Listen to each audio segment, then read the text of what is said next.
as you say, an all-skate, a bit of a free-for-all. And then tomorrow is the key day, Friday. We've got top qualifying tomorrow. There's a distinction of the two. And, of course, this year there's a new regulation, isn't it? 3 sessions, so qualifying Q3, Q2, Q1.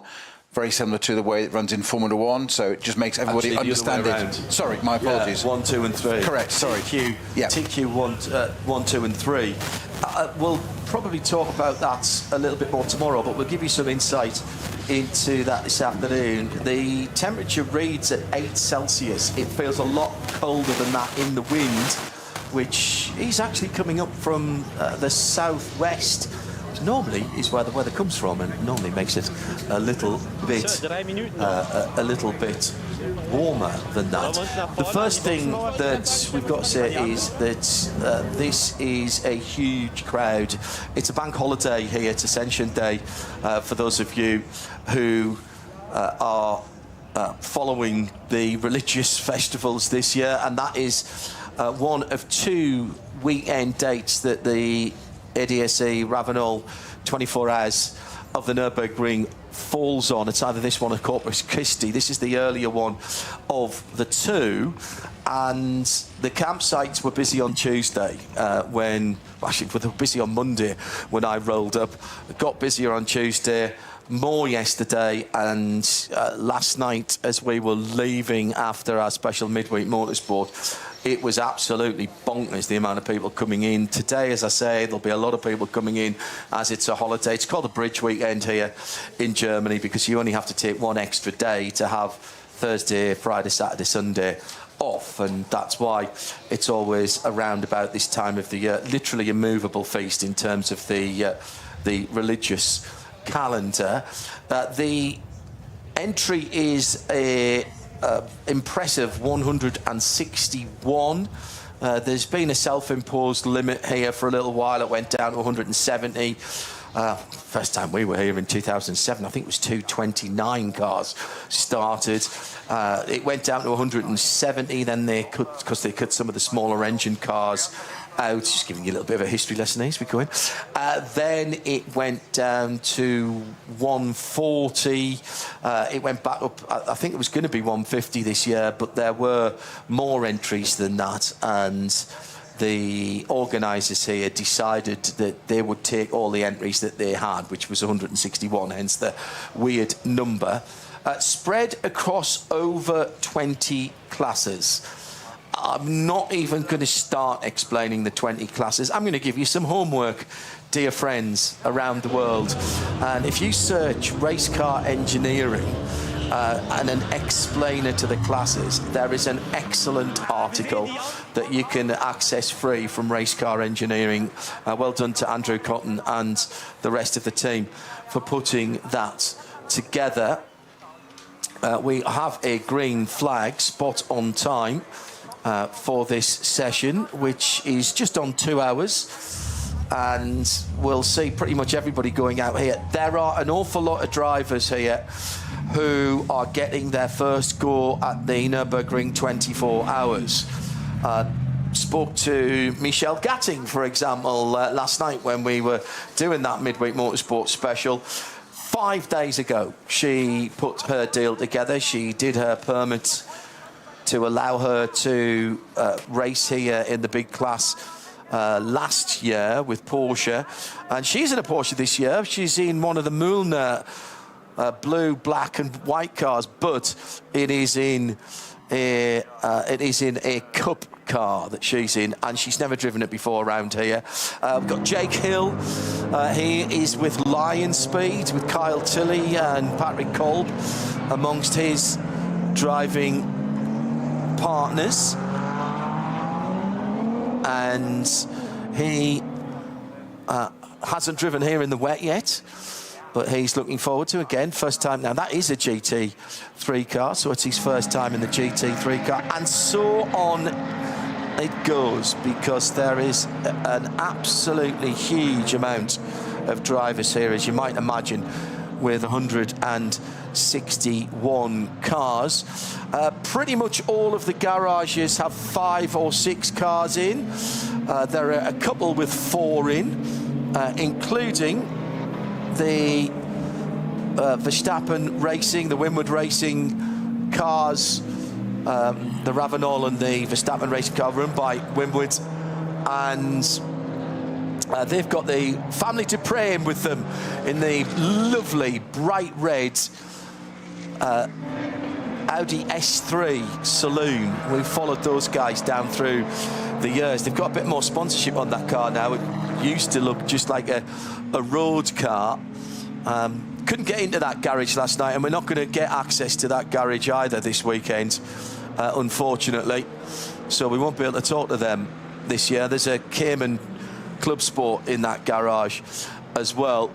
So better conditions, Peter, than we've had this week so far, as we've gone green for the first time. But we should mention the weather forecast for the weekend is, shall I say, mixed and changeable, because every time I look at a weather app, it seems to have changed its mind. Yes, it does. I was thinking, so I was just watching a car slowly on the screen there thinking, why is it going slow? It's because it's about to join the track, so it caught my eye, my apologies. Yes, as I said, looking out of the window of our commentary box over the pit straight start-finish line, it is fabulous to see some blue sky and white clouds, and I wasn't expecting that at all. I hope it stays this way. I've got a feeling it won't. Just one of those things. But rain, it's never ideal. It makes the racing far more exciting and usually gives us a lot more to talk about as commentators, because things happen and jeopardy becomes part of it. The drivers don't always like it. Some do, some don't. People love racing in the rain, some don't. I'm one of those weird freaks of nature, as you know. I thought I'd say it first, that enjoys racing in the rain. In fact, give me a 24-hour race, give me dark and give me rain, and I'm happy. What was really interesting, and I said about the amount that everybody's just going out onto the Nordschleife for the first time now. You can, in these early sessions, actually, there are a set of cones out on the start-finish line of the Grand Prix track, which means you can come around and not go out onto the hats and back. So if you just want to get a bit more heat into your tyres, if you just want to shake the car down, if you just want to make sure that everything is bolted on properly, a very good idea, you can come back around and restart your lap without any penalty. But of course, that means that your lap restarts when you come back across the start-finish line. When we get into the race, those cones will disappear and you won't be able to do that. I thought it was interesting actually talking to a number of drivers, including Michelle Gatling and to Jake Hill last night as well.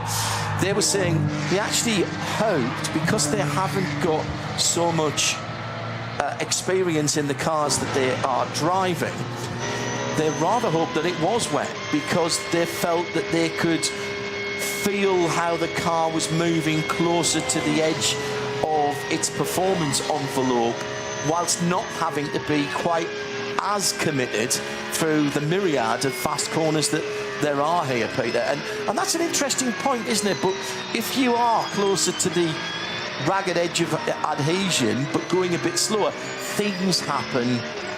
Not in slow motion, but at least the car's not snapping on you when it's getting to the edge of its grip. Yeah, the wet's a great leveller for all drivers. Some of what we would consider normally slower cars, I use that term advisedly, but David and Goliath, they can have a bit more of a chance in the wet, because it's that great level. So a heavier car with less power, the power advantage isn't as much in the wet. We've just got our first, I'm going to say retirement, that's not the right phrase, but the first car to have stopped hasn't even got off the Grand Prix circuit, unfortunately, and that's our number 909 Kramer Racing Cup 2 Porsche. It's either Peter Sander, Christian Kramer or Leo Messenger at the wheel of that. I'm just going to try and find where that is. Who's driving that, but the car is currently it's on the back section. So the bit you were just mentioning about, John, it's got all the way out there. That's our first Code 60 of the weekend. Undoubtedly not the last. Well, no, most certainly not. That's one of our Cup 2 runs. Cup 2 cars would be very interesting. Now, we're talking about speed differentials and things there. Cup 2 runners in the dry, because they've got so much power and not as much aero, they're actually the fastest cars on the straight parts, as in Dottinger Her, not the SP9 GT3 cars, would you believe, which is quite extraordinary. So you'll get a Cup 2 3 car overtaking a GT3 car. It's quite extraordinary sight to behold here, of the many things you see at the Nürburgring that defy physics. Indeed. But they don't actually, that's the point, they don't defy physics, it is physics that makes it faster. less drag, more miles per hour, basically, is what it comes down to. Hello to those of you listening around the circuit as well on our audio service, part of the Radio Show Limited network of channels, live and free for everything this weekend. So wherever you are in the world, you can take us with you. You can go to radiolemans.co or radio-show.co.uk. Click on the player. We're on RS1, part of the Radio Show Limited network. And of course, the World Feed TV, available via the Nürburgring 24 official YouTube channel. If you want to get in touch with us and join the conversation at RSL_studio, use the hashtag RSLN24. And we've already got some people doing that. That comes up in the screen in front of us. Hello to Right Turn Lover, listening in, overlooking Hock Asian. Some of those better be Asian than hopefully Hock and close to tell. Very good. Very good indeed. At RSL_studio, hashtag RSLN24. Matt Hunter is tuning into the feed from a sunny but windy Devon in the UK, introducing his workmates to the wonders of endurance racing over the next couple of days. Oh, very good, Matt. Very good indeed. I'm not even talking about times at the moment because we're not getting any full lap times. If you are coming to us from other forms of racing, and I'm sure that many of you will be, cleanse your mind. Cleanse your mind completely of any other racing that you've ever watched. I even include those of you who follow us in World Endurance Championship, IMSA, the 24-hour series, Bathurst, all of the other great events, Le Mans that we cover. Even Le Mans, you cleanse your mind. Le Mans is 8.5 miles around. This circuit is pretty much twice that. It's a little bit under twice that around the Grand Prix track, the version that we use here, and onto the Nürburgring Nordschleife. Got one of the Audi touring cars facing the wrong direction, and that is the very brightly coloured number 621, which I was talking to the guys last night. They're very excited about that car, and he's pointing back in the right direction now.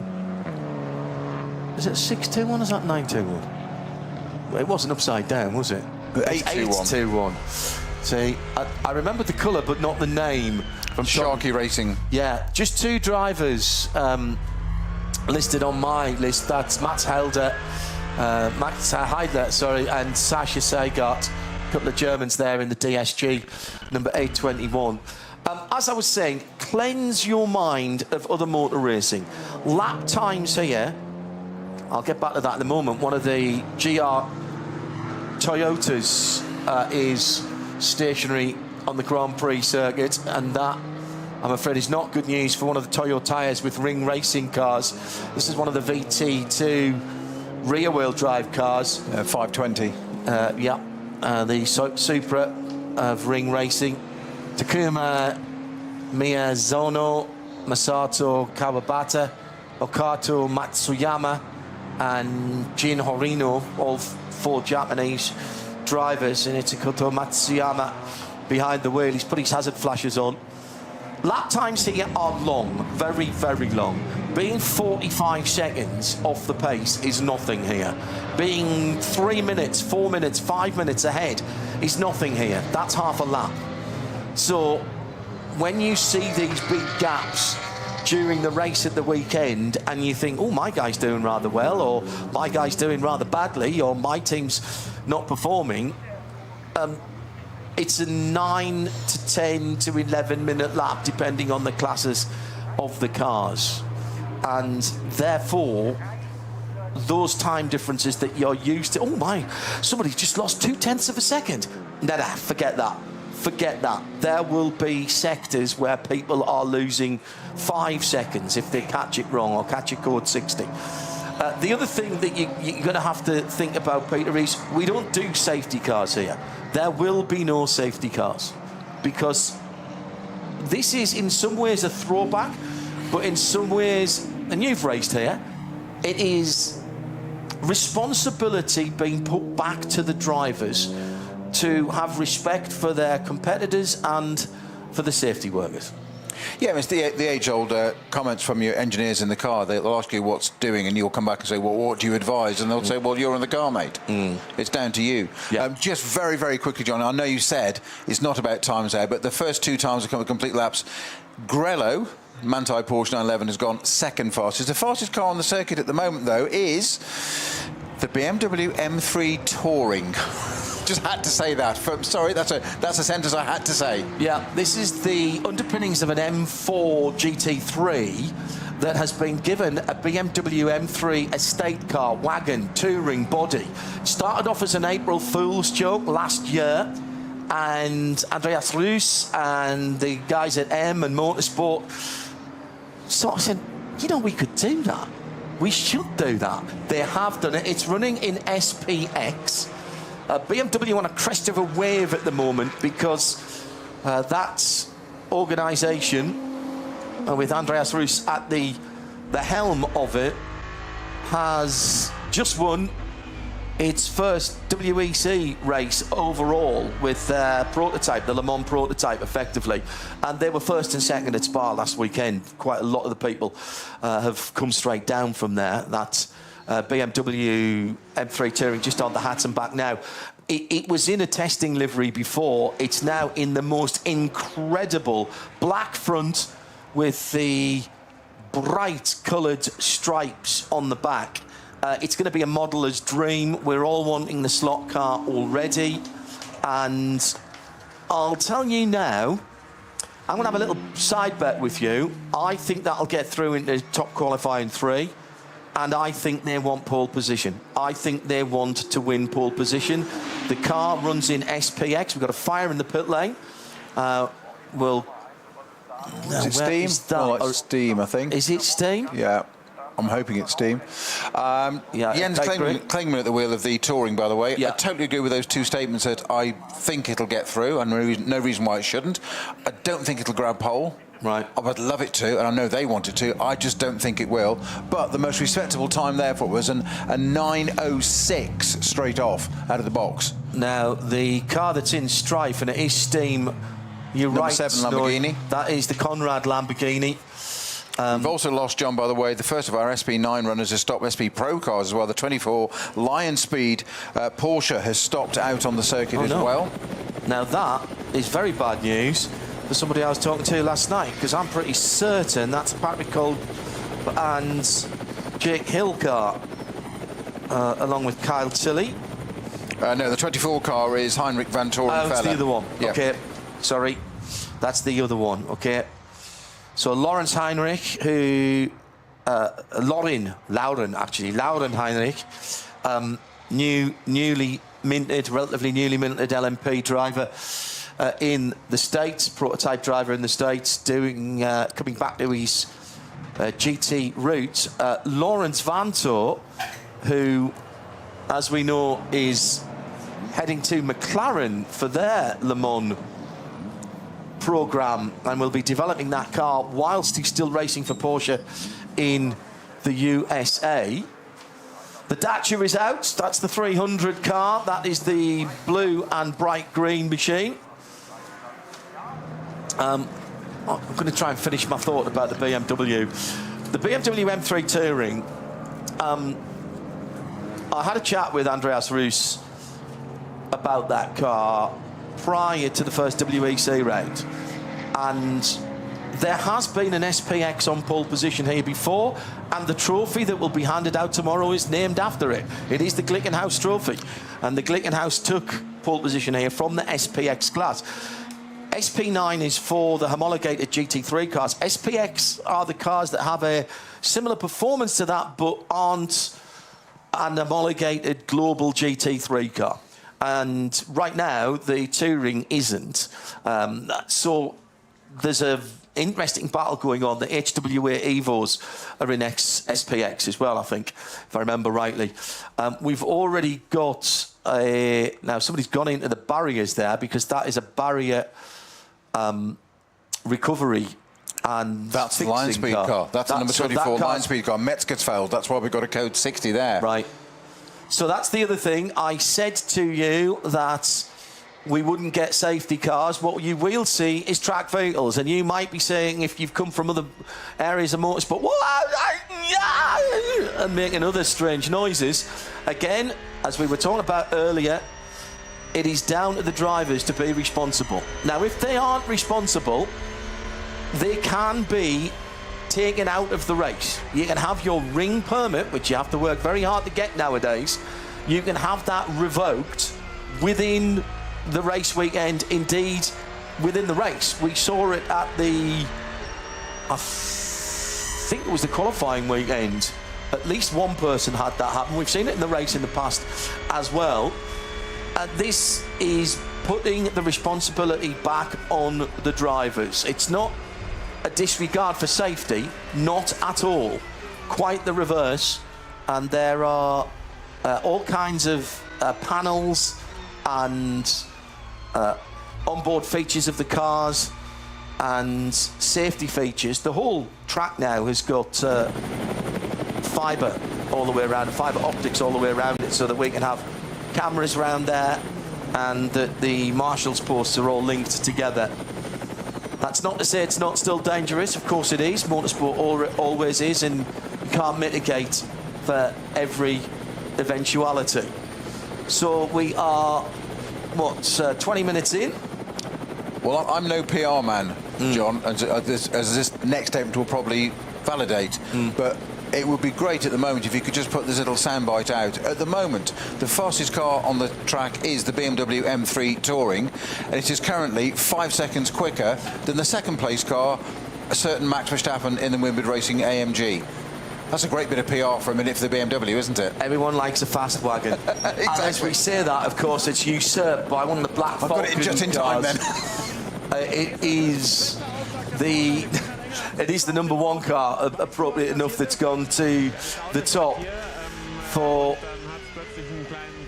sorry, no, it isn't. It is the number 5 car that's gone to the top for Black Falcon, Gabriele Piana, who has just popped up to the top in that very gold-coloured car. It's gold, mate, gold.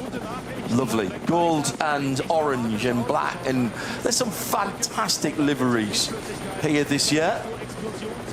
And there is a spotter guide for all 161 cars, expertly done.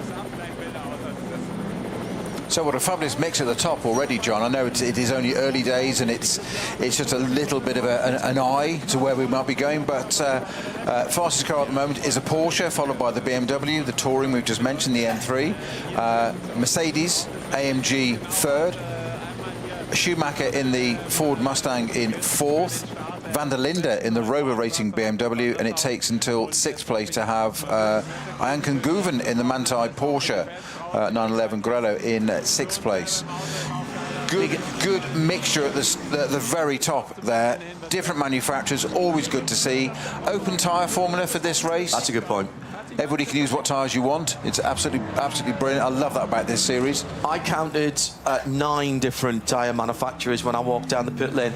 I may have missed one or two because it was throwing it down in rain and quite cool last night when I was doing the live into midweek motorsport. But as Peter Snowden points out quite rightly, it is an open tyre formula, and another problem with an overheating car. And he's been hit by another car, and that it was 988. I think that was stationary, John. Is that one of the Mustangs that's hit him as he's come through? Looks like it. 64, 65 and 67, the Mustang, the car that was stationary. Fortunately, the driver was out but hadn't moved away from it, and it looked like it was already having a problem with either smoke or steam coming out. It was one of the Cup 2 Porsches with the turbo body. What number did you reckon that was, Pete? Well, I thought 988 at a quick glance I saw, but that doesn't seem to compute. Well, there's a whole load of Team Zork Ren Sport cars in that Cup 2 and Cup 3 area. 900. You think it was the 900? It is 900. Okay, so that is one of the Black Falcon Team Zimmermann cars. Yeah, Cup 2 Pro, yeah. Paul Meyer from the Netherlands, Ben Kolowski from here in Germany, Ben Heitz from Chile, and Alexander Hart from Deutschland, from Germany, excuse me. And what was the other car that hit? Well, it? I think that's stopped too soon to have done that. But No, it was. The Porsche was stationary, and the driver was on the track side on the gravel watching it. It's the 146 Porsche that's hit it, and he was standing there trying to get marshals to it, and the Porsche, the other one, 146, just which is the see it tyres and car. just clattered into the back of the 900. This is on the Grand Prix circuit, and the GT tyres number 146 is one of the WS racing cars, which has got Carrie Scheiner. This is the all-female crew car with Fabian Volvent, Michelle Holder, Janina Schall and Carrie Scheiner. This team has been together before, and just coming out of the Schumacher-esque there, was it? On the Grand Prix circuit. And the driver just wandering around at the side of the car.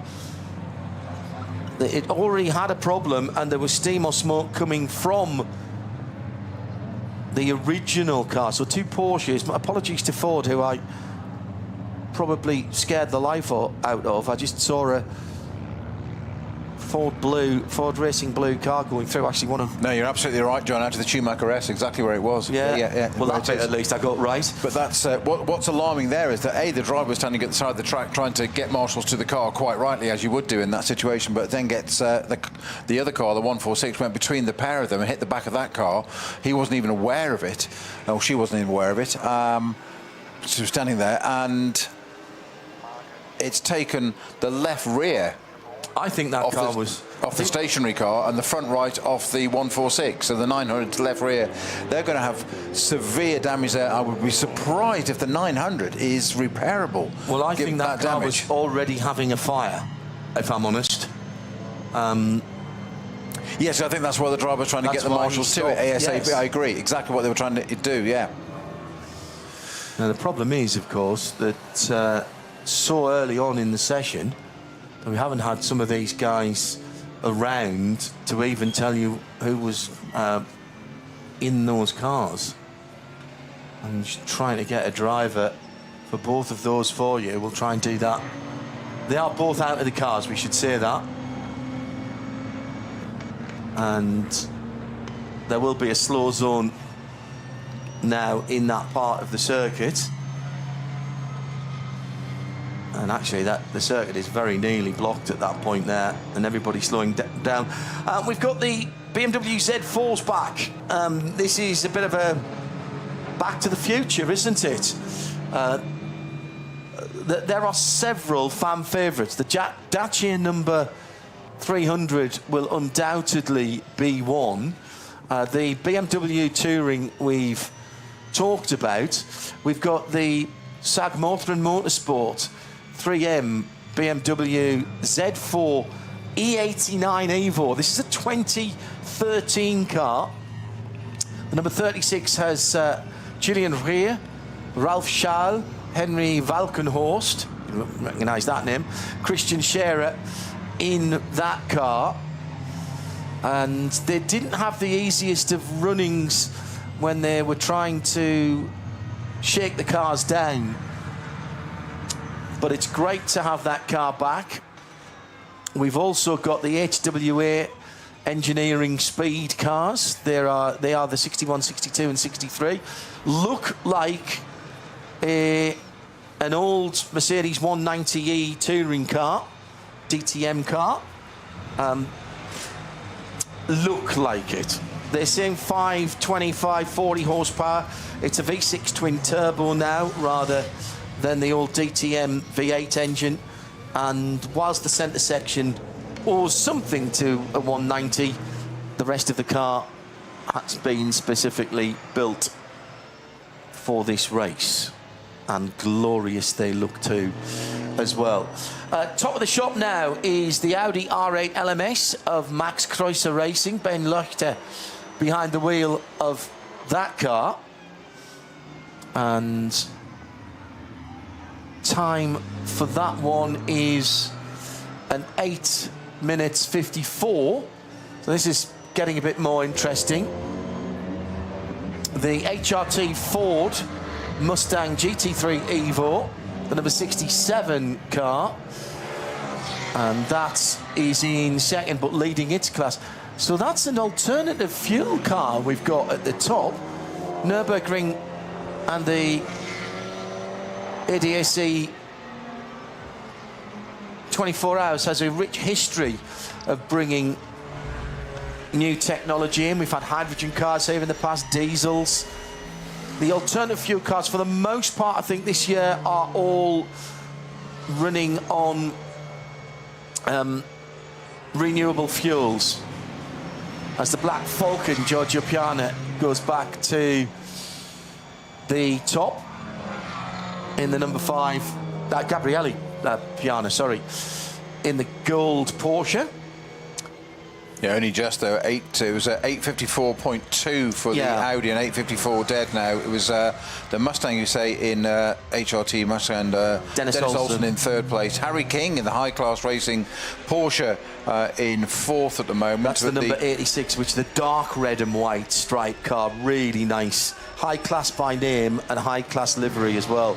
Really suits the 992 body shape. Then the McLaren Der Motorsport. Is it McLaren's year? Yep. Won last weekend at the Spa 6 Hours. Their first victory in the WEC. Then Schnitzelarm Racing GmbH for the SP9 class. If you're not from around these parts, the sponsor there, Schnitzelarm, is a restaurant that specialises in... Anyone? At the back there, Beulah? Yes. Oh, Schnitzel. No way. All schnitzel all day. And we've been saying that for such a long time, since they came into the NLS and to the Nürburgring, 24 hours, and we've still not had a plate of schnitzel delivered. We live in hope. We live in hope. At RSL_studio, use the hashtag RSLN24. Hello to Matt Hawkins, listening in. He says, classic start to the weekend already. Yes, it is. I hope you're enjoying it. Good to have all of your company from around the world. Late in the evening, what's 9:45 in Sydney, Australia. I know a lot of you will be sitting up watching that. Again, at RSL_studio. So Porsche on its way back is the... What's that Porsche, Peter, on the back of the flatbed as it comes down? I'm not at the right angle to the screen to see that. Is that the 146 that's been brought in, or the 900? I thought they would have brought it onto the... It's a green and white car. That's got to be the 146 because the front. Oh no, that's the Lion Speed car. That's the number 24 Lion Speed car that went off course the first code 60. Yes, of course it is. It's the Lauren Heinrich, Lawrence Vantour, and Ricardo Feller car. So that's very much a fancied car, and already on its way back. The detritus of the accident on the Grand Prix circuit also being cleared up at the moment. So again, no safety cars as such. So this will be covered by double yellows and slow zone. We will have a track intervention car sitting behind that recovery vehicle with its lights on. There's a mixture of cars here. I'm just seeing a Porsche getting pulled in, a rhubarb and custard coloured Porsche Cup 2 car being pulled down the front straight as well, just past us. And that's been pulled by an Audi estate car. We've got Cooper 4 Mentors, the VZs out there. There's still the old pickup truck, the fire truck, the big American Ford. And I think we've still got at least one of the old Jeep Cherokees. Although they might have been retired now. We don't see them so often. There was such a feature here. I bet they're back up though somewhere, aren't They'll they? be somewhere. In a lock-up somewhere, just in case. They'll be there on a trickle charger, ready to go. You know they will. You know they will. Because you know they're reliable. Well, absolutely. That straight 6 4-litre. I had one of those out in the Gulf for the first Gulf War. That was our logistics, one of our logistics vehicles that I bought, along with a twin cab, twin wheel Silverado. Right, it is the number 60. No, it's that 960, 982. It's the 982 that's under tow at the moment, Peter. She's, I think, one of the Cup 3 cars, actually, as it's being towed around back to the pit lane. So that must have got caught in the cutout. It's the WNS Motorsport Cayman. Now it's Christoph Krombach, Oliver Kuntz, Axel Dufner, Leo Livus, Arne Weber, all German team there, and it is indeed the Cup 3 machine. So Black Falcon going back out in the lead, and now has changed drivers. You'd see the teams doing this, they'll want to get every driver or most of their drivers through, and it's the number 5 car going out with Mustafa Mehmet Kaya, Turkish driver, one of a couple of Turks in the field in that Evo. That is an Evo 26 car, so that's the brand new version of it, that red, orange and gold mainly. Ben Luchter for Max Kreuzer Racer in the Audi in second. He's still the best of the 81 cars, alternative fuel. Jens Klingmann now down to 13th in the BMW M3 Touring, but leading in SPX. The best of the Porsche Cup cars is the Müllner Motorsport. I feel I might be seeing that a lot. The number 904 down in 14th position. And see if I can pick up any more of the leaders in class. Pro Sport Racing Mercedes in the GT4 SP10 is the 176 in 34th position. And Hyundai Motorsport lead in TCR, a class that they've dominated. They've got 3 cars here this weekend, just 1 in TCR, the 830, and 2 in SP4T, which are very interesting because they have some development road car engines in them, in those Elantras.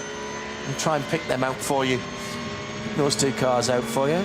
SP7 is a Porsche, number 82, leading its class. Müller Motorsport leading Cup 3 with their 999 car. That is the highest number we have. We don't often go all the way up the 999, but we have it here. Beautiful conditions. The rain clouds gathering over the back of the castle, which has been refurbed lately. Grello in the pit lane sporting a special livery for anniversaries of both Manthey and the Grello livery. Grello, not green, not yellow, but I could never understand why a German team from Moispath, which I drove in through the back of today to miss some of the traffic, which is literally, they drive the cars to the track, they don't even put them in the transporters, they put amber lights on the top and drive them to. So, Grün und Gelb, surely, so it should be Grumble or Grelbed or something. But no, it was Grello. They took the English on, number 911.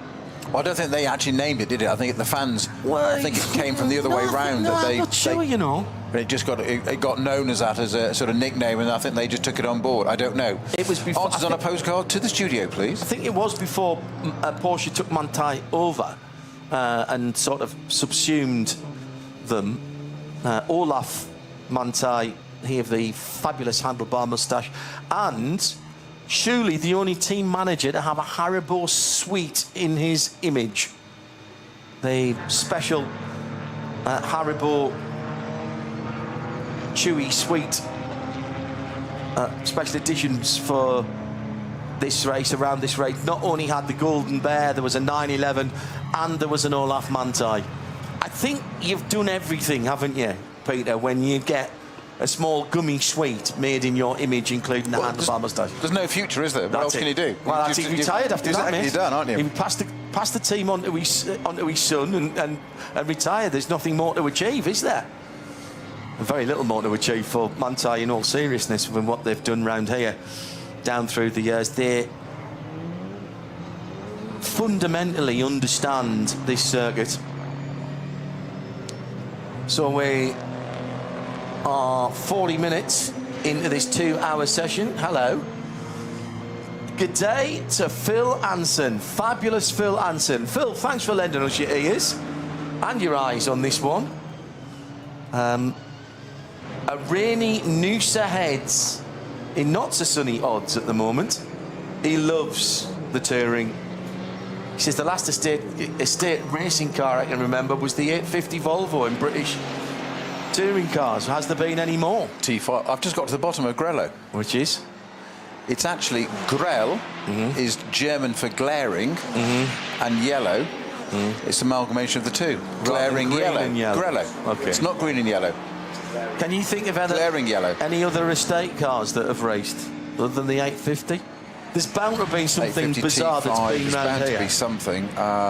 In the early days. Probably a Passat or something like that around here. Mini Clubman. Mini Clubman. Yeah, that counted as a state car. That was back in the 70s. Mod Sports in the UK. There was a Mini Clubman. A famous mini tuner has redone a classic Mini as well, and that's going to annoy me. It's not Nick Swift, but hello, Phil. Hope you're settling back in at home. Roxy at RSL_studio, hashtag RSL N24. Any repercussions for the driver that hit the 911 on the GP track? Well, they'll have a look at it, I'm sure. They'll be checking to see that the yellows were out and what was going on and whether they ignored them, whether there was another car that they had to avoid and move out the way. Hello to Dallas, who's not in Dallas but in Florida. Good morning. NG Auto Art, artist in residence. I presume he's getting lots of inspiration from this. Having a sandwich in the garden. Banana Pie is watching from Trinidad. Hello. I hope your weather's better than this. Philadelphia, USA, Mr. Bedlam. Robert Cruiser from Raleigh, North Carolina. Allard Calf. Hello, Allard. Are you here this weekend? Volta Strycek was one of my answers in our German F1 Drivers Pointless last night on Midweek Motorsport. Volta Strycek, former head of Opel Performance Centre, is in one of the Z4s. He can't stay away. He was part of the team that brought the Foxtail Manta and raced with his children as well in a couple of bits and pieces. I worked with Volta many years ago. Yeah, turn of this century. Thanks for tuning in, everybody.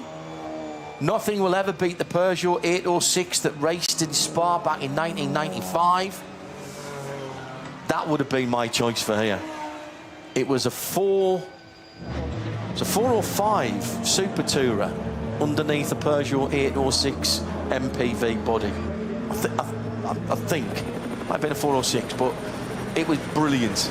Full works colours and would have been ideal for round here in those days. And that was Roxy as well. Very good. Honda raced a Civic Estate in BTCC, says L12. Yes, they did. And Josh also getting that in. Yeah, that was Gordon Shedden and was that Matt Neal? as well there? I think it probably was. Ryan Hoover Transport from Chicago, Illinois, running CNC machines, cutting parts. Oh, yes, Ash Sutton raced the Subaru Levo and BTCC as well. Well done, James. Good one.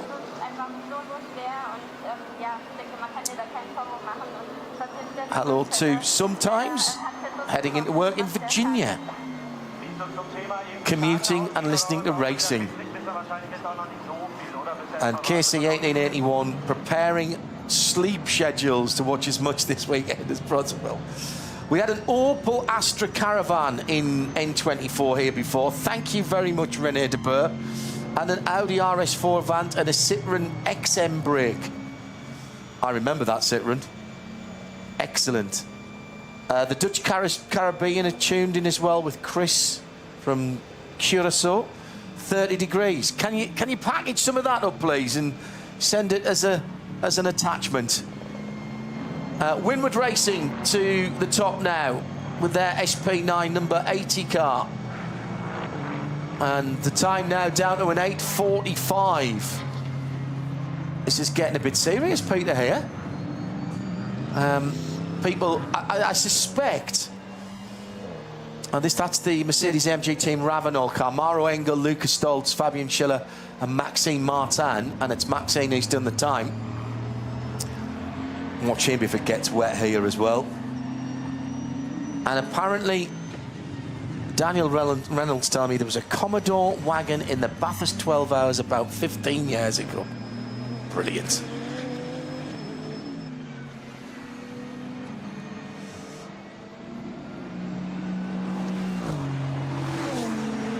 Who did we have, Snowy, in that Lion Spade number 24? Who took that car out and subsequently ended up in the barriers? Stand by, I will find out for us. Thank you. Because I'm being reminded by Richard that Lawrence Vantor had a weekend-ending crash in the Porsche last year on the Thursday, maybe? It was last year or the year before, Richard, I think. It was Ricardo Fella. It was Ricardo Fella, OK. But more bad news for that car. Joel Sturm's just coming at the pits in the Dynamic GT Porsche number 54, 8th place for them. So remember when I said cleanse your mind of all things otherly racing and don't worry about big gaps? Well, there's 4.5 seconds between first and second and 4.2 between second and third. And then we're down to tenths and half a tenths and all sorts of things. Round an 8.5, 8.75 minute lap. Live and free around the world on RS1, part of the Radio Show Limited network of audio and visual channels. Good to have your company. And of course, also on the World Feed TV via the official Nürburgring 24 YouTube channel, ADAC RAVENOL 24h for 2026, the 54th running of this race.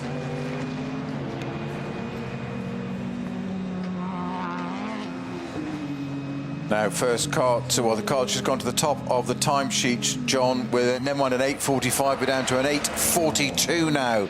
It is Augustus Farfus in the Rover Racing BMW M4 GT3 Evo. And his car number one, it is position number one. Why is it car number one? Because it's last year's winner. It's Kelvin. I've got Kelvin van der Linde behind the wheel of that on the other timing screen. Farfus on my screen here, so isn't that very interesting?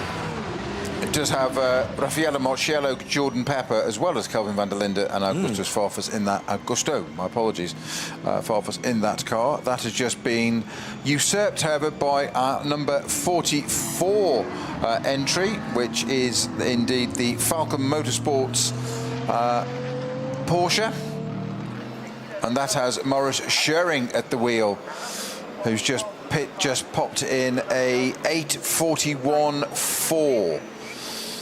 Now, the car that was in the pits for quite a while, I noticed, was number 3 entry, the team Verstappen, Mercedes. Max Verstappen took that car out to start with, and they did a driver swap, so that'll be out and there. But we're getting some of the top hitters, top names, sorry, coming to the hit at the top of the list now, John.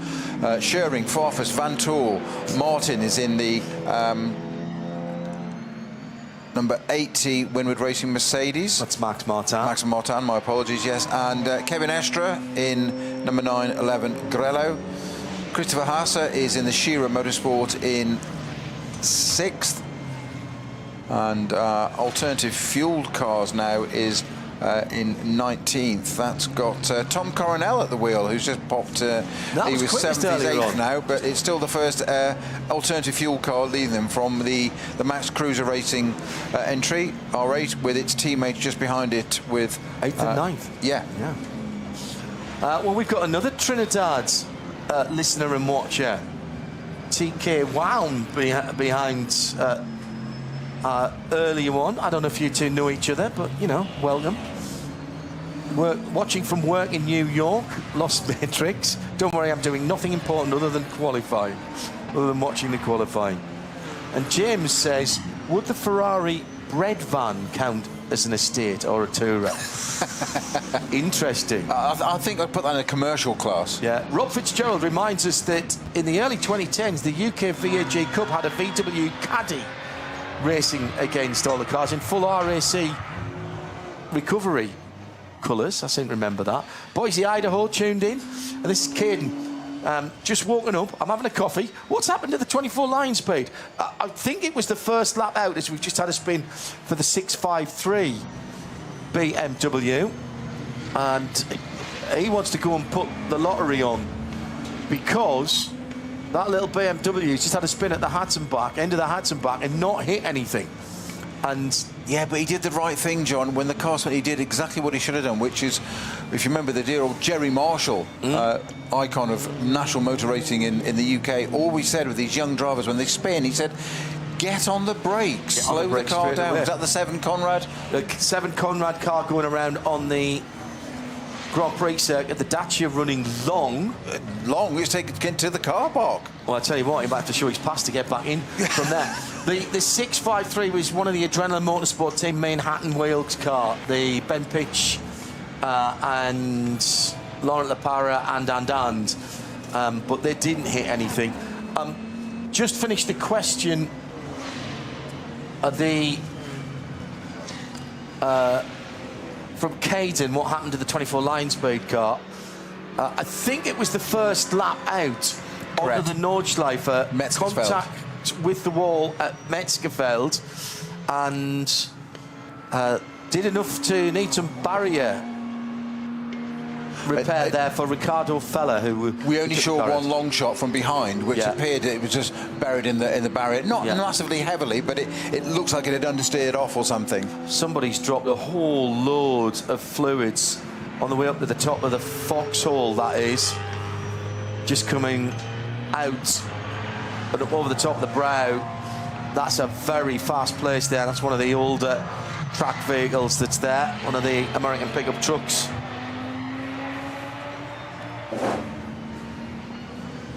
At RSL _studio if you want to get in touch with us, as many of you are in these early sessions. Right, Clark Duffy has got the picture out of my favourite 806, which raced in the Spa 24 hours. Absolutely incredible. That car was for sale within the last couple of 3 years. Greg says, I first watched the Z4s racing at Lime Rock Park in 2015. I was so inspired, I bought myself a Z4. Have you still got it? He's in Rhode Island, in the US. That's what's called marketing. So we are just about to knock on the door. The first hour completed here in the 54th running of the ADAC RAVENOL 24h the Nürburgring. Nicky Katzberg's just brought the Lamborghini Huracan of Red Bull Apt into the pits after an 8-minute 40 dead. New fastest lap of the race from Falcon Porsche number 44 in second. The two, what used to be the two Falcon cars, the 44 is still a Falcon car. The other car, which I think from memory is the 17, is now in Dunlop colours. But we've kept hold of the, yeah, it is the 17. That's the Julian Andlar, Donian Barcolacci, Nico Melson, and Nico Menzel, sorry Nico, and Alessio Picardiello. My brief run down the pit lane last night in the rain and the wind was just enough for me to get some of the liveries in my head. Was really more concentrating and not getting hypothermia. So Nicky Katzberg's now taken the Red Bull Lamborghini Huracan to the top of the time sheet currently with an 840. Just come back in the pits, Peter, as I mentioned, yeah. And what he did was, he did the lap, finished it, and then came round and did the cutout and came straight back into the pit lane, which is quite... You can do that now. You won't be able to do that later on when we get to racing. So it's Lamborghini, Porsche, 2 BMW, the M4 Rover racing cars, 1 and 99. Then the first of the Mercedes is the number 80 Winward Racing. That's the Ravenol car. Mauro Engel out in that car. That's the teammate to the Verstappen racing car. Manthey Racing, Kevin Estre in 6th with the 911. Then the number 7, the 7th place car is the Verstappen Winward Racing car.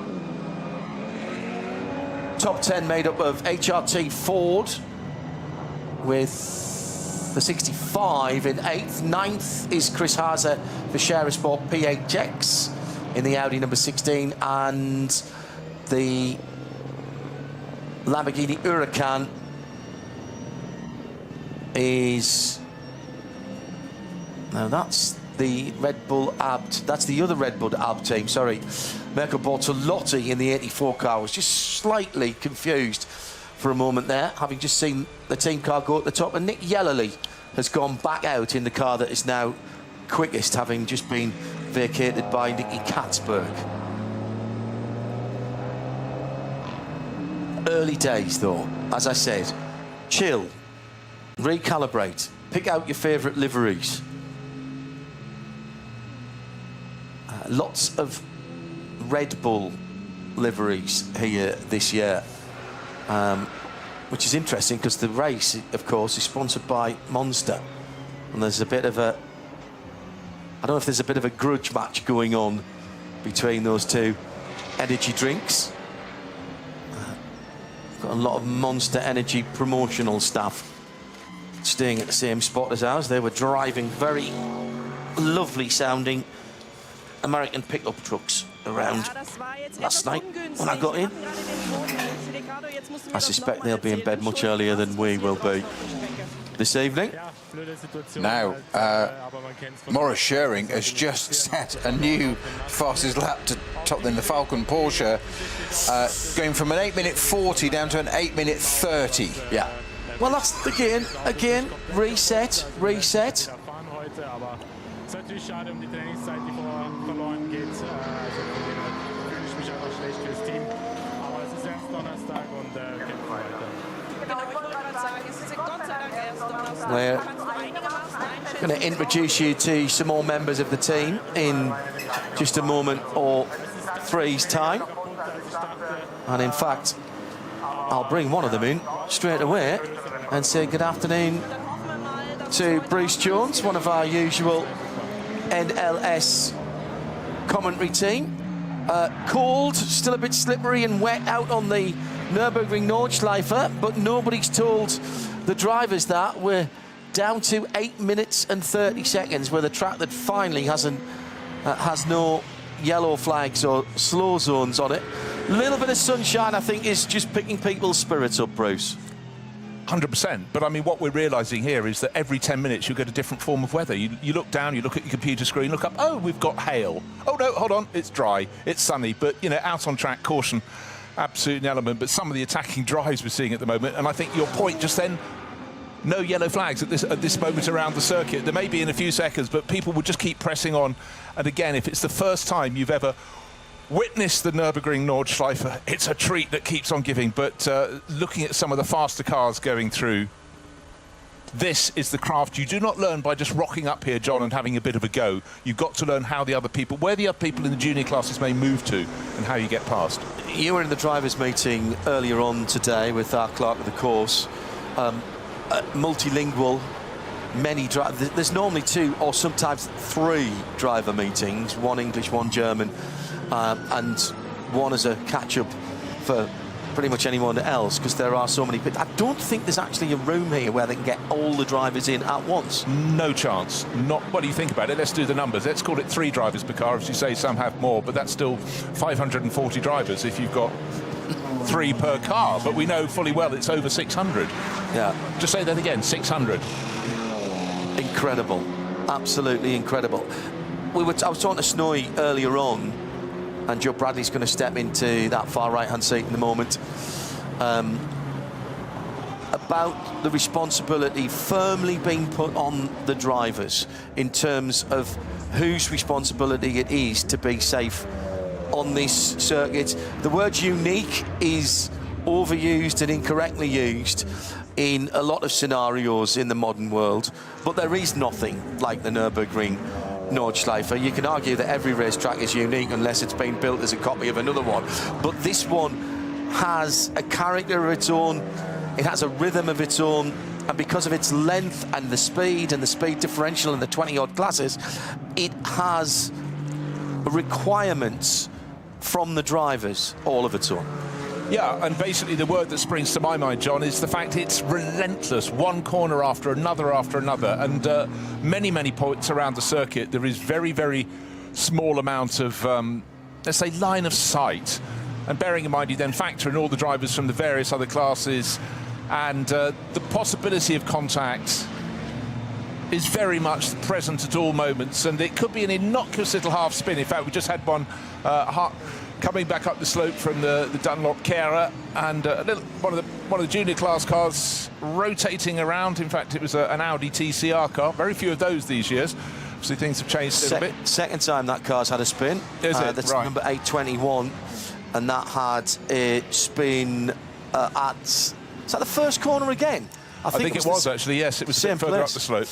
One of the more unusual cars here is the KTM Crossbow in a very fetching dark red colour, entered by Writer Engineering, who've done an awful lot of the development of these cars. Audi engined, that's running in the GTX category, and with the clamshell on the front end of it. Looks like a spaceship. It still just draws everyone in when you look at it. It is something different. It's been around for quite a while now, but what you see now in terms of KTM is not what we saw a handful of years ago. Everything has been advanced. They've got some good drivers in there. Lawrence Hur, who knows this circuit well, Miklas Born, young Swiss driver. But yeah, something different. I approve of that. Already getting some penalties in that will affect cars in the first race lap. The number 440 not respecting the speed limits. 30 seconds at the end of the race lap. Good afternoon to Joe Bradley. Good afternoon, John. Welcome to this year's event. Some thoughts from you on this early running, the weather, the entry, and then it'll be Johnny Palmer. Well, we've had all seasons, haven't we? We've literally, since we arrived here, we've had bright sunshine with warm, ambient, beautiful sort of sun tanning weather. And then it rained, then it hailstormed, it actually snowed, and it hurt. The hail was actually hitting my face, my recently sunburnt face, and it was actually staying. And then the rain went, and then the hailstones went, and the sun has come out, and we've got a beautiful weather, beautiful sunshine, I should say. However, the ambient temperature is still barely above 10 degrees. The track temperature, though, guys, will be getting up there because the sun has got some energy in it, and it's kind of perfect track conditions. It's recalibration time, though, isn't it? Whenever we get here, I use this session to recalibrate. It's such a long lap here on the Nordschleife and the 24-hour race configuration of the Nürburgring. It literally takes ages to get around, and you can't look at it. I mean, one of the sectors is longer than a conventional lap at, say, Spa, for instance. So it's a recalibration afternoon before we get into the weekend. Well, imagine what it's like for the spectators. They come out with a jacket, no, a bit hot in that. They take it off, get a wind cheater. No, I've got rained on. I'll take that off. Oh, what's happened to our tent? You know, It's an endurance event, and if anybody has never ever been here before, you cannot believe we have tens of thousands of tents and caravans draped over the hillside. And coming in this morning around the Sundschleife, the very southernmost part of the circuit, I literally was flabbergasted. John said this was a unique track. It's a unique event from the sense of the fans that come here. We've been out there. If you go out there and you venture out on the track, around the track in the fan areas, you get quite an array of German thrash metal. Every 100 yards you get a different beat and a different sort of crescendo of just this wall of sound that you walk through into the next wall of sound, which is blocking out the previous, the adjacent walls of sound. It's just an incredible. And of course, they're all drinking beer. Naturally. Good afternoon, everybody. Welcome if you're just joining us to the 54th ADAC RAVENOL 24 hours of the Nürburgring. This is the first proper qualifying session of the week, and it's a great time for us to come in because the gentleman who's been grabbing a few headlines, it's fair to say, ahead of this year's event has just gone quickest in the session. Max Verstappen in the number 3 Mercedes, the Red Bull sponsored car, doing an 18.539, which puts him 8 seconds clear of the rest of the field. It's been tricky out there with some damp patches here and there, plus of course lots of incident as well. So Max not only doing a splendid lap, but also finding the gap through the various incidents as well. Looking at that lap, I mean, he was astonishingly positive, let's say. He wasn't leaving anything out there, but you know, there's an element of frustration you have to learn to curb here on the Nordschleife. Very few laps will be entirely clear of yellow. His early laps were stymied. He had a visit to the pits. He went out, but the onboard footage just showed he was not going to let half a chance go. If he could shorten the line around the circuit, he was doing it. But this is not his first play here, don't forget. He's already had 2 runs in the top class and 1 run in a junior class, which is essential to get his ring licence. Is anyone else going to get in that car, by the way? Because every time I've looked in this session, Max Verstappen has been the name associated to the car. I don't know what the programme with the other drivers consists of, but they're giving him a lot of seat time this afternoon, for sure. Well, in fairness, looking at the others, Lucas Jules Gounon and Danny Juncadea, they all know this circuit very, very well indeed. But I guess Max is doing the early hard yards. There's another qualifying session this afternoon because he's probably going to get back to track. He's probably doing a 24-hour I-race as soon as he gets back to his caravan. I think that was last weekend, so he's fine. He hasn't got that to distract him. They're clever enough not to organise them on the same weekends. There is an important thing to be ticking off for every single driver in the race, though, in that they've got to do 2 flying laps at some point during the 3 qualifying sessions. You don't have to do it in each session, but this is treated, the standard qualifying sessions are treated as kind of 3 sessions bolted together. So the quickest times in the various categories could come in this session, could come in qualifying 2, could come in qualifying 3. But at the end of qualifying 3, all of the divisions that aren't permitted to run in top qualifying, their grid positions will be locked in, certainly for start group 2 and start group 3. Because yes, folks, if you've never experienced this race before, there are 3 individual grids all set off at 2-minute intervals. Because otherwise, you imagine trying to set off 161 cars all at once. The final rows, in fact, from about one third back to the rear, can't even see the lights. They wouldn't be on the main straight. So having to do it in 3 separate groups, which is very much traditional in this race and in the Nürburgring Langstrecken series, the shorter 4-hour affairs.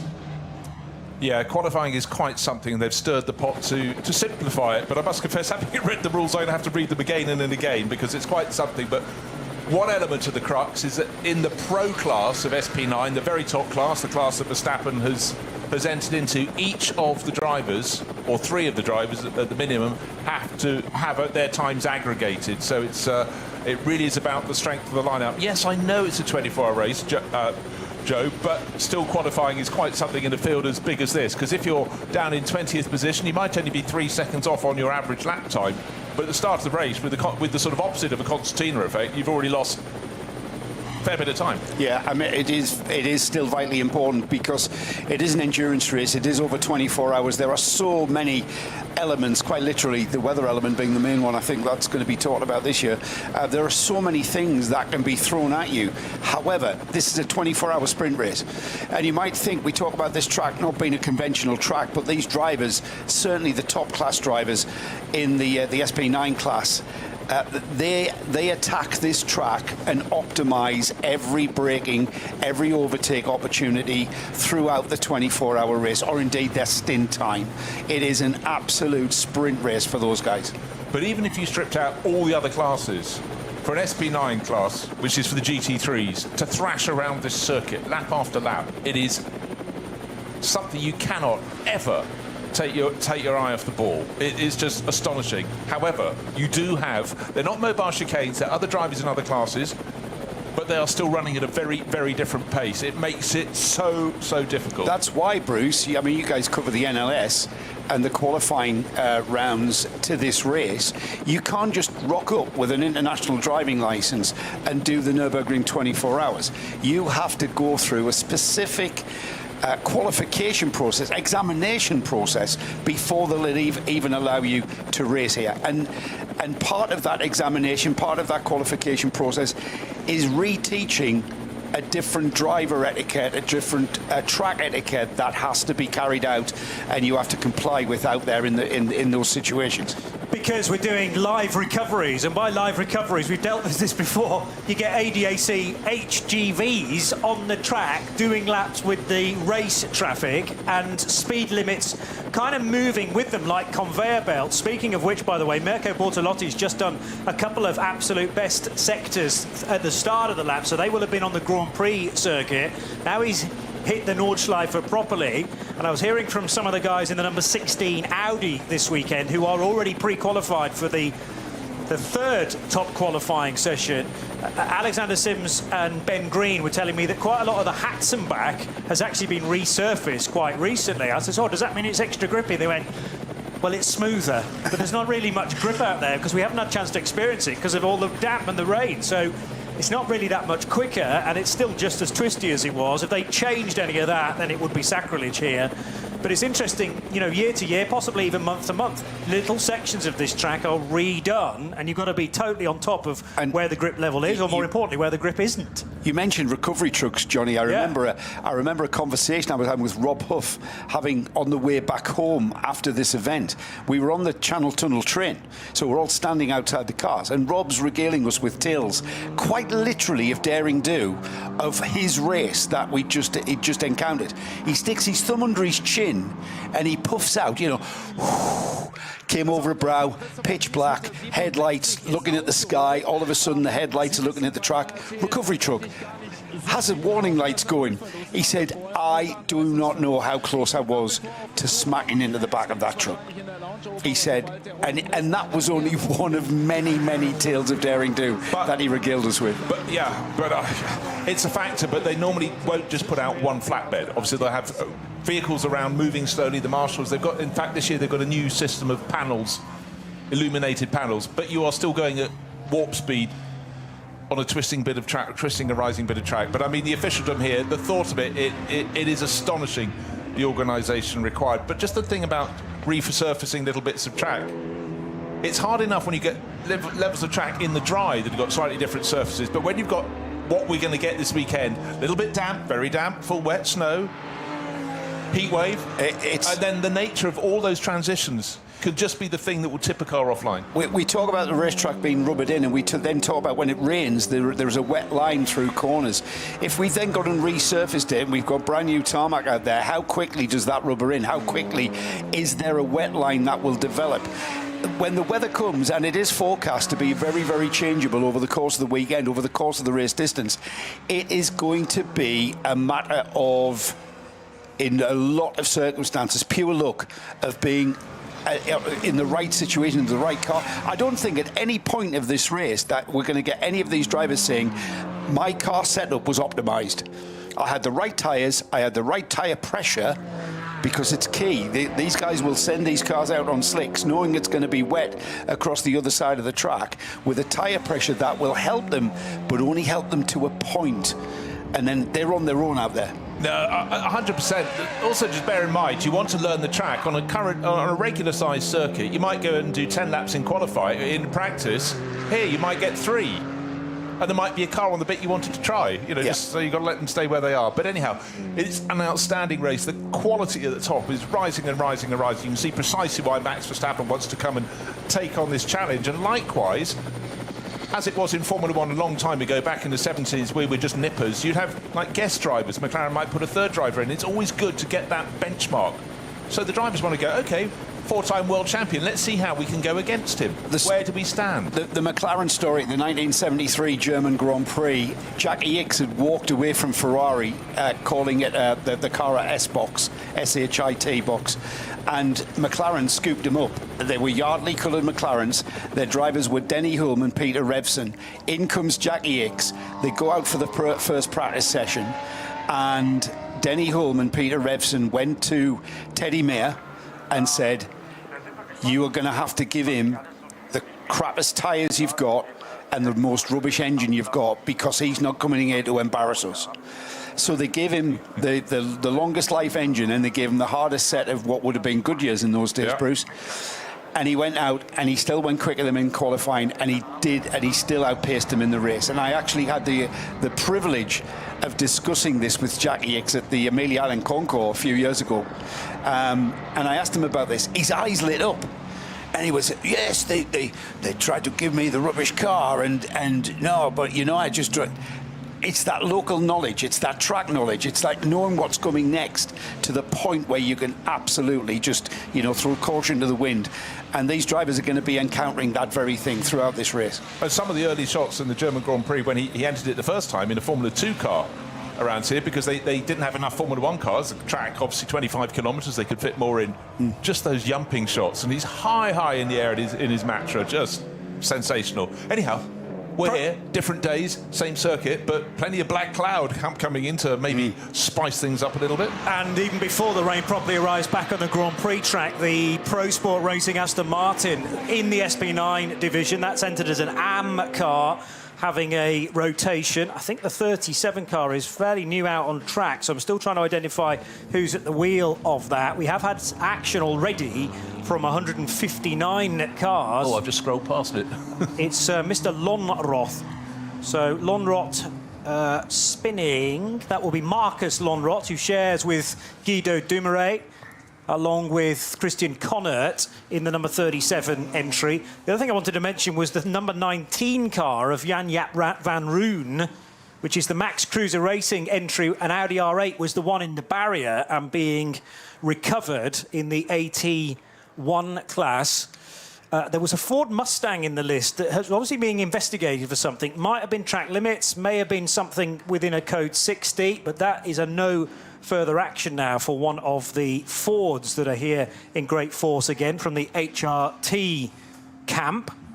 And that was car 67, I seem to remember. There are three of them, 64, 65, 66. They had very, very cool liveries last year. I haven't actually caught sight of them in the flesh for 2026, but conveniently last year, one was painted completely blue, the other one yellow, and black maybe is the third one. So hopefully the paint schemes are similar, because in the dark, that's very, very helpful for us. They're not at all. Oh, one is running in black with red flashes. Think Yokohama livery. Yeah, okay, yes. One they haven't put a picture in as yet. That's also on Yoko's, though, isn't it? Even though it's not in and then that you've got livery. one that's largely yellow and green. Think, I don't know, Norwich City or something like that. But nice. There's another football reference from Bruce Jones, Chopper. I can't believe this. Yes, I know.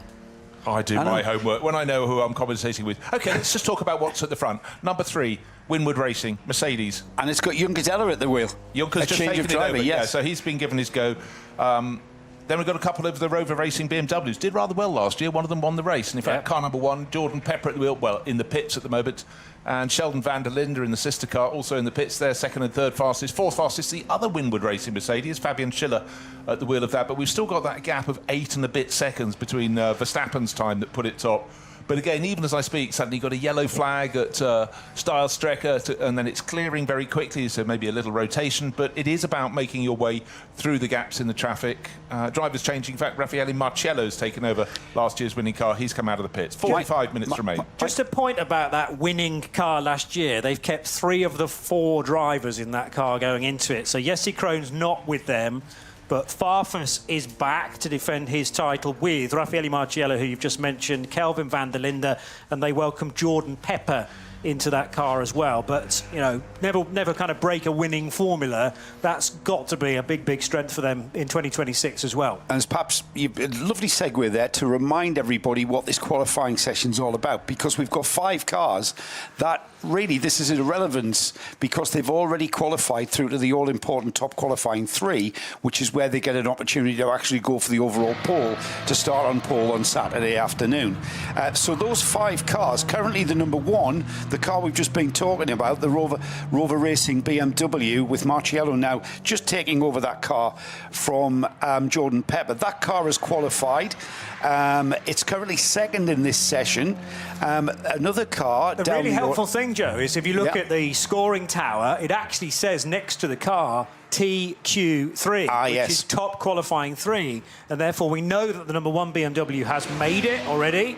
And then further down, you were about to say there were 2 other cars. Well, there's 5 in total, 3 of which are in the top 10 at the moment. Yeah, 5 of the 12 who go in TQ3. Yes. Yeah, so... The number 84 is another one. That is the Red Bull Team Apt Lamborghini.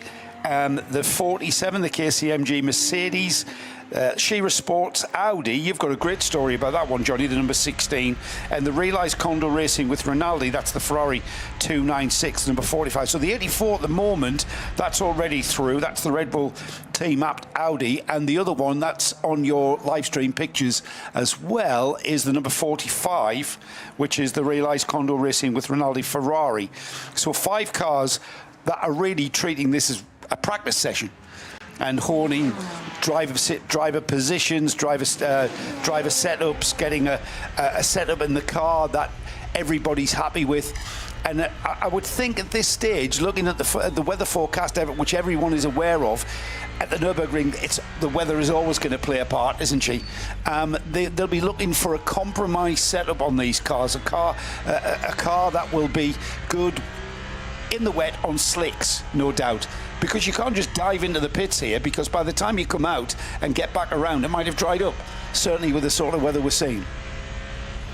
So Alexander Sims ticking off at least one of his time laps. He has done one already, so this will be the second one. And as I say, it's 2 time laps in qualifying 1 and or qualifying 2 and or qualifying 3. So you've got plenty of time to do it. And I asked Alex and Ben Green, his co-driver, actually, they were standing together sorting out hands, devices, helmets, that sort of thing. I said, what about this approach to the race with 3 drivers for your number 16 Audi as opposed to 4 drivers for a lot of other cars? And they went, yeah, kind of ask us after the race, because the concentration levels required around here, particularly in the likely weather conditions we're going to have, are sky high. I don't think there's any other race where they will have to concentrate as much. The big positive, as Alexander was absolutely hopping and jumping his way through Hatzenbach, resurfaced it may well have been, but actually the tyres, when they're in the air, don't know anything about the age of asphalt beneath. Track time is key, so cycling your drivers through and actually becoming familiar with the circuit. If we get changeable conditions today and tomorrow, come the race they might be ruining the fact that they've got so much track time, but there's fewer driver changes potentially as well. You know, are the pit stops made more simple? We have had 3 driver lineups win this race in the past, but it is now a few years ago. So it's not always the way to do it, but it can be a different route. And I mentioned in the European Le Mans Series this year, we actually have one of the LMP2 teams running as a 2 driver lineup for a 4-hour race. That seems to be working fairly well as well. But yeah, for the last 4 years, it has been the quartet that have been winning. Yeah, the last trio. Quickly check, Black Falcon, Mercedes, Berg Schneider. No, that was 4 of them. Hold on, I can't count. So we're 2021, I'd say. Quite right. Manthey Racing, Cairoli, Christensen and Estra. Yeah, of course they were just the 3. But actually you go beyond that, before that, and you're looking back to, well, very, very long time ago. He says, getting back into the 20th century. Anyhow, rare one. Scheid Motorsport, Johannes Scheid, Sabine Reck, who of course became Sabine Schmitz, and had Spitzman, 1996, but different times. The bar has risen some considerable distance since then. Reminded me of drivers, we were talking the other day, of drivers who've done this event and won first time out. Nicky Lauda in 73, only two drivers in that car. Two? It was a Jägermeister Alpina Racing BMW 3-litre CSL. He shared the car with Hans-Peter Joysten. Only two, and it seemed to be the trend then, because prior to that, the 70 race was won by Hans Stuck, Clemens Schickenvance. It wasn't until 1976. First race being 70, wasn't until 1976 that we saw teams running 3 drivers. Yeah. So that was the two drivers. That must have been a... 73 was a strange year because it was actually held in 2 parts. 8 hours on day 1, 8 hours on day 2, and an 8-hour break at midnight. That's your mind type 24-hour race. Civilized, yes. So you actually get your head down for 1/3 of the race before doing part 2 of it. So the 8-hour break was part of the 24 hours. That's the bit I need to now read about. That is more like it. I like that idea. Yes, go off for dinner. Nice. But when Helmut Kalleners and Gerald Pankel were winning in 1972 in a BMW 2800, that was all the way through the night, 145 laps, and they did it just as two drivers. And it was a definitive break in the schedule. It wasn't like, a red flag situation or a fog situation or a delay or anything.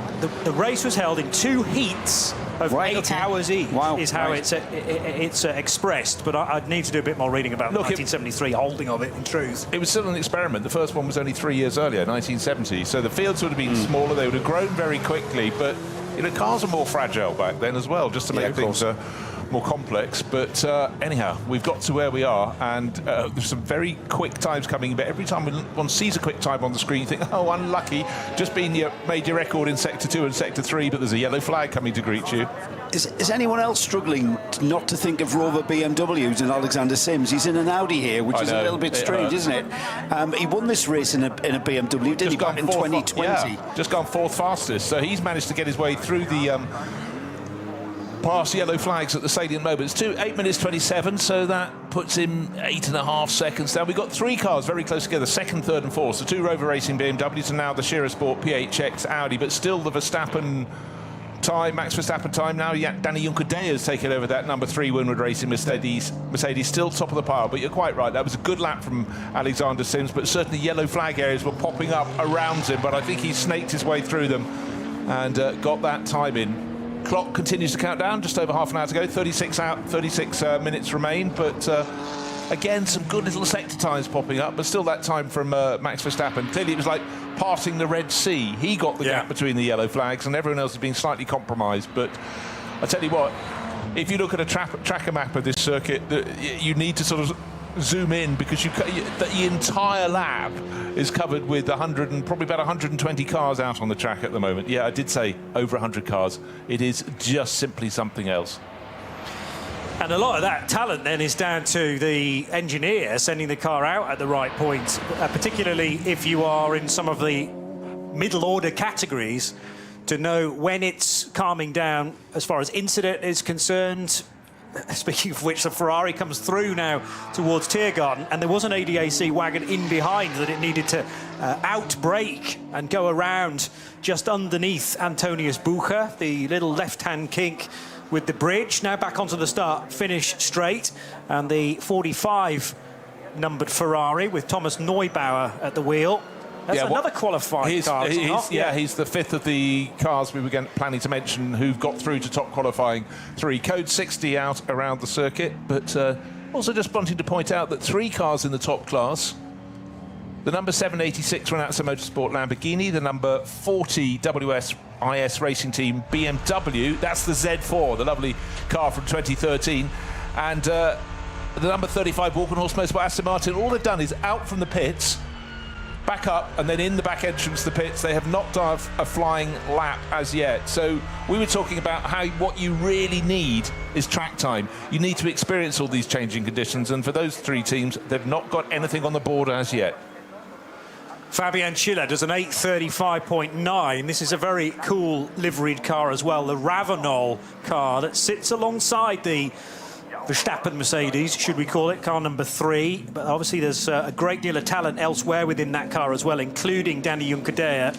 But yeah, those 2 Mercs, the AMGs, were sitting at the front of the garage earlier in the day, looking resplendent and you couldn't be forgiven for thinking they're not part of the same team, but they kind of are. Winward Racing prepared Mercedes, and he stayed 5th fastest because the car had been 8 or so seconds quicker than that. Still various incidents, although I have now at the bottom of my screen this message that says green flag, track clear. So it sounds like all the yellow zones have now been withdrawn, and this is the time maybe to put a quick time in with 30-odd minutes still to go. But while you have that, some people might still have 6 minutes to go on the lap they're on. They've already been interrupted by yellow flags, so it takes a long time to come around. But anyhow, we'll go with green all round, and let's see what the target time might be by the end. So, yeah, 8 minutes, 18.5 seconds, the best so far. And that's from number 3 Mercedes. Bit of a practice session for us, this one, and I'm going to practice now having a rundown of all of our classes, which we were bringing you in the race. We're bringing you up to date with the class leaders through quite a lot of classes that we have here at the Nürburgring 24 hours. And Daniel Lloyd, if you check out the Race Car Engineering website, Daniel Lloyd does an absolutely brilliant breakdown of all of the classes that are going to be competing here in this event. So check that out. It's on Race Car Engineering's website. So down in 115th position is the V5 leader. That's car 440 with Bormisch at the wheel. The first of the Max Kreuzer Racing with Max Kreuzer at the wheel, I believe. That's car number 10. They're down in 107th. They are leading the SP3T class. More details of what these classes mean as well coming later on the day, later on the weekend. 101st place, SP8T. That's the number 59, Duo Motorsport. Weishar at the wheel of that car. The W&S Motorsport entry car 889. That's the BMW class, and they're in 100th position overall. In 99th, these are all very close. V2T Hecker, that's the class name that is being led by the number 519, the Ravenol Japan entry. Dupre Motorsport with their number 480. They are leading VT2 front. That is front wheel drive. That is in 88th place overall. I'll just fill a little bit of a gap in there, because VT2 is split into what the Germans call Frontantrieb, which is front wheel drive. But it also includes all-wheel drive as well. So it's front-wheel and four-wheel drive cars in the front category. And then you've got Hecker, which is short for Heckentrieb, which is the rear-wheel drive VT2s. And there are no four-wheel drive cars in there. It's just rear-wheel drive cars for things like BMW 330i's. There's a Toyota Supra, well, many of them in that category, etc., etc. Carry on as you were. So they're fundamentally very similar class performance-wise. However, 88th and 99th positions in this session. I know this is just time sessions. One of my favourite classes, the BMW M240i class. That's being led by the number 195 Adrenaline Motorsport team, Manhattan Wheels. They're in 86th place. 76th place overall is the V6 class leader. That's car 448. In 63rd place, the SP Pro class, being led by the 992 numbered Manthey car. The number 91 Rita Engineering, that leads SP7 in 59th place overall. The TCR class is being led by the number 830, the Hyundai Motorsport Elantra. They're in 55th place. 48th place overall is the SP10 class leader. That's Pro Sport Racing's number 176. And then in Cup 3, they're in 43rd place overall. That's the number 962, the W&S Motorsport entry. SP4T are in 41st place overall. That's the number 50 from Max Kreuzer Racing. The AT2 class is in 38th place overall, class leader, I should say. That's the number 320, the 4 Motors entry. RPM Racing with their number 777. That's the Cup 2 class leader at the moment, or the fastest one. They're in 31st place overall. And then just ahead of them in 30th, the AT1 class leader. That's the number 75, Max Kreuzer Racing. 7th overall is our SPX leader, and that's the number 81 BMW M Motorsport. And then SP9 is our overall leader, and that's the number 3 Winward Racing Mercedes. And that's pretty much how we'll keep everyone up to date with the class leaders as we go through the 24 hours on Saturday. But we'll keep you updated with the qualifying as well, because they are forming their grid as we speak, aren't they? Yeah, anything outside of SP9 and SP Pro and SP11, which I actually don't think we've got any cars from SP11 in this year's race. They're the GT2 cars, the modern version of GT2. But certainly all of the SP9, so that's 40-odd cars to start with, are eligible for top qualifying one. We will see throughout these sessions, but kind of their place in top qualifying one is already reserved. Fabian Schiller had to deal with a bit of traffic through Kesselchen and Klostertal, and then he went by where the 19 Jan-Jaap van Roon Audi had its crash, and there's a big strip of now just quick dry and sand at the top of that very high-speed section. Thankfully not on the racing line, but it's just the last thing you need when you're about to hit the brakes into Stylestrecker there. Oh, just epic. Had a bit of a change at the top, too, in the last minute or so. The number 64 Mustang, Fabius Scherer, on board. Funny, I had him down in the number 67. Went second fastest. He just edged ahead of the number 1 Rover Racing BMW, but now he too has been trumped by another BMW. This time it's Marco Wittmann, the Schubert Motorsport M4 GT3. But talking of BMWs, you mentioned the top car in SPX as being 7th, Joe. That has dropped down to 11th, but it's such an interesting car. Entered by BMW M Motorsport, BMW M3 Touring 24h. Yes, Touring, it's the one with the estate car body.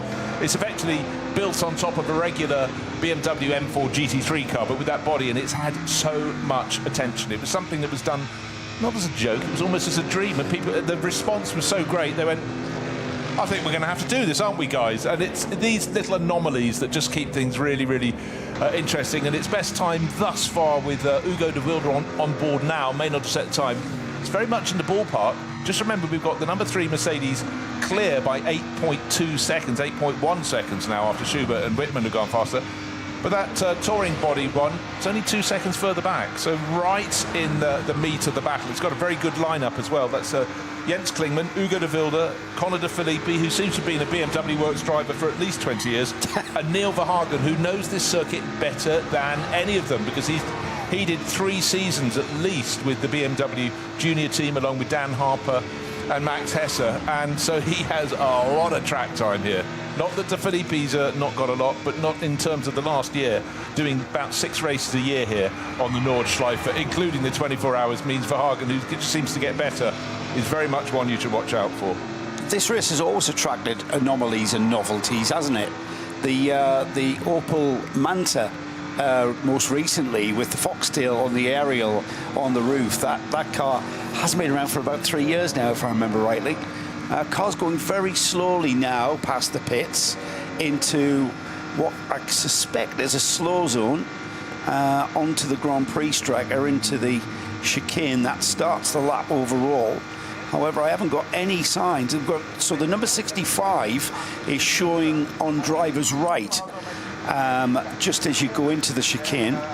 We've got a yellow flag at Arenberg, but I'm not quite sure. It must be the fact that we've got the number 65. That is, I'm just going to find out what the 65 is. It's one of the HRT Ford Racing Mustangs. Hubert Hout, Vincent Kolb, David Schumacher, and Dutch racer Colin Carasani. But clearly that's down the sharp end. The sister car, as I said, number 64, one of 2 sister cars, was well placed. It's actually just suddenly, in the blink of an eye, fallen down to 6th overall. We have had changes, and suddenly we've got 2 crews. Raffaele Marcello very much closer to the fastest number 3 Mercedes. Oh no, not anymore, because Fabian Schiller's gone across the line and gone even faster. But what I was trying to work out was he would have been straight into a yellow flag zone at that point, but I don't think it had worked its way as far back to the control line where it sits now. It was the Haug hook that was the affected area, so the right and the left first corners, that was initially yellow, and that was the point I think Schiller came across the line in the 80 Ravenol Mercedes to do an 8:14.9. Meanwhile, the windscreen wipers are coming on halfway around the lap, so just something else to contend. But that time, 2 really quick times, 3 really quick times came in. The number 80 Mercedes to the top for Winward Racing, so bear in mind the sister car, and that number 1 BMW Raffaele Marcello still 3 seconds down on that great lap from Fabian Schiller. Now the rain comes. Marcello, Bruce, had been looking at the sector times. He'd have been thinking, in 18's on here, I'm going to be there. I might even pip this. And as he done, he literally got to very, very close with matching an 8 minutes 18. And then Schiller just spoiled his party, didn't he? Bosch, 8 minutes 14, and Schiller's come in the back door of the pits, by the way. Yep. He's brought in the number 80 Mercedes. And he must be going, is it raining out the back? Oh, what a shame, hey? Yes, my laptop will last. job done. Yeah. That was absolutely perfect timing from Fabian Schiller. He had to contend with some incidents in his first run, and as I say, there was traffic through Kesselchen and Klostertal. Had to be relatively gingerly on the brakes for the approach to the carousel as well. But it didn't matter because an 8:14.957 was done on pretty much a green track, and it's not green anymore, and nor is it particularly dry in places either. So with 23 minutes still to go, although the track is clear again, how much rain is pouring and where, i.e. is it in all the crucial places, as another Red Bull-backed car. This is the 11th fastest Porsche for Thomas Preining, the 911 numbered Manthey racing car. But he has already had to suffer, well, some slow sectors. I'll still be interested to know what this time is. Might be better than the 8:28 that this car has already done to lift it into the top 10 positions in qualifying one. Yeah, I was just having a quick look at Cup 2, which of course is the class for the 911 GT3 Cup cars, the 992 Porsches, and it's RPM racing. Tracy Crowe, Nick Johnson raced together for at least 20 years. But over 20 years, Philip Hamprecht, but the driver who just set the time 6 seconds clear in Cup 2, Patrick Heisman, who obviously knows the circuit very, very well indeed. If it's a Porsche, tick it is. Put Patrick in, and the tall Dutchman will absolutely fly, and he's best in class. But, to look for his position, you have to scroll some way down, 31st overall. But, apart from that, he's got a car from the AT1 class, the alternative fuel class, ahead of him, and he's got the SPX class BMW Touring, which is in 12th position. But that's a really good solid run from Patrick, what you'd expect. One of the cars that draws everybody's attention, in fact there are 3 of them from HWA. We've shifted back. Jamie Green on boards at the moment. It's a slice of the 1980s. It's the 190E with all the wings and things. It's reimagined for the 21st century.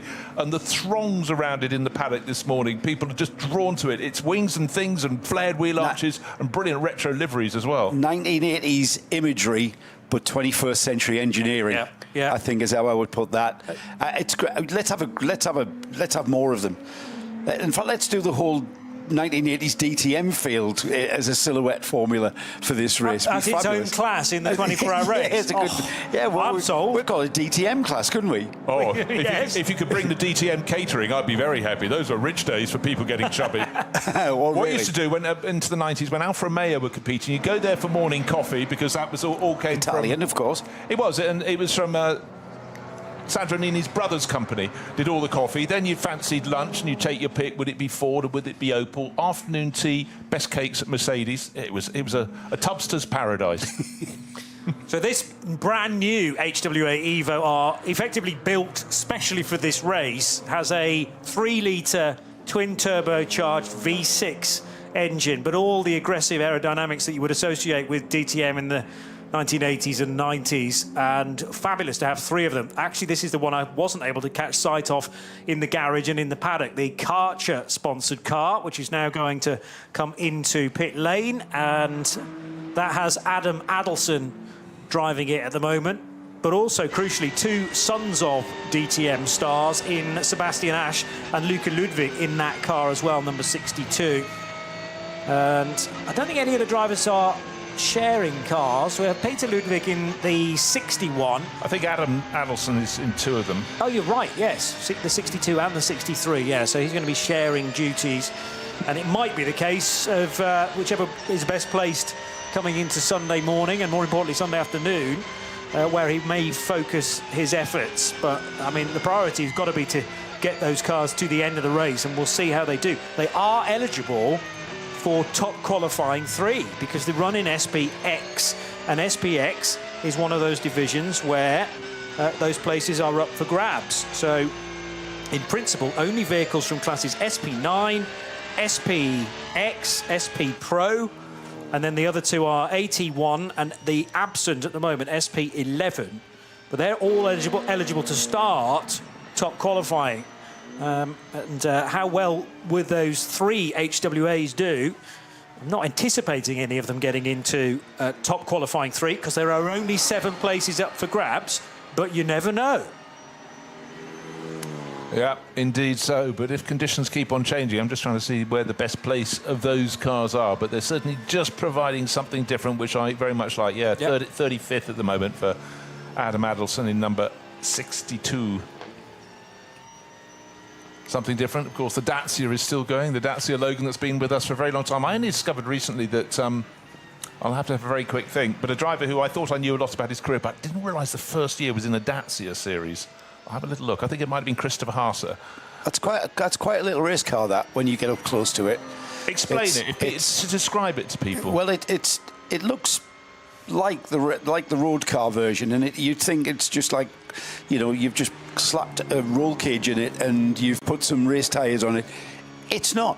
It's got some pretty trick dampers on that thing, and it's got some pretty robust engineering going into the stiffening of that car. There's the rain board, as if the drivers needed that to realise what was hitting their windscreens. And you can actually see outside on the track now that there is an absolutely completely dry pit straight, but out on the track, the imagery that we're getting from out there is a very, very damp track, and you can see the tyre lines that were left there by the Dacia showing us just how wet and damp that is getting out there. And but this is what this weekend is going to be all about, gentlemen. Everybody that is going to be watching this race is going to be intrigued. Just the wet lines now that are appearing, these cars are on slick tyres, so they're absolutely tippy-toeing around the Nordschleife. It's called the green hell. It's the green wet hell at the moment, though, Bruce. It is, but yet, literally, as you were saying there, there's a part of the circuit where the cars are in sunshine. There we go, 25 kilometres. You could fit all of this in. Just going back, it was indeed Christopher Haase. 2006, he raced in the Dacia Logan Series. Following year, ADAC GT champion. Oh, he's quite good. Year after that, 2008, GT4 Euro champion. So clearly, it got him going. I don't remember anything about the Dacia series because that didn't stretch across the UK. No. But it was a single make entry-level saloon car formula, wasn't it, to get people? And the cars would have been. I can tell you now, those teams would have been tweaking those cars. The regulations would have been tight, so they would have been tweaking that marginal gain to increase their performance in every way, shape or form they could. Even angling the door mirrors towards it to shave a bit of aero from it. Get it up over 80 miles an hour. Yeah. yes, to get that up to 125k or so. Yeah. But there's some very interesting sort of entry levels for a lot of now very well-known GT drivers. I remember Calvin van der Linde, he's a former VW Sirocco Cup champion, probably did many races around here as well. We have Siroccos, I'm sure, in this year's race in some of the lower categories. A couple of moments ago, at a very wet Tiergarten, one of the Porsche Caymans just taps the barrier, but unable to steer, understeering totally to the left and into, thankfully, a tyre wall that is relatively deep, and it has one of those rubber belts across it as well, so you can just use it almost as a snowbank in the Swedish rally, bounce yourself back onto the track. There's no option to pit coming out of that final sequence of chicanes in this format of the weekend. That's why nobody's peeling off to the regular pit lane. You have to do a full lap of the Grand Prix circuit and go in then via the Grand Prix entrance of pit lane, because as you can see, it's coned off. And what that does give you the option to do is actually circulate on the Grand Prix track endlessly if you wish. Just go round and round and round before you're brave enough to go to the hats and back. I wouldn't do that right now because the rain is pouring. The rain has arrived on the pit straight. You know, literally a second ago, as you heard me describe, looked outside, there was no rain, the track was dry. That looks a little bit hail and sleety, actually, gentlemen. There was a bit of hail. Yes, when I was walking around the paddock earlier on. Oh, yeah, there was definitely hail that cars. was stinging my face. Yep. But that looks... I'm not sure it is. I'm trying to see if it bounces off the ground, and I can't from here. But it's definitely wet. We can see that. It's definitely wet now pretty much everywhere on this track. It is. I mean, I would just say, when I just smiled at you and said, look, you know, part of the circuit was in sunshine a few moments ago. Then we had the Porsche going off at Tiergarten, which is the final sequence of corners onto start-finish straight. You look out the window, the rain is now here. And as cars go down the start-finish straight, they're looking at relatively bright sky straight ahead. There's a big ominous cloud on the left-hand side. But in fact, it is definitely sleet at the moment. When the raindrops or the sleet drops are hitting the window, there's a big explosion. And we've got hail down at the first corner as well. So you're getting the lot. It's like a spring day in Norfolk. You're coming off the Dottingham straight. You're absolutely maxed out. You are top speed. And then picking your braking point is tricky enough if the track conditions are consistent. But add in that, sleet and rain, where the driver of that Porsche Cayman would have braked earlier than he expected to have to brake, and even then got caught out. Yeah. I'm glad I'm sat here. I do not want to be in it. You know, usually, I'd love to be out in a race car on that track. No. Especially with the weather we've got this weekend. Yeah, it's just imagine you've done 95, 96% of the lap, maybe almost slightly more, and you slide off even when you've made the extra caution. But, you know, it's moving through. That's the thing. It's not going to stay for long, but what will stay for a while is the track will be greasy, but already parts are back into much brighter weather. Interesting faces. A new face this year at the top level is Patricia Stalizzani, who's racing Conrad Motorsport Lamborghini and again stepped up to the Nürburgring Langstrecken series to get experience. But it's nice to see some people pitching in towards the top level of the sport. And for Conrad Motorsport, they've been coming here forever and a day. And she's sharing with Christian Engelhardt and hugely experienced German racer Pavel Lefterov, a Bulgarian who's been competing in GT4 upwards from for a good decade. And Maximilian Paul, if it's a Lamborghini, he races it, and he's here. But Patricia, she did GT4 about 5-6 years ago, then had a bit of a gap. But GT Tyre, they've always been entering cars in these events for all-female crews, so she came to compete in that. And then she did a bit of... this is a series for you, Johnny. The NXT Next Gen Cup for mini-bodied electric junior touring cars. Sounds quite good to me. Yeah. I don't mind a bit of touring car racing. The electric touring car racing, I could be sold on it. It's just nightmarish, though, on the Grand Prix track. I was starting to think, why has Patricia been brave enough to go onto the Hatzenberg? Then when she was down at Arenberg, it was beautiful sunshine, and it was like a different season, let alone a different day. So you can get good data if you're not on the Grand Prix track.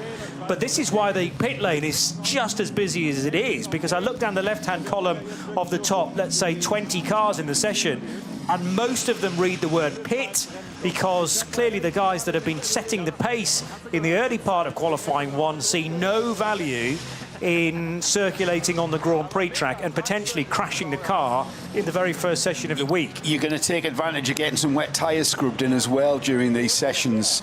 They work better. Taking us back to single-make formulas and single-make series, I want to say hello to Matt Kelly, who's listening in.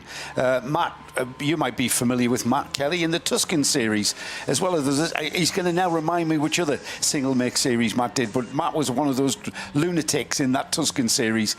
It was a fantastic series. I mean, some tip-top drives, but the cars in their own right, they were hairy, they were scary, and they were blinking fast. Yes, absolutely. Great racing. And hello to our former colleague, Shea Adam, who's watching with Sebastian Bourdais at home and enjoying the coverage of this race.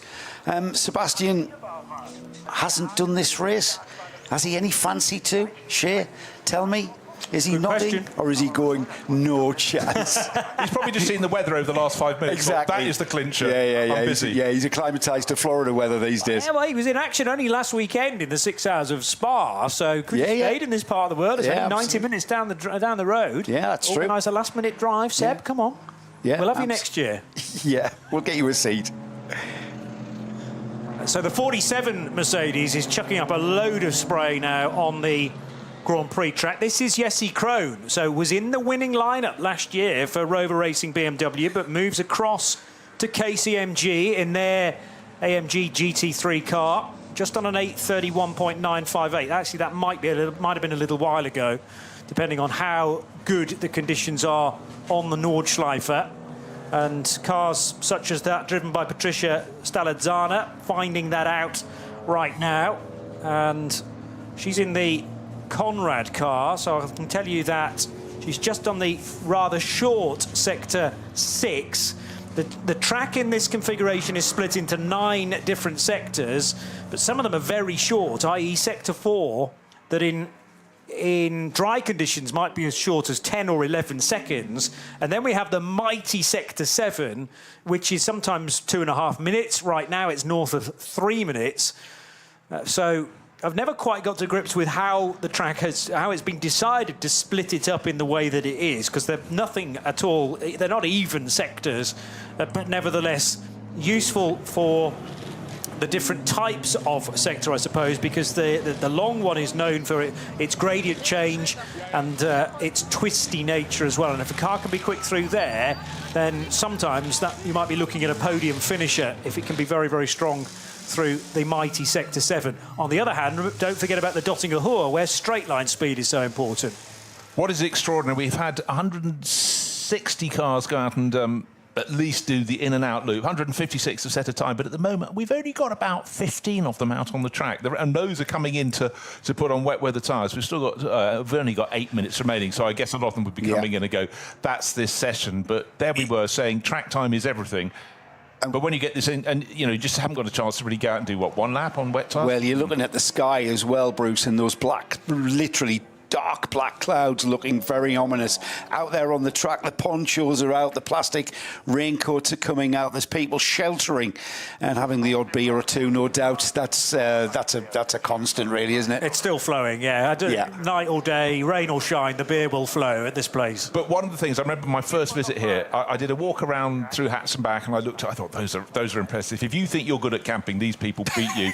Time and time again, and over the course of the weekend I went on a second walk. I thought that fort's got a lot bigger, and it was being built out of beer barrels. As they got through them, it was another level. Then they built a balcony, and it was just the works. But when you look at the enterprise that goes into the vehicles, we were having a laugh a couple of years ago, weren't we? Flatbed truck, dry ice machine, a hot tub down below it, and overlooking the track at the Hats and back, sitting with a beer in a hot tub.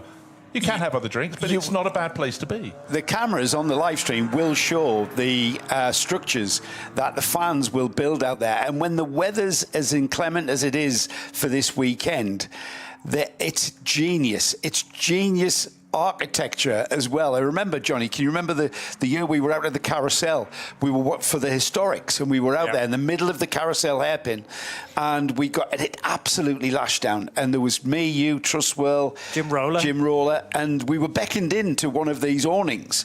However, once we got inside the awning went off to like 100 metres down. It was conjoined with other people's awnings, and it was all just one big. It was like, imagine going into a Las Vegas casino and that being connected by a corridor to the next casino and the next casino. It was phenomenal. It was the TARDIS, basically, incredible. wasn't it? A labyrinth of awnings and lots of beer. And we stayed there a while, if I remember. All week, yes. I think. Yeah. If you stayed there any longer, they'd have popped an apple in your mouth, put you on a spit, and put you on the barbecue, wouldn't they? On the rotisserie. I'm trying to say something, mate. I've been doing a salad option for a long time. I know, you're looking remarkably trim. I've got another vote for the 1980s DTM class. That comes from Chris Lazenby, who was at home watching, not at the event. He's the one of the series photographers, the 24H series, you remember. So we get another vote there. So we need to take this to the organiser with a petition. How many names do we need in a petition to get things actually happening? 3. That'll do. That'll do. More. We've got 4 then. Oh, we've won. Speaking of 3, the number 3 Mercedes is back on the racetrack. This is Lucas Auer now then for the 3rd fastest car so far. And Lucas Auer is the game plan here to get his 2 laps in. Well, he may only manage 1 now with 5 minutes left on the clock. But clearly they're brave enough to just test the water, I suppose. Cometh the man, cometh the hour. I'm not going to say that. It's just too awful. You just did. Got away with it. But it's the only car of the fastest 16 so far to be out on the track currently. The next fastest is Jesse Krohn, who I've already talked about in 17th fastest for KCMG in another AMG GT3. And also circulating just on the Grand Prix track is the Porsche 911 GT3 car from Gorian RT. That's a car collection prepared Porsche. They have a long-standing partnership with Audi, but do occasionally run Porsche 911s as well. And car number 4 is entered into SP9. And Lucas Auer, well, choosing deliberately to go across the painted section of the Vedol chicane at relatively low speed because he was coming into the pit lane, so just an exploratory lap there. I think that's scrubbing wets in, Johnny, to be honest. Yeah, They're makes probably sense. getting the sheen, the sheen off the wet tyres, so that they are where they need them to be. There's no messing about with a really, really inoperable wet tyre for a good part of the lap. Certainly during the race, you want the wet tyre to be working, and they are going to be on and off wet tyres and slick tyres, or that we may find that. The conditions that are forecast are very, very similar to today, where we've had long periods of dryness, and then with blasts of wetness, and then the sun comes out, and the temperature goes to about 15 degrees for a moment, and then it goes back down to 8.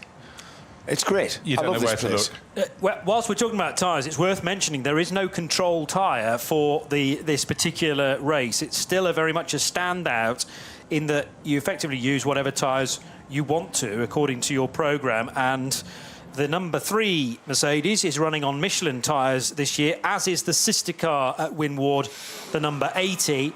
But we have Pirelli, we have Yokohama, we have Goodyear, Hankook, and I've started a list that I can't finish because they're probably GT tyres, yes.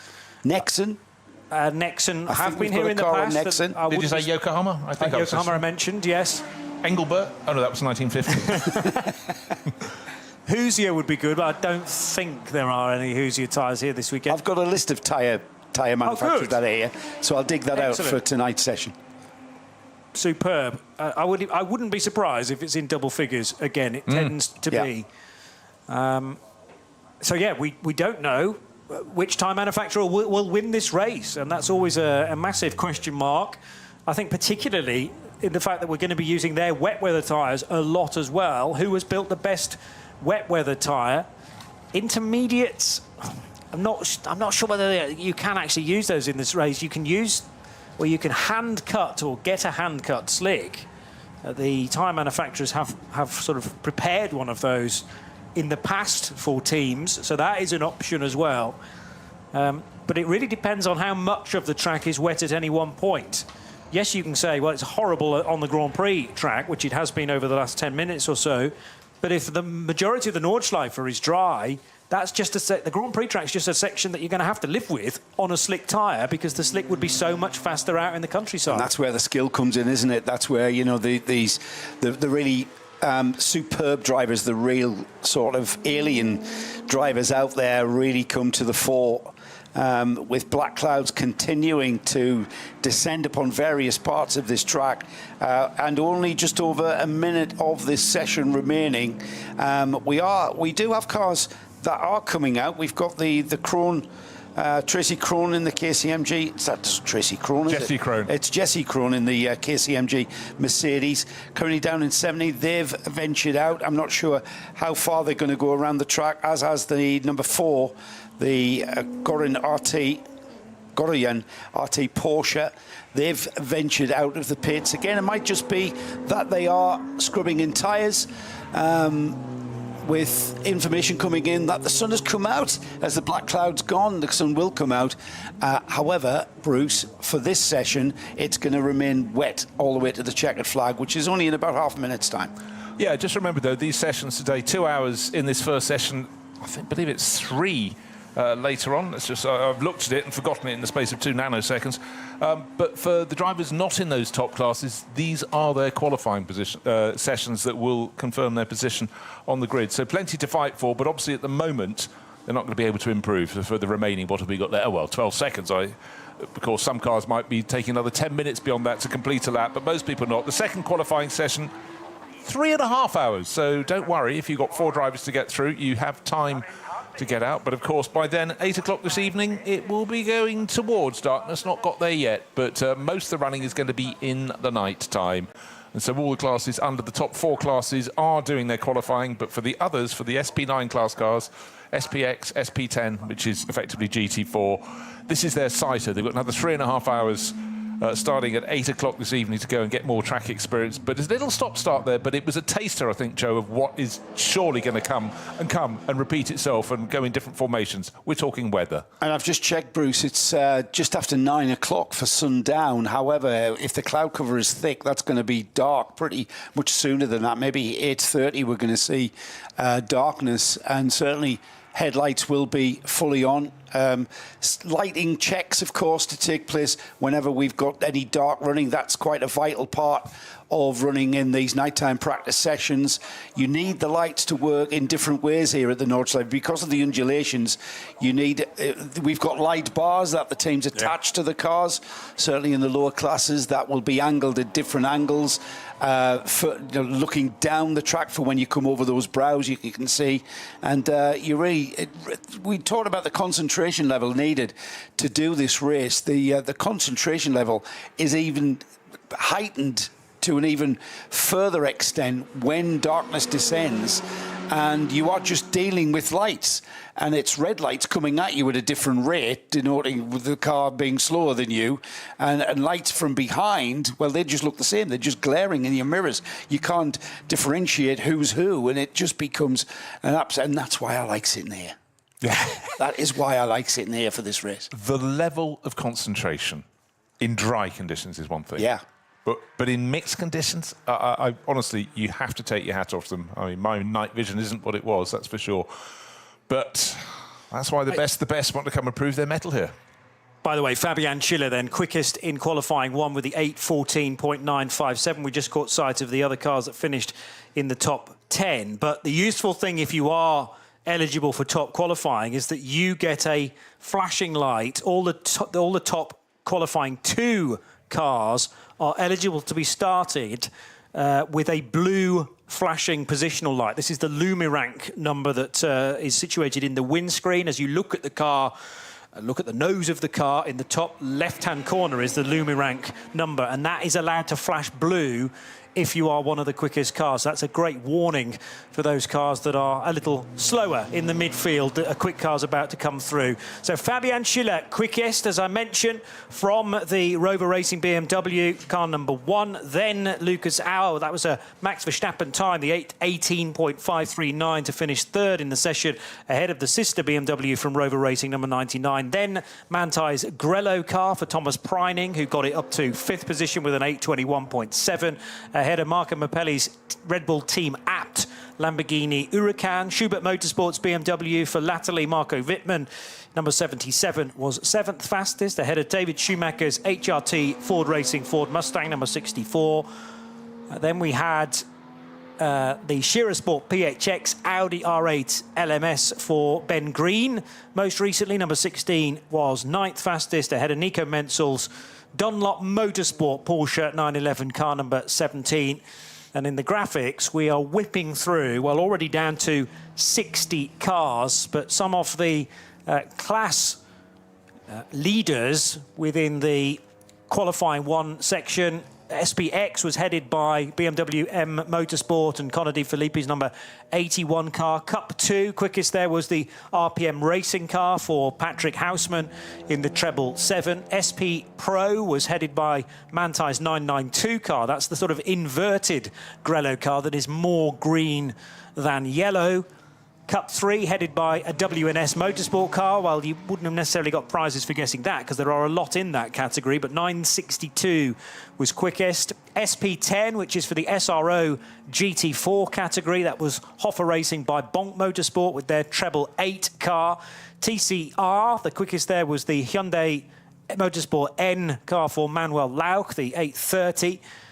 SP8T, Dual Motorsports, number 59, Aston Martin, quickest.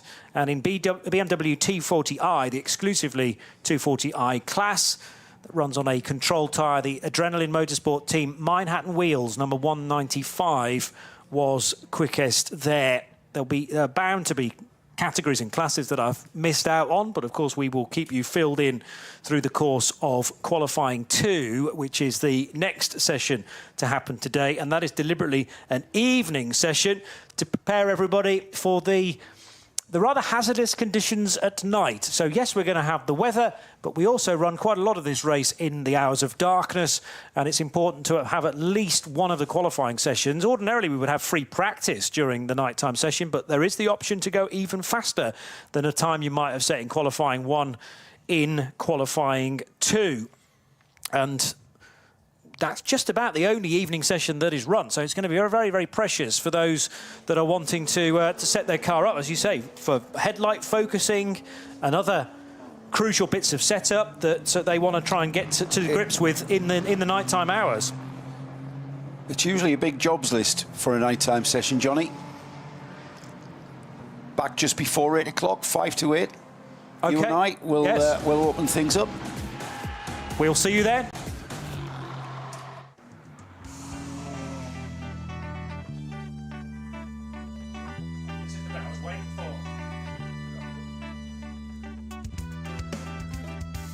So quite a session in qualifying 1, which began at 1:15 this afternoon, a couple of hours running, and everyone realising on the radar that the wet stuff was going to hit probably after half an hour or so. So important to get cars out as quickly as possible.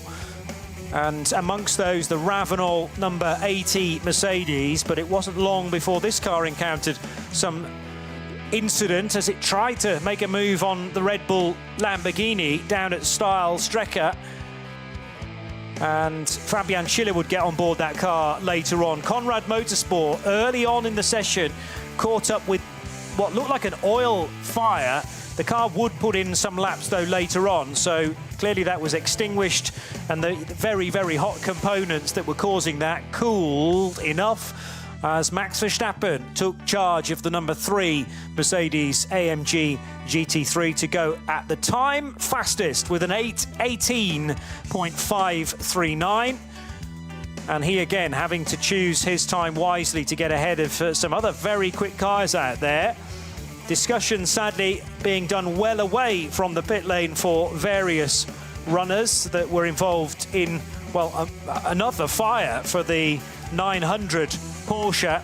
This the entry from Black Falcon in Cup 2, and Cup 2 having north of double-figure entries this weekend. I think that's going to be a hotbed of action for sure, and Cup 2 just has this knack of keeping a nose-to-tail fight going on for hours on end. The Dacia Logan also with a few laps under its belt. It runs in SP3T this year, and the 300 numbered car for Neumann certainly identifying its level and its opponents as well, which is sometimes tricky to do in a qualifying session. You're not always out, of course, with the cars from your category. Busy on the main straight as well, as Fabian Schiller eventually got on board the number 80 car that sits alongside the 3 in the garages. Both run out of the Winward Racing organisation. And Fabian Schiller timed his run to perfection through the best of the conditions. The rain had eased off.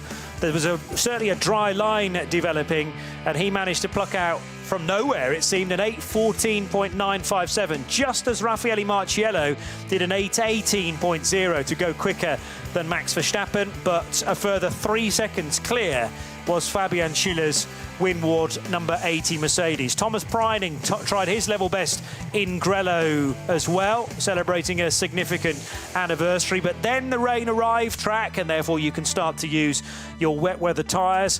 Who has got the best wet rubber here this weekend is the next question, because this is one of the very few races that remain in world motorsport where there is a huge mixture of different tyres. Falcon tyre is another one that we didn't add to the list, although remember that Porsche outfit have sort of split their allegiances this year.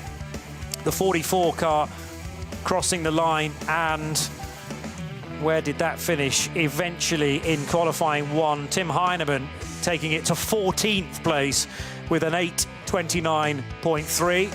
Little bit wide on the Grand Prix track for Lucas Auer, but to be honest, in the final 15 to 20 minutes of the session, it was all about scrubbing wet weather tyres in the Rover Racing BMW, hoping that they've got a very quick car to defend their title. Raffaele Marciello took that over along with Dries Vanthoor in the 99 car. And they finish second and fourth. We will see you later, though, for qualifying 2.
The 54th edition of the Ravenol 24 hours of the Nürburgring begins at 3 o'clock on Saturday.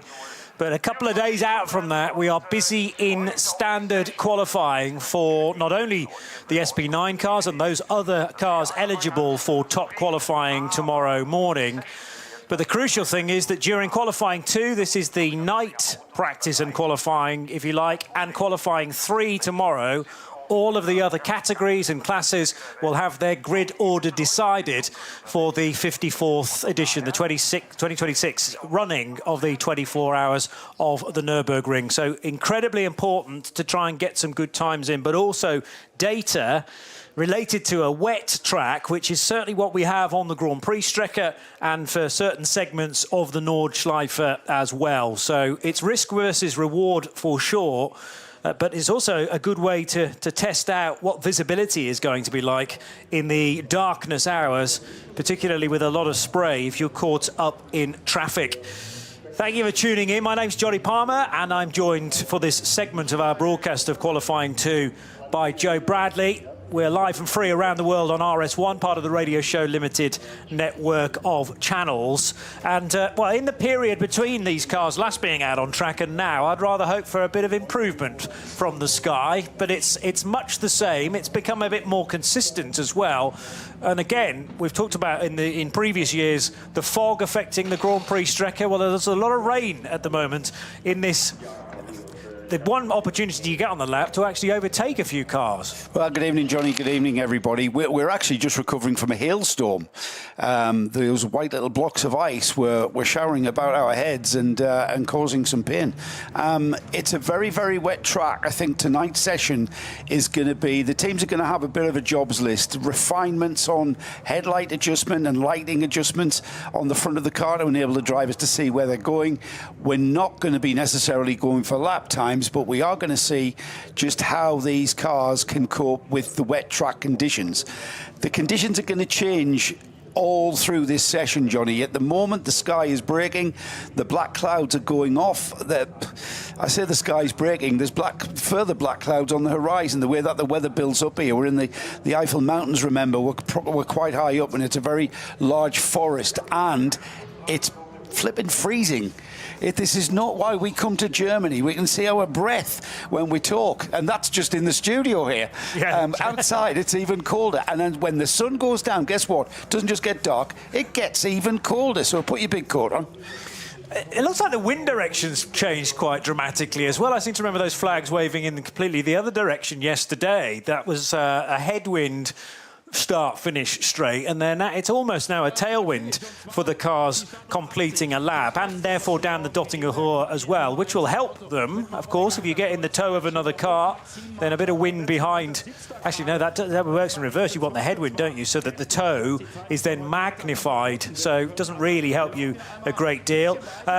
The other thing I love about this event is the mixed tyre manufacturer, and the two Mercedes, the Red Bull car and the Ravenol car, numbers 3 and 80, going on to, unsurprisingly, treaded Michelin Pilot Sport tyres.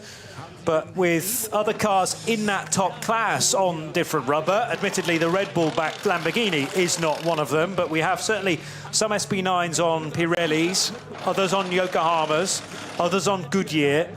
So there's a real mixture, and I by no means got to the end of a long list of different tyre manufacturers. And what is the state of the design of wet tyre that all of these tyre companies are bringing to the ring this weekend? Because that is where the race could be won and lost. Don't be fooled, by the way, by the Falcon branding that is carried by all of the cars in this event, because they are an event sponsor. So you might spot Falcon on the top of each of the wheel arches of the cars. That doesn't necessarily tell you that is the right tyre that they are running on. Some are Falcon shod, but that BMW, for instance, is on Michelin's.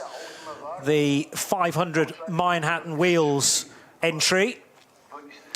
The other thing that I kind of lose track of, despite covering the Nürburgring Langstrecken series through the course of the year as well, but it's not until you get the opportunity to plunge into the various garages, and we're very lucky enough to have media passes that enable you to do that, and you stumble across a garage that has 6 and sometimes 7 cars within it, and there is barely room to squeeze between each of the wings and the bumpers of those cars. So goodness knows what it's like to actually work on some of this machinery when you're having to haul pretty large jacks, high jack stands, wheels, and then things like brake discs and calipers as well. There's no space if all the cars are still in the garage. It would ruin my OCD of keeping a tidy garage, Johnny. It's absolute chaos down there.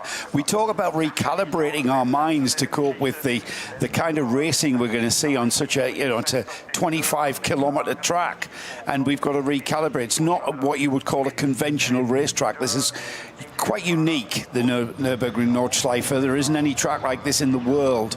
The nature of the track, the way that we go racing in the Nürburgring 24 hours is again a unique way of going racing.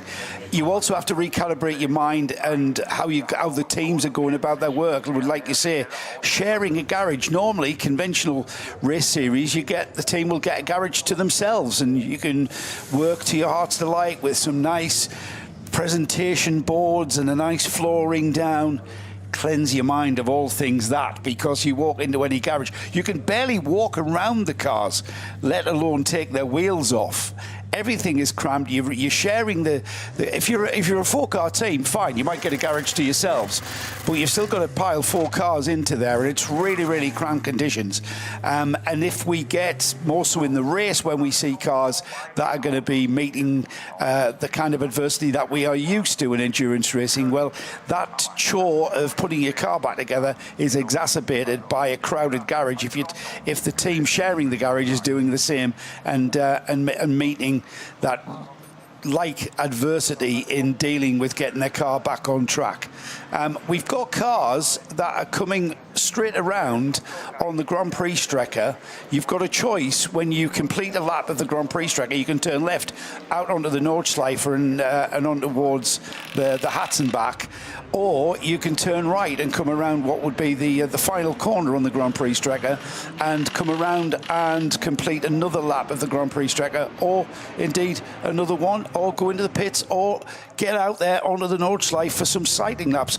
Because, Johnny, I think the weather report is that we've had rain, sleet, hailstones across the whole of this 25-kilometre course, across the whole area. So it's not like times where we've sometimes seen dry parts of this track and then we get to a wet part of this track. There is no doubt that every single car that you see out there on track will be on wet tyres.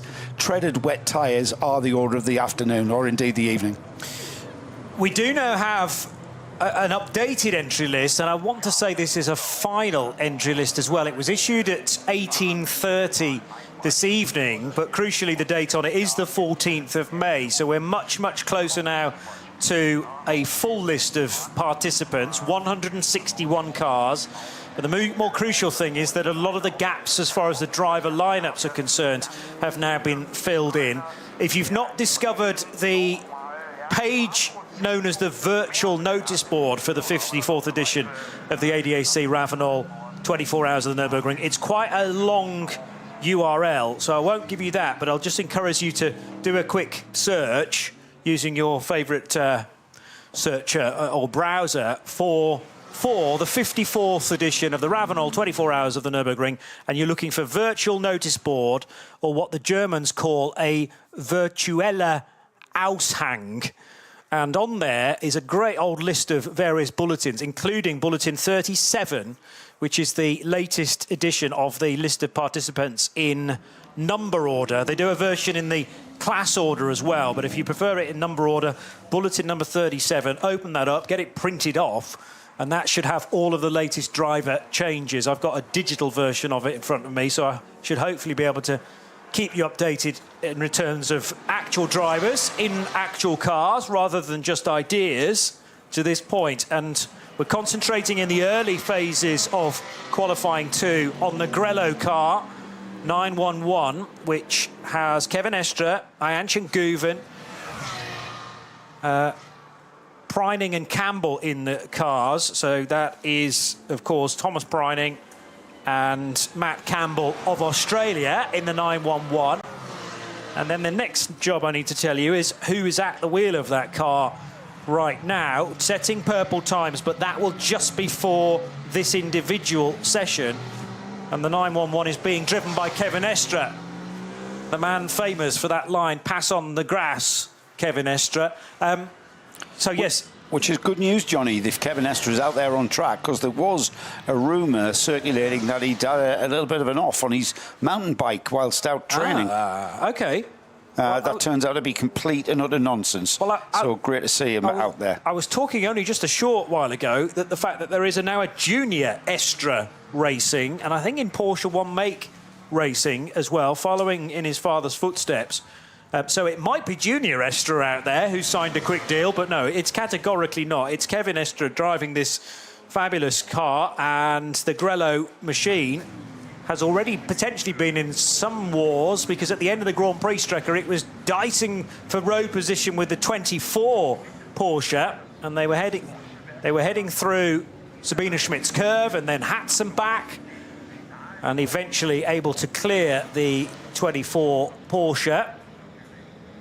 Just before the run down towards Flugplatz. We have plenty of other news as well, by the way, that has emerged from qualifying one. So, first of all, there was a big crash involving the 900 Porsche, which was suffering from a mechanical failure and then a fire for the Black Falcon Team Zimmermann Porsche. That car stopped at the side of the racetrack on the Grand Prix circuit. Driver got out and stood in the gravel, trying to beckon marshals towards it to put the fire out. And as the driver was doing that, it then got hit by the 146 GT Porsche, the all-female crewed car.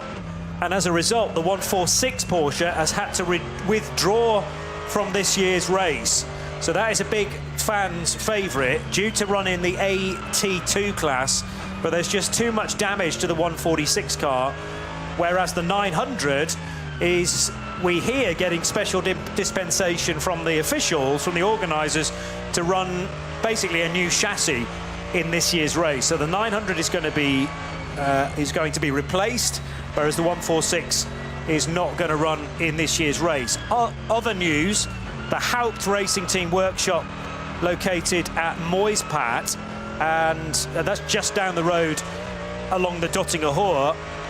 And the number 67 Mustang is in for repairs there after the engine blew at Schwedenkreuz in Q1 when Christopher Mies was at the wheel. So car number 67 in for repairs just down the road of the Dottinger Hohe. And also we're grateful to René de Boer, who's still working hard on this event. He has spoken to Paul Meyer of Black Falcon, and as I say, this is where we get the information about the 900 car, the Zimmermann entry that is set to take part in qualifying 2 tonight, with Paul Meyer alongside Alexander Hart, Benja Hites and Benjamin Kozlowski. So that car being replaced and will be taking part tonight, or at least that is the plan. A lot of mist around the Eiffel at this stage, and this, Joe, is going to be a problem, I predict, overnight during the race as well, with temperatures as low as 3 degrees Saturday night into Sunday morning. Wouldn't be the first time, Johnny, that we've had a red flag situation because of track conditions and indeed observation conditions, with fog being a common factor at this part of the world at this time of year as well. It's we're in the middle of May here. We're not quite in the middle of May. That's at the weekend, but we have got conditions that are changing literally by the minute. We can see out on track that it is very, very wet. Huge plumes of spray coming off the back of the cars, which indicates to us that the track is not just damp, it is very, very wet, full wet conditions. Drivers just a little bit offline as they go around the track, staying off that conventional textbook racing line. And just as I say that, we've got cars streaming past us here on the start-finish straight. Again, plumes of spray beginning to deplete, which means that the track is beginning to dissipate the water from it. It's a lot different out there on the Nordschleife, with pools and streams and rivulets of water running across the track. That's going to take a little bit of time. And as if by magic, another season has arrived with the sun breaking through and blinding us through our booth windows here on the start-finish straight. Sun still high, relatively high in the sky. We're not getting sundown until just after 9 o'clock. If the cloud comes, obviously the darkness will come a little bit earlier, but it's going to be after 9 o'clock before we see the sun go down and full dark conditions prevail.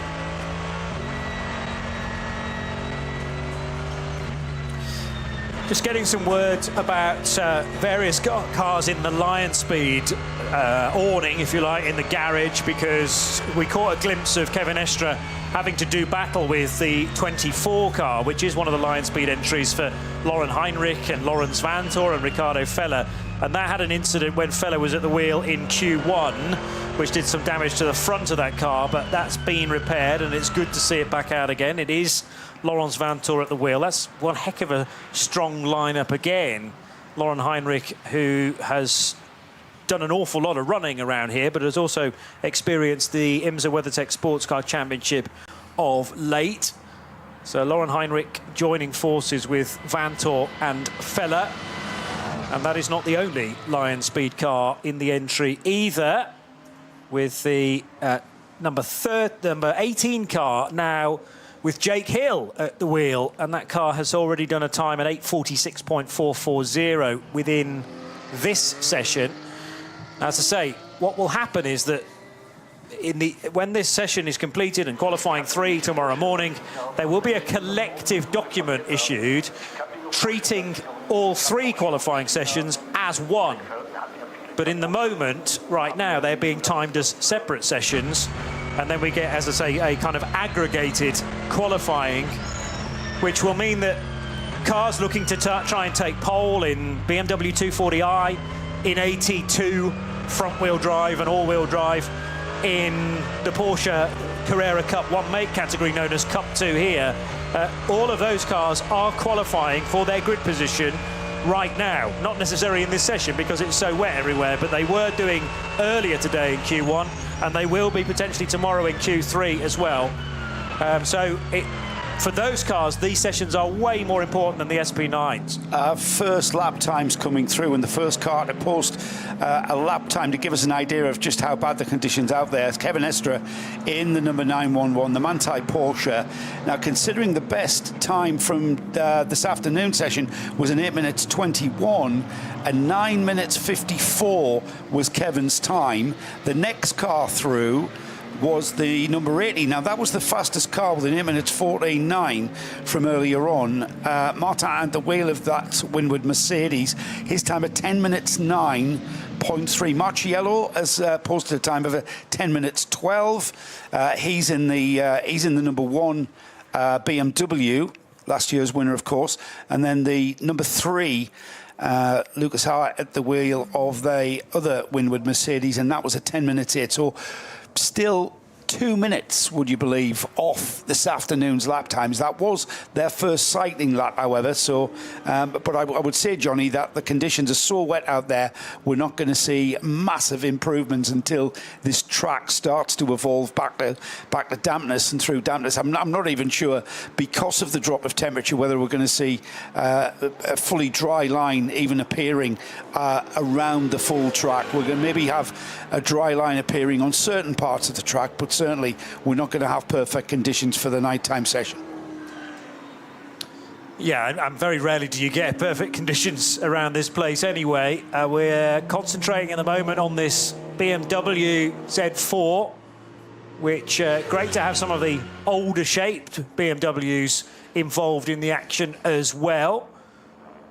Keeping our eye out for some of the quickest cars that were out earlier on in Q1, including Raffaele Marciello in the number 1 Rover Racing BMW, by the way. And actually his time, yes, his time still existing at the top of the timing screen. So kind of goes against the fact that this is timed independently. It is in some circles, but thankfully I've got a screen that is telling me how they compare to times earlier today as well. That was a session that ran from 1:15 till 3:15. And the best time was set by Fabian Schiller in his number 80 Mercedes, an 8:14.957.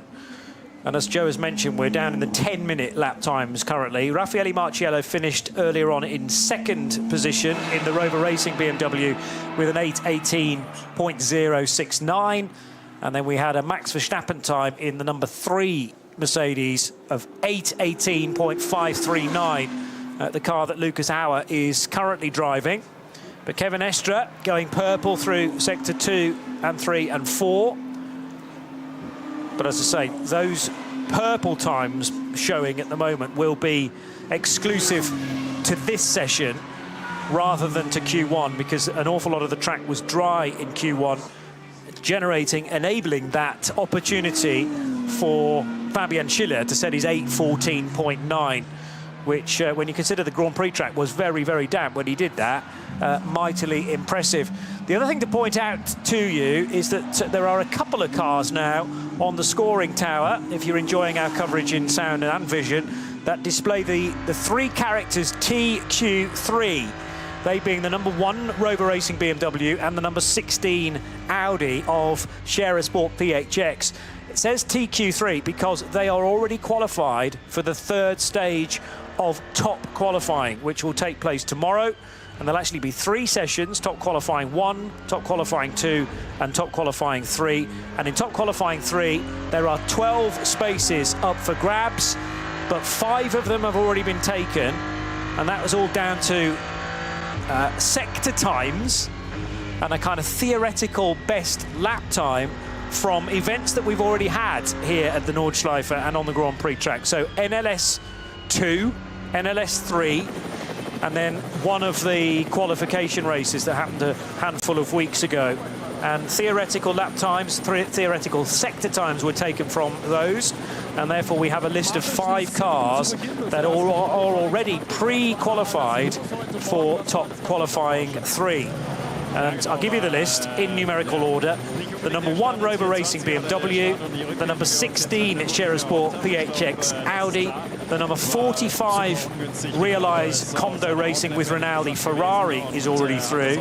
The KCMG Mercedes AMG GT3, that's number 47, and the 84 Lamborghini Huracan GT3 Evo 2, which is the entry from Red Bull Team Apt. But below that, there are 7 spots that are currently unfilled. They are just blank spaces on a spreadsheet, and it'll be Q2, top qualifying 2, that will determine who those 7 cars are. I'm not hearing you, Joe. Oh, sorry, those 5 cars you mentioned, Johnny, that effectively means this is a practice session for those 5 cars already qualified on those theoretical lap times, which of course here at the Nordschleife are virtually sort of mythical, let alone theoretical, especially in these conditions. We're going to get nowhere near those. But those 5 cars, treating this as a practice session, there's still plenty to do. It's not like the session isn't important. There's a lot of work for these cars. The drivers are finding out what this track is like in these wet conditions, which, if you have seen any of the weather forecasts, this is exactly what it could end up being like across the weekend. Unless the weather drastically changes, this is what we're going to get. Changeable conditions become a character of this race, haven't they? Changeable conditions, what we've seen over the years, sometimes for the worst, bringing out red flags. Let's hope we can at least race through the whole 24 hours. But it's going to be the drivers, the teams, the cars that stay on the good side, on the right side of good luck, really, because anything can happen here. Anything can happen here when the track is perfectly dry and consistent. It's even more so when you've got changeable conditions and just finding yourself, just out of the pits on the wrong tyres. In the wrong conditions for the tyres that you're on, it can really, really backfire on you. And it's not really down to anything you or the team have decided to do. It's just pure down to the luck of the gods, really. There was a phenomenal end to this race that was very much weather-related in 2017 when Conor De Filippi, who's back again this year, Christopher Mies, who's back again this year, and Marcus Winkelhock, see above, and Kelvin van der Linde, who's also driving this year as well. That was an Audi year, but the conditions towards the end of the race, very, very damp, for the first part of the Nordschleife. So Schwedenkreuz, Arenberg, down into the foxhole. Just horrendous wet conditions, but the rest of the track was dry. And it was all about tyre choice going into that final stint when they were up against, I seem to remember, a fellow Audi. And almost by accident, they picked just about the right tyre for the majority of the lap. There's a lot of standing water, I've just noticed, where Kevin Estre has just worked his way through. This is now into sector 7 for the Frenchman. And he's having to, again, go off the natural racing line to deal with quite a lot of slow, and that's very much in inverted commas, slower. Nobody's going slow around the Nordschleife today, I can assure you. But the mid-category cars that Kevin's having to clear as safely as possible. But that is potentially putting him into some very large puddles where grip levels are at a real premium, and you don't necessarily know where all that standing water is until you're in it and on top of it, and potentially aquaplaning towards the scenery. So even at this early stage of the week, it feels like the risk factor is particularly high. There are drivers out there that we know are not put off by risk at all, and one of those drivers, Kevin Estre, comes to mind. Can you remember that pole lap back in a McLaren? I dread to think what year it was, maybe 2015, 2014, 2015. Kevin Estre, at the moment, perhaps the fastest car out there. We mentioned in 9 minute 54. That was his first outlap. He's about to complete his second outlap. He's gone purple, which means he's the fastest car overall. He's gone purple in sector 5 and sector 7. Not that far off him is Vanthoor in the number 99 Rover Racing BMW. Laurent went fastest in sector 1, and he was fastest for a long time in sector 2 until he's just been pipped in that sector by Bortolotti, Mirko Bortolotti in the number 84 Red Bull team at Lamborghini. So there's a mix of lap times coming through. The two Winwood Mercedes, they've been quick and consistent. Purple sector time for our in the number 3. That's currently gone purple in sector 8. He's just been pipped by Marciello. It's changing. I'm monitoring these sector times, Johnny, and as I speak the words, it changes before my very eyes. So these conditions, you can see by the amount of water that's on the track as well. You can see, because there's no rain at the moment and the skies are, I'm not going to say clear, but breaking, that water is dissipating and the track is evolving. That pole lap for Kevin Estre in a McLaren, a Door Motorsport entry, was actually 2014 when he did an 8 minutes 10.9. So to give you some context, what are we now, 12 years on from that, and still the best time so far today is 4 seconds slower than the McLaren time in 2014. But in fairness, it's not like-for-like conditions. There's now a few more cars head through Galgenkopf and onto the Dottinger Hoor. Maxime Martin is at the wheel of the number 80 Mercedes, which remains the fastest. That was a time set by Fabian Schiller. But Maxime Martin, who is back regularly with AMG, now getting his chance to do a couple of laps, as you must do in any of these 3 qualifying sessions. Marciello's just gone through in a 9 minute 50.8. He's currently second from this afternoon's time. However, that man, Kevin Estre, he is absolutely on fire out there. The number 911, the 911 numbered Porsche from Manthey, 9 minutes 38. That's how much quicker he is. At 9 minutes 50 is the second fastest time in that top section of this field. But Kevin Estre is absolutely on fire and finding grip from somewhere no one else can. Just going to search through the supplementary regulations for this event to make sure that we're on top of who needs to do what during a night-time run as well. Article 8.7 says minimum laps during qualifying, and that is all the drivers must complete the minimum of 2 timed laps during qualifying 1, 2, 3. Now, what it doesn't necessarily make clear is whether you have to do that in each of the 3 sessions. I'd be very surprised if that is the case. It's going to be 2 time sessions in qualifying 1 and or 2 and or 3. But the interesting thing about this session, of course, is that it's held in darkness hours because it runs through till 11:30 tonight. There are a minimum number of laps that you have to do during the race. All drivers must complete the minimum of 15 laps during the race itself. If the race is interrupted for more than 2 hours, each named driver must complete at least one race lap. So that's a sort of accepting clause within it. But the next thing I'm trying to look for is the night hours and whether there's anything you have to do within this session, therefore, to be again qualified for the race. So bear with me on that, Joe, as the number 44 Falcon Porsche comes out of Tiergarten. No option again, just like earlier on today in qualifying 2, to access the pits immediately out of Tiergarten and Hohenrhein. You have to stay on the racetrack, do a lap of the Grand Prix circuit, and your only way into the pits is using the Hyundai hairpin to then come into pit lane. I call that the back door. It's a back kind door of like as going well. in the back door, isn't it? Yeah. And the other thing is you have 2 options at that point as well. You could stay out and just do another lap of the Grand Prix track, so just keep lapping the Grand Prix track all the time, or you come in the back door of the pits. Yeah. Yes, you sometimes get that with cars that are just wanting to test something. They've maybe repaired on the car, so they'll go out, they'll do a couple of laps of the Grand Prix track and then head out onto the Nordschleife and indeed come back into the pits. So we're seeing all of that. Times are coming down. We've still got that 9 minutes 38 from Kevin Estre. That's the current quickest time of this session so far. The rest of the field into the 9 minute 50s. We've got Maxime Martin last time by 10 minute 9. He's kind of cooled off a little bit, showing yellow sector times. He's in sector 7, sector 6 or 7 at the moment. Purple sector for Estre in 3, sector 3, 1 minute 14.9. That's how long that sector is. And then in the longer sector 5, a 2 minute 6.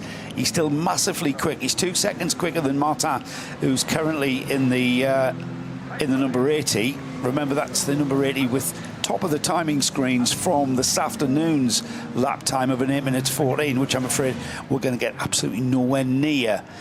Even towards the end of this session, if it doesn't rain again, this track is going to take some evolution to come back to that state.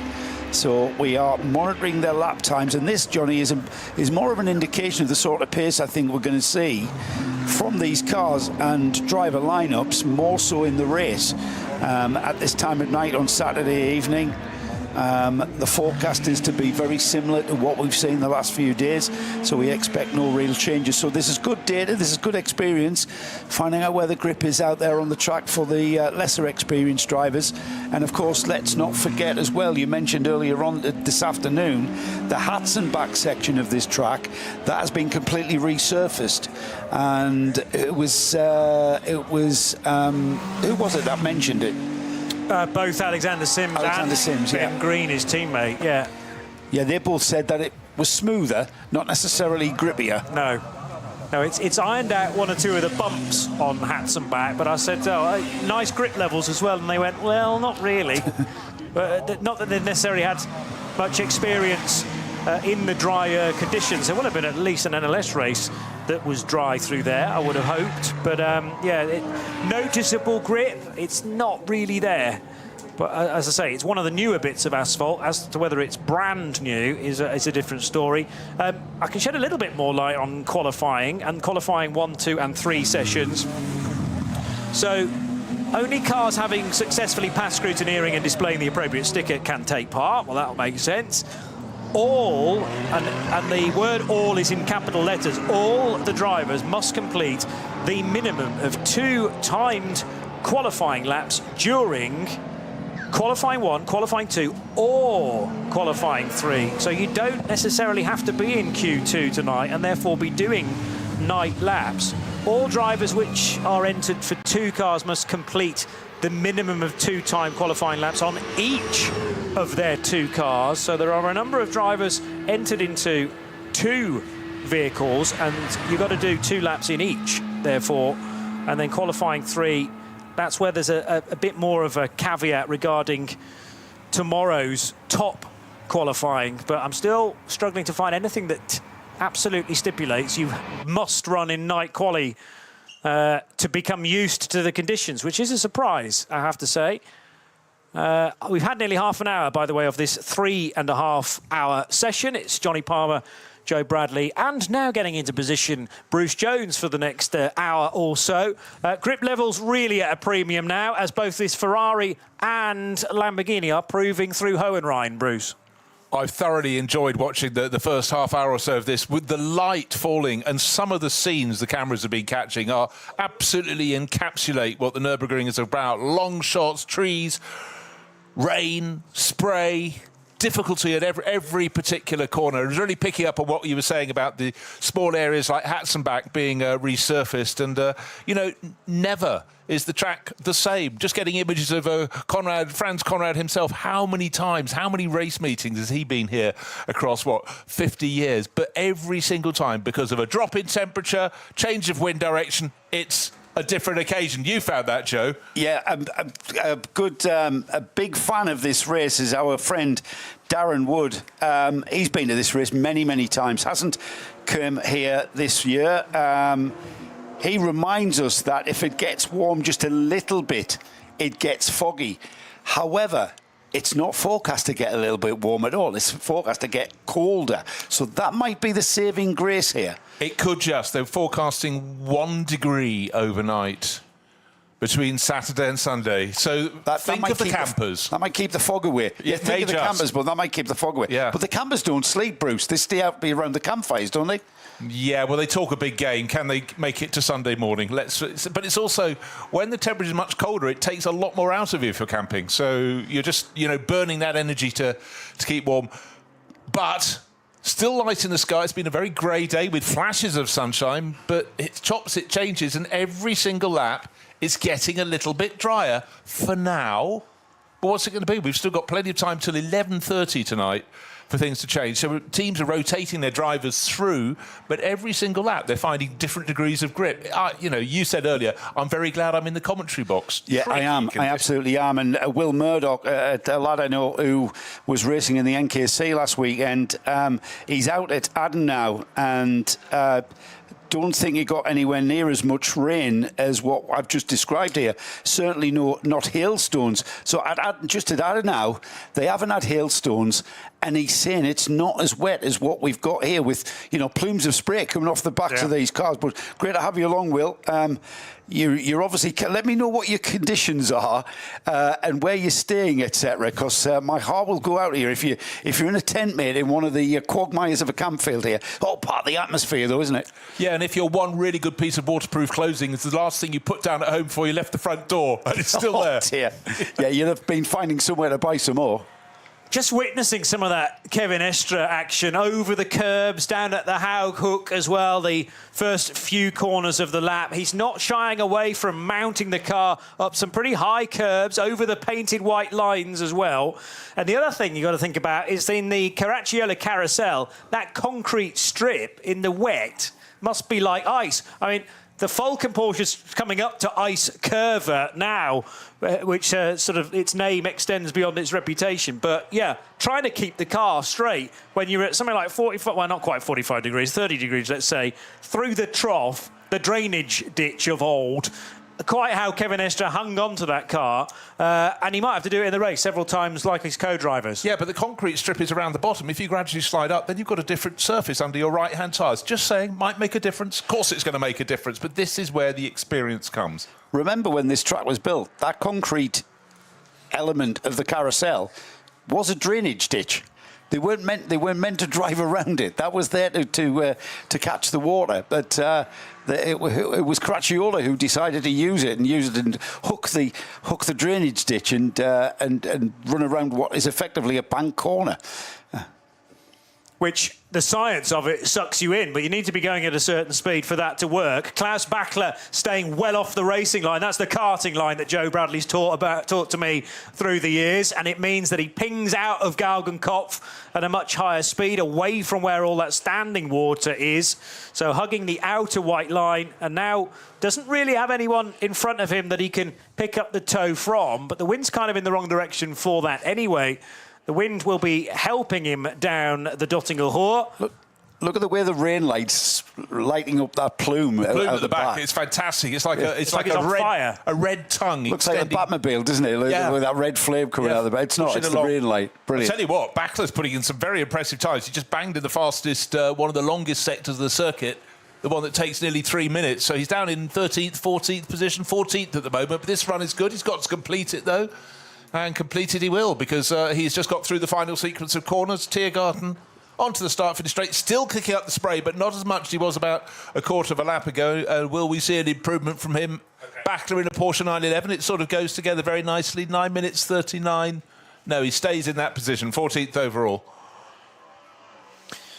The other cars that we haven't seen so far after 35 minutes of running, as the Dacia Logan's had a spin at the carousel, so actually should be facing the other direction here. Is this a classic moment of it being spat out from those concrete slabs and up the road, or did it make contact? Did it have some contact towards it in order to spin the 300 car? But not a pleasant place to be sitting there. Yeah, sitting on the tarmac strip above the concrete ditch we've been talking about, but faced the wrong way. But if he'd hit the barriers at the top, double wave yellows there, no surprise, there'd be damage on the side of the car we can see. Because we're seeing the side that would have been on the uphill side through the corner. The next gaggle of cars, they come up the crest. Of course, you're fairly unsighted as you come up the hill from the Starstrecker up to the carousel. They come over the rise, and they're trying to do some braking on wet concrete. That's working really nicely, isn't it? But he's still sitting there. Marshall's earning their keep. This is Christian Geilfuss, by the way, one of 4 Germans driving this car, along with Oliver Krieser, who I'm sure is a name that you will know well if you've followed this race for a few years. But if he was on another part of the track, he'd just be able to turn around using the inside curb. However, if he turns towards the inside of the corner, he's off. He's going to nose down the drainage ditch that is the concrete carousel. Yes, because where the concrete meets the curb and the grass at the bottom, it's a really big angle, so he's going to thump the nose of the car. Yeah, he's not going to be... I don't know. I actually don't know how he's going to get out of that. He's going to have to do an Austin Powers kind of reverse 74-point turn using just the tarmac bit on the flat top of the thing. Very, very tricky predicament he's found himself in there. Well, just getting a message that... Oh, God, the message is coming in thick and fast. The Dupre net Audi has left, the all-wheel drive S3 has left the track at the Bridesite area. But 2 cars that we haven't yet seen in qualifying 2 that did feature in Q1, the number 5 Black Falcon Team EAE Porsche that Mustafa Mehmet Kaya and Thomas Kiefer and Gabriele Piana, together with Mike Stursberg, are entered into the race in. And then the other car is the 48 Loesch Motorsport by Black Falcon Porsche again, which was the quicker of those 2 cars in qualifying 1. It's actually 16th fastest when Dan Arrow was last in it. Did an 8:30.9, but we haven't yet seen either of those cars that featured fairly well in Q1. It might be that they're just deciding to sit out this first segment of qualifying 2 as some very skillful driving, but now unfortunately there's going to be a backlog because 1, 2, 3 GT3 cars, SB9 cars, 4 of them in fact, together with one of the Hyundai N TCR cars have arrived on the scene, because now unfortunately the Dacia, having found the inner trough, the drainage ditch. Now Geilfuss has maybe stalled the Dacia Logan. Or is he waiting for a gap, perhaps, a safe place to rejoin? He has got it going. The predicament there was the first car, it was a Cup 2 Porsche that came up towards the back of that, got stuck behind it, and the other cars didn't want to go past because it was double wave yellow, so they were lining up on the tarmac upper strip, got going. But I tell you what, I think only the Dacia Logan could have run down, as we were describing, to the bottom, because it has the shortest distance between the front wheels and the nose of the car. It's really a tiny little bluff nose. If you'd had something with a great big front splitter... That's a good point. Not happening. That's a good point. If it had been a GT3 car, that would have been stuck there a lot longer. He's done a really cracking job to get out of that. Kevin Estra's been into the pits, by the way, gentlemen. Thomas Preining is now at the wheel of that car, currently on a 9 minutes 43.8. his fastest time for that car was Kevin Estre. Let's see if Thomas Preining can match that. That's currently the fastest time in this session. And as I say that, I've just spotted something that is contradicting I'm going to contradict myself here, because there's two cars one with a 9-minute 39.7, another one that I found gone even faster with a 9 minutes 39.2, and that's Klaus Bachler in the number 44 Falcon Motorsports Porsche, currently running 14th in this qualifying session, but that's a 9-minute 39.2, which is by far faster than the majority of this field here, with Menzel in the Dunlop-sponsored Porsche 911, car 17. That's almost matched him, half a second off of the 9:39.7. Yeah, only a smashing of the number of cars at the moment, getting under 10 minutes overall for a lap. Conditions for now appear to be improving, but what you always have to look for on the timing screens, is there a yellow band? A yellow flag at certain corner. There was one shown but now clear. Didn't in fact even say where it was around this track, but it is a phenomenal enterprise to get all the marshals working in unison. But don't forget, a lot of the drivers, they don't get very long in the car, because it may be a 3.5-hour session this evening, but they're rotating their drivers through. They're probably trying to give them all another daylight bunch of laps, and then nighttime laps. Nighttime's coming, but not just yet. 9 o'clock is due to be really when it... you looked it up on your telephone, didn't you, Joe? 9 o'clock nightfall. It's 20 minutes from now? Yeah, 9 minutes past 9 to be exact, according to my app. And the sky is breaking, so it's going to be twilight all the way to 9 minutes after 9 o'clock.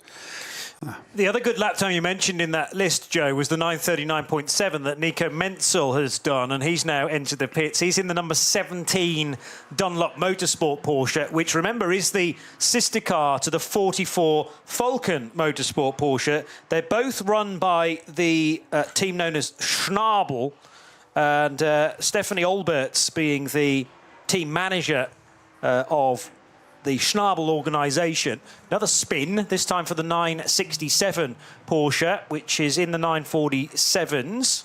But the what number was that? 947? And it did under 9 minutes 47 lap time, I think. Or maybe 946. Anyway, the spin happened.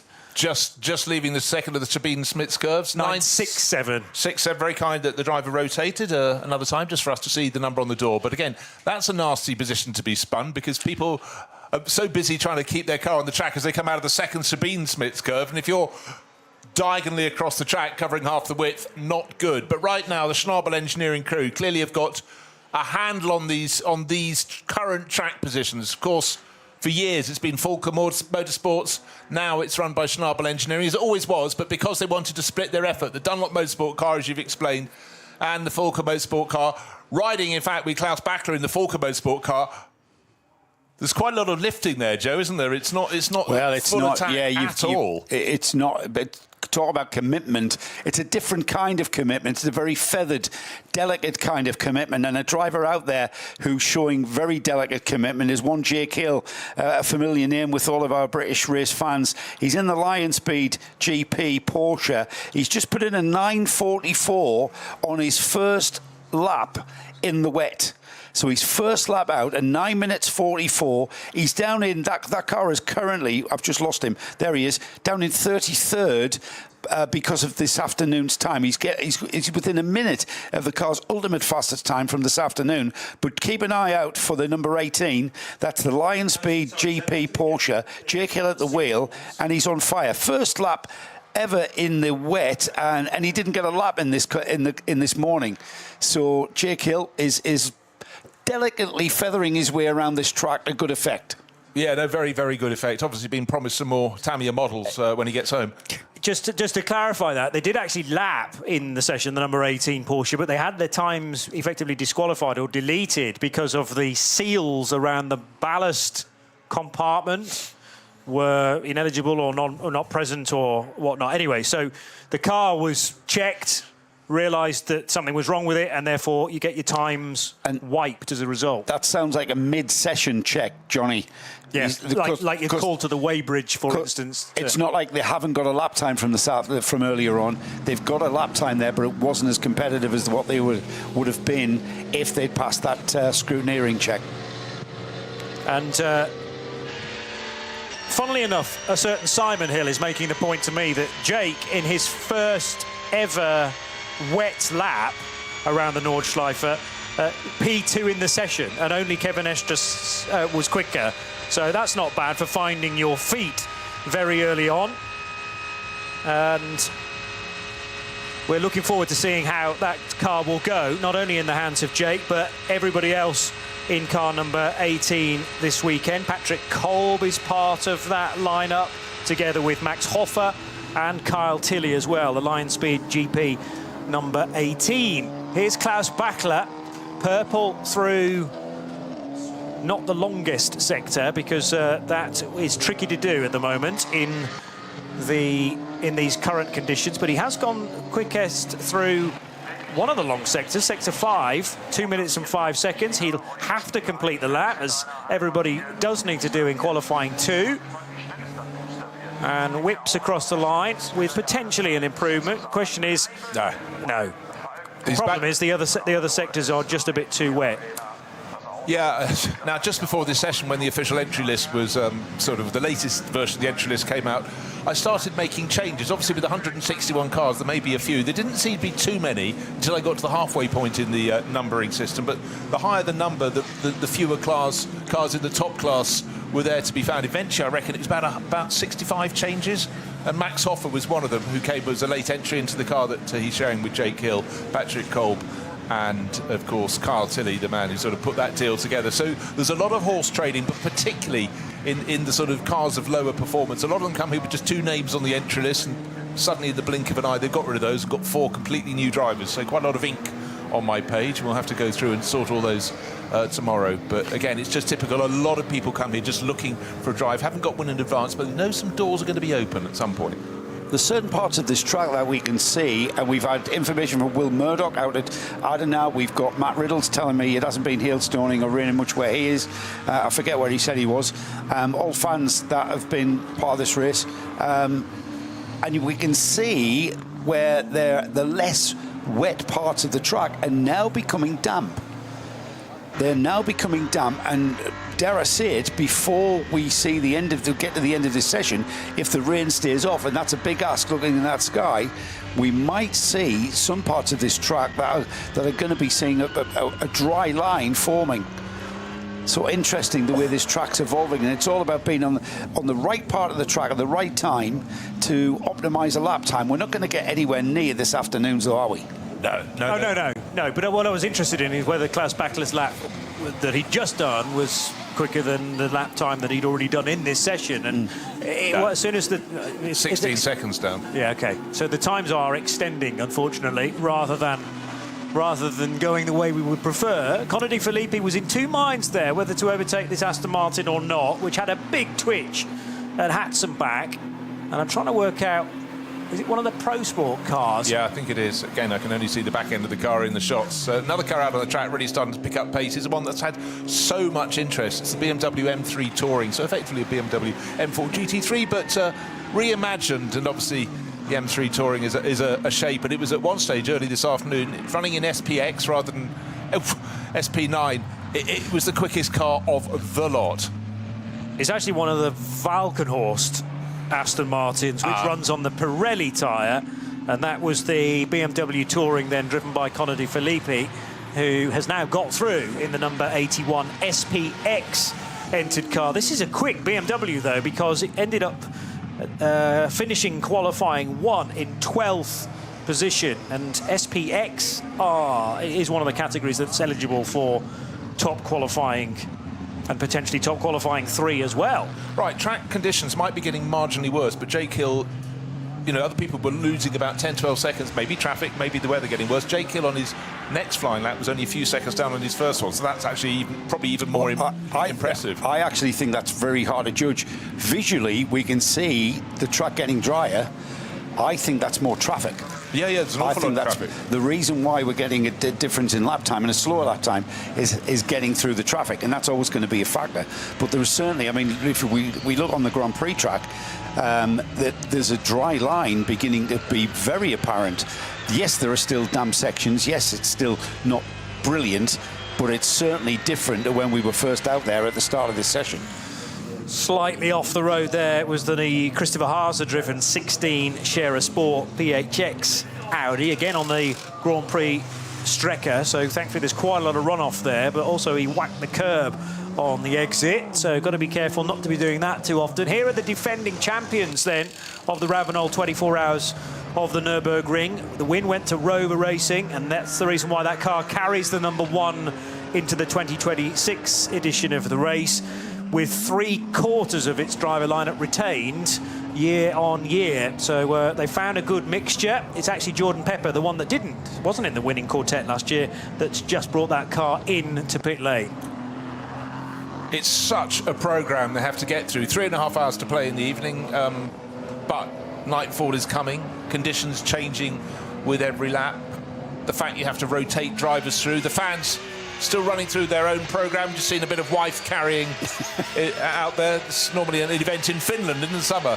But anyhow, yeah, I think, Joe, you are entirely right. At certain parts around the back of the circuit, it's getting closer. But I tell you what, this is when I admire the craft of the drivers the very, very most. Full rain is one thing, full dry is another. Light falling, and the confidence of someone who's an expert like Klaus Bachler. He's been a superstar for, what, 15 years in Porsche 911s, maybe slightly more.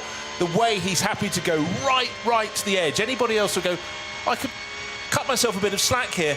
It's only practice for the SP9 class. It's not defining anything for them, but he is absolutely scary, pushing.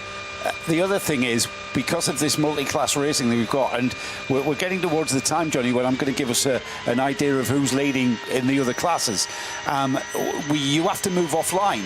You have to move off the ideal drying line, and you then go onto a full wet offline in some areas on this track, which will cost you lap time, but also will it have much of a cooling effect on the wets? It will have for just a minuscule amount of time, and then as soon as you start putting some energy through them, that heat's going to build up again in the wet, isn't it? Another little factor just caught my eye that is changing for the drivers as it becomes darker. Suddenly the effect of lights from the campsites is something. I thought, what's that I see up ahead as we look towards Starstracker? Is that a flashing yellow screen or something? No, just someone's campfire, maybe their tent going up.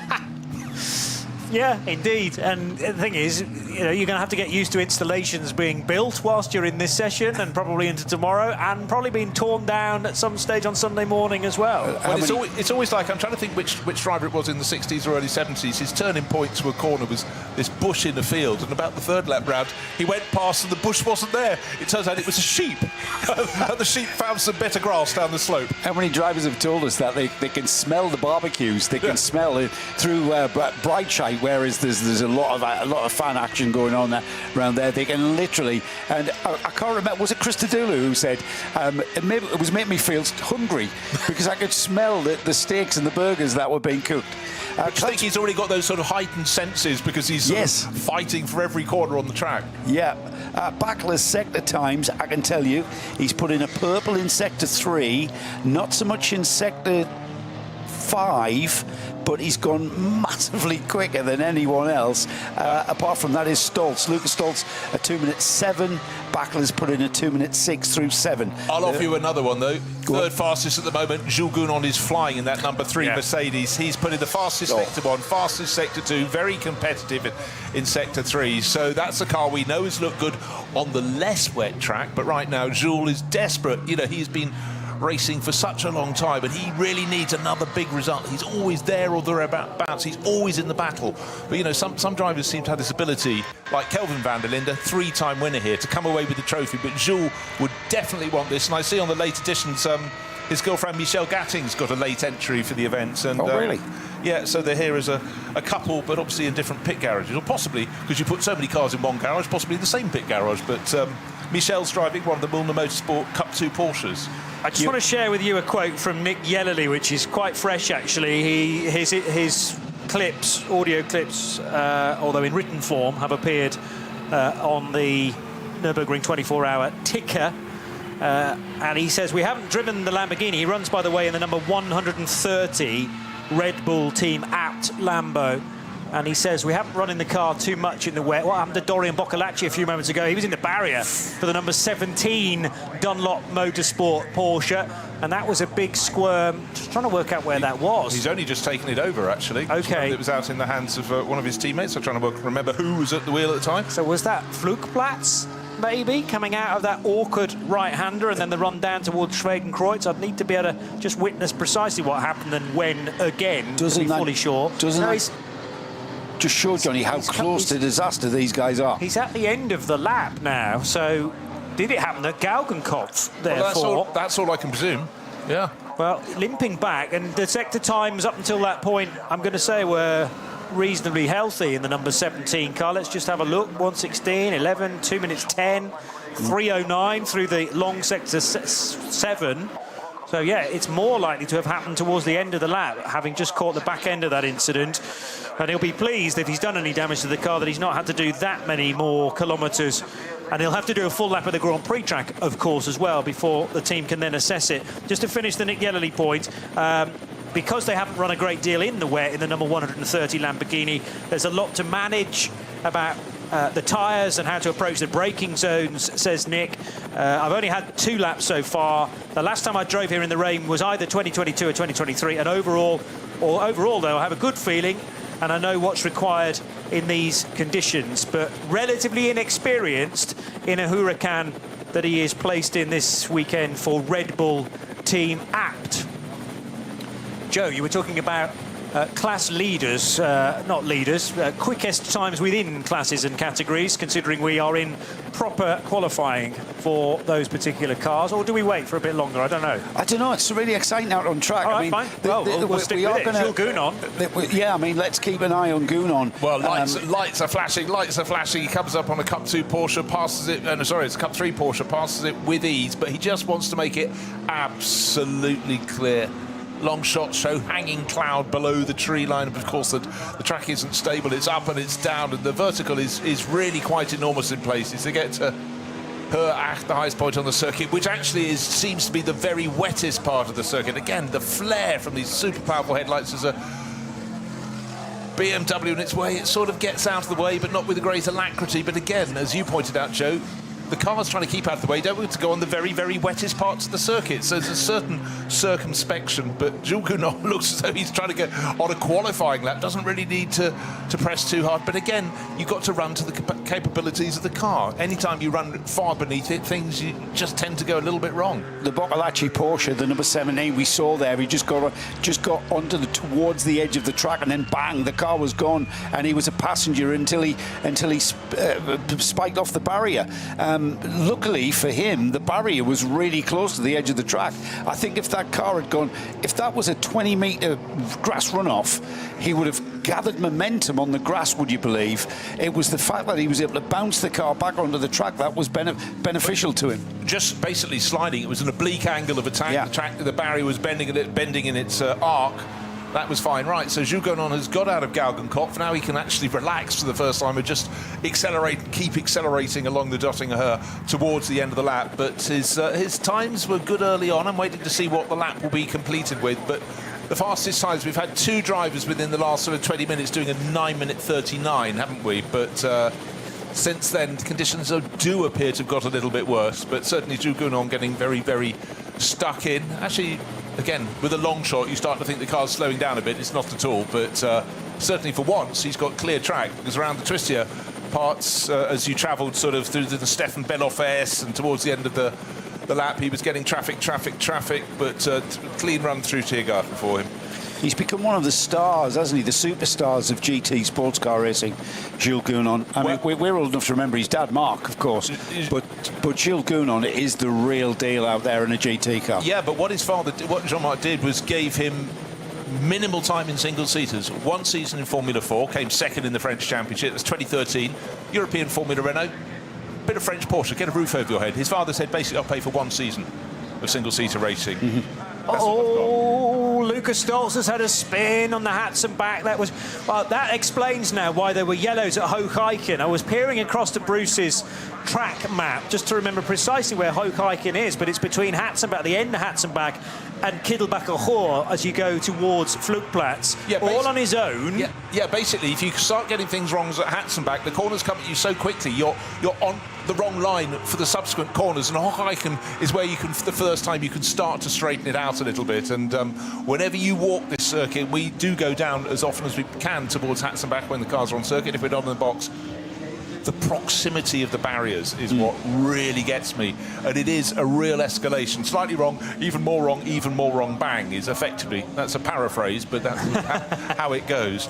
But it just opens out very slightly. You turn right, you go downhill, then you sweep left, and then the track rises because it goes over one of the public roads underneath. So there's a bridge where the racetrack crosses one of the public roads that accesses the inside of the circuit, where there are then many villages as well. We've actually spent 1 year staying on the inside of the track, which was quite a novelty. But it just shows that if drivers of the calibre of Lucas Stoltz are getting things wrong or just testing the grip levels to their limit, then it's pretty tricky out there. It's a voyage of discovery every time you go over that brake pedal.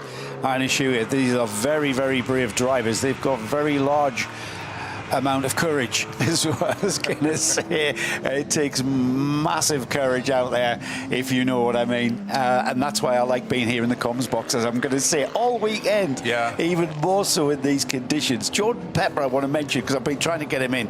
He's been on it. 3 sectors, 4 sectors, personal bests, and then a purple sector in sector 5. He is massively on it. Jordan currently in the number 1, the Rover Racing BMW. This is the car that won last year. They're going for consecutive championships, aren't they? Consecutive victories here. It's a big ask, especially in 2026. But he is on it with a sector 7 that has gone purple as well. Green in sector 6. Purple in sector 5 and 7. Keep an eye on Jordan Pepper's lap time. He's currently, last time through, in 9 minutes 52, but he's going to improve on that, I think. BMW on the Dottinger Hoor, clearing a little bit of traffic. And if you look to the bottom of the shot, that's the public road that runs absolutely parallel with the Dottinger Hoor as well, through Antonius Bucher. Then the much more meaningful braking area into Tiergarten, the left, right, left, and there's a squirm as well from the rear wheels of the BMW as the accelerator is applied. This is the number 1 car of Jordan Pepper, as you've been mentioning, Joe, and it's a 9:32.0, which is the quicker of the lap times we've seen most recently. Yeah, about 7 seconds quicker than anything else. Would have been better still had he not got the twitch coming out to the start-finish straight. The HWA squint, and it's the 1990s all over again. These cars, 3 of them entered in, they're known as the Evo.R. Just think of DTM Mercedes 190, very, very, very special cars, reimagined, and 3 of them. It's just such a treat. We were eulogising about them earlier, but do get a look at the stream, because they're not exactly as they were back in period, but certainly just the memory of those days of the DTM, it was just a fantastic series. And of course, in subsequent years, in recent years, it's turned to GT3 class cars. I preferred it when it was a separate series for touring cars, but we look at touring cars around the world and they continue to change. You know, even the British Touring Car Championship is different this year from what's run before in terms of body shape, but certainly the big names and the big catering, that was the thing that really excited me the most. The big catering, did you say, Bruce? Oh, yes, you chose your food according to the manufacturer. They kept you could start as a slim lad. By the end of the season, you nearly needed a second air ticket. Shall we have a look at the classes? Let's do that. It's just gone 9 o'clock in the evening, by the way, so still got 2.5 hours of this to run. It completed at 11:30 tonight, but yeah, good time to do it, Joe. I absolutely lost track of all time there, but this seems really, really as if we've rehearsed this at the top of the hour. Just before you do, what's that on the pit lane exit road? It looks like a block of wood, maybe, that's sitting in not quite the middle of the road. It's like a wheel chock, isn't it, to stop it running down the hill? But the pit lane's not that steep. But anyhow, that should be there. That might be what it is. It's got a bit of tape around it, though, as well, as if it used to be attached to something. But it's ended up pit lane exit, and there might need to be a yellow flag, quite possibly a code 120 or 60, for a marshal to head out and collect that. Go on. Right, this is not mine. Somebody else has said this in my ear. I've got to credit Mr. Hindhoff for this. I think he's spot on. That looks like a block of wood that you put under the air jack. So the edge axe comes down onto the block of wood. When that edge axe gone back up, it's stuck on the jack. And the car has then carried it out. So it's sort of indented in the wood. Yes, absolutely. And then as the jack's gone up, the piece of wood is still stuck to it. It's pure theory on Hindhaug's part, but yes, that sounds like a very strong theory, that.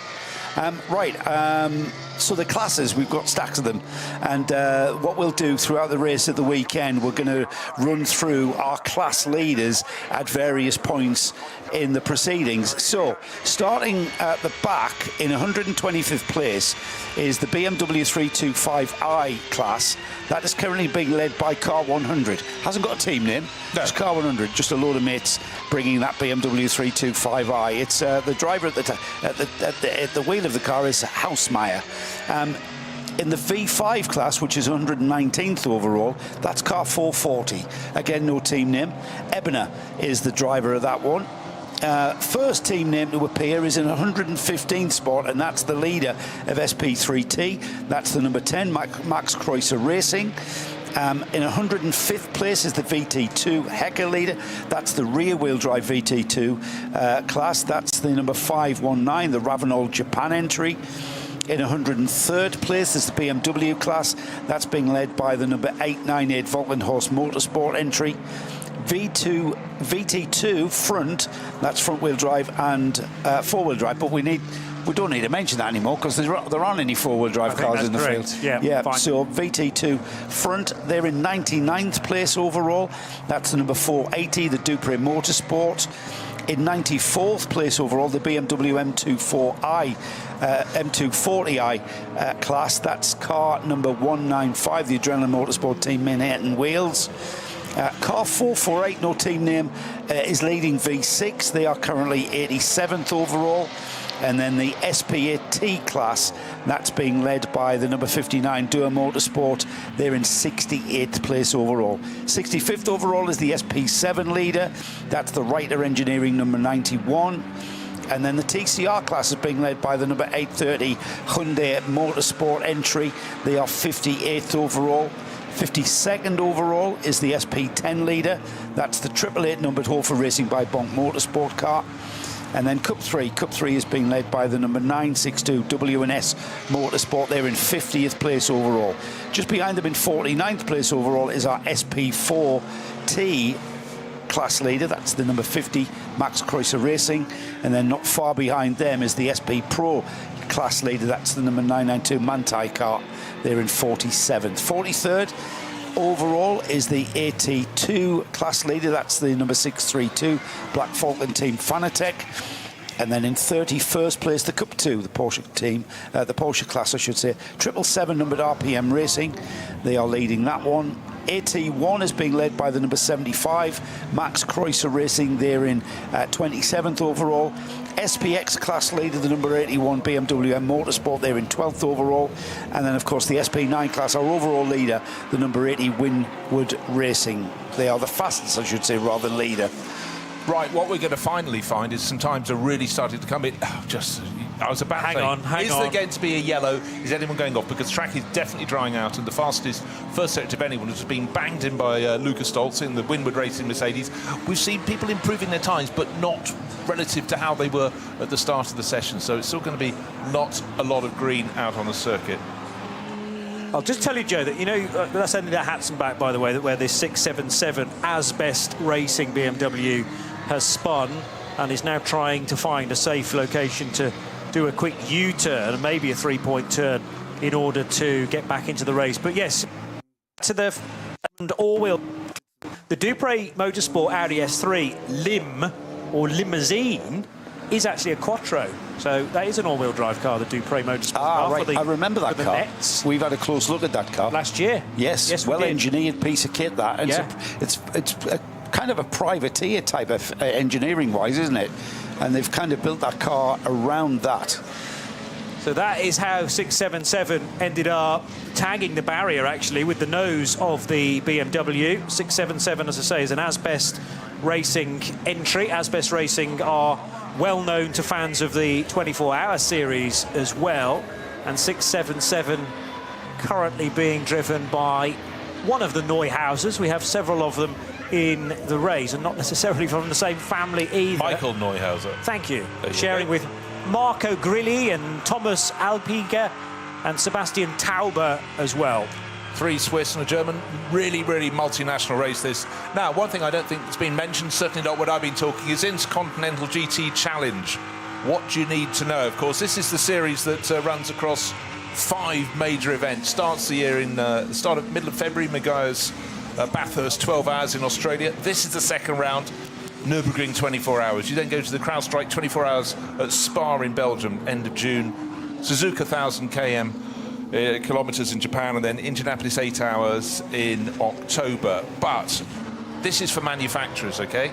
And in this event, we've got 26 cars registered for it, cars that have been entered for the majority of races in the series. We've got 13 Porsches, 6 Mercedes, 3 BMWs, 3 Fords, and 1 Ferrari that are here for points. 25 points for victory, no halfway points. It's what you've got at the end.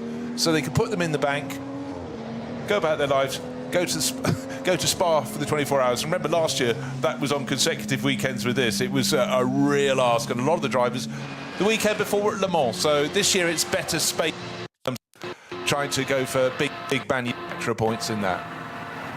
Drivers get good rest time, though. They Be do. fine. 3 consecutive weekends.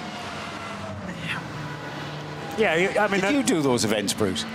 Yeah. last You year. did. Yeah. Last year, you did, yeah. I'm not a day over 85. Pretty large segments in all, in fairness. The 16 car of Christopher Haase, which is the Audi from Scherer Sport PHX, about to complete the lap, as is Jordan Pepper as well. Actually, no, Haase's only halfway round. Looking out for the number 1 car of Jordan Pepper, then, who last time through did a 9:32.0. He's potentially going to be quicker because of the purple sector time he set through sector 5. But I know that is still full speed through Tiergarten and Hohenrhein. I wondered whether there might have been some sort of caution out, but it's all happened behind him at Arenberg. So he will complete the lap, and it's not far away, still again in the 9:32s, but isn't able to better his time in this session. And of course will stay second based on the time set on a much drier track during qualifying 1. And remember, if you're in SP9 or SP Pro or SPX, actually this is all just practice. It won't determine your grid position for Saturday's race. Nice to be able to relax. In fact, it's so funny, just having had the footage of Christopher Haase, he's had more airtime in the Nürburgring this year than he has in many years, because he's had all those battles, so 2 fantastic battles in NLS with Max Verstappen, and some of their overtaking manoeuvres were just epic on each other. It was just the cleanest, most fantastic racing. The fact they got to do it in consecutive events really added to the mix. And Christopher, you know, he's, as we said earlier, he started his racing career in Dacias in a 1-make series, and then very quickly progressed. But you know, it's great to see him. How old is Christopher now? He's yes, well, he'll be getting towards 40 end of next year, so he's still a stripling at 38. I just still think of these drivers as just young drivers. You're barely out of their teen years. You've just brought me smack down to earth there, Bruce. Christopher Haase is almost 40. Then again, my firstborn is almost 40, so what am I doing? I'll get me caught. Don't drop that envelope from the royal family out of your pocket for your centenary. Yeah, absolutely. I'd be interested to hear what Kevin Estre thinks of the conditions currently, because it is very wet out there, he says, but it's crucially drivable. With no severe aquaplaning, says Kevin Estre. It was good to be driving on a wet track again, I have to say. It's been over a year since the last time I did it.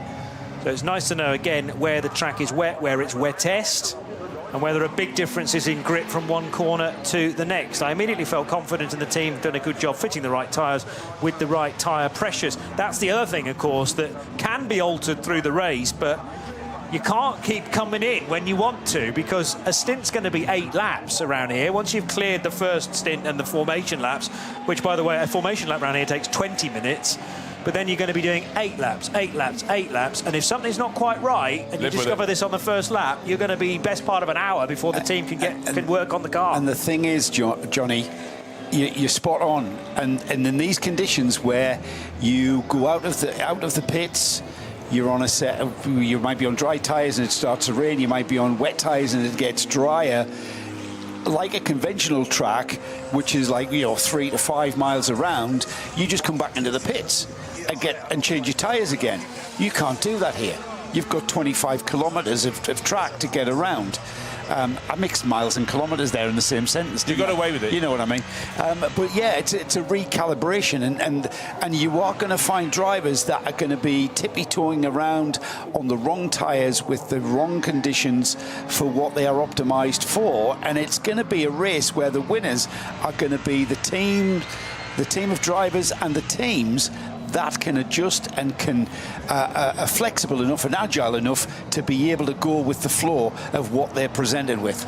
Yeah, and I mean, the constant question won't be tyre pressures and stuff, it'll be what weather's coming, how soon is it coming, have I got another lap, or is it worth me coming in now, making a tyre change? You know. And with wet tyres, if the wet tyres are pressured in a certain way, if it starts getting dry or drier and starts getting dry, and in the daytime we've literally had hailstones followed by quite warm sunshine.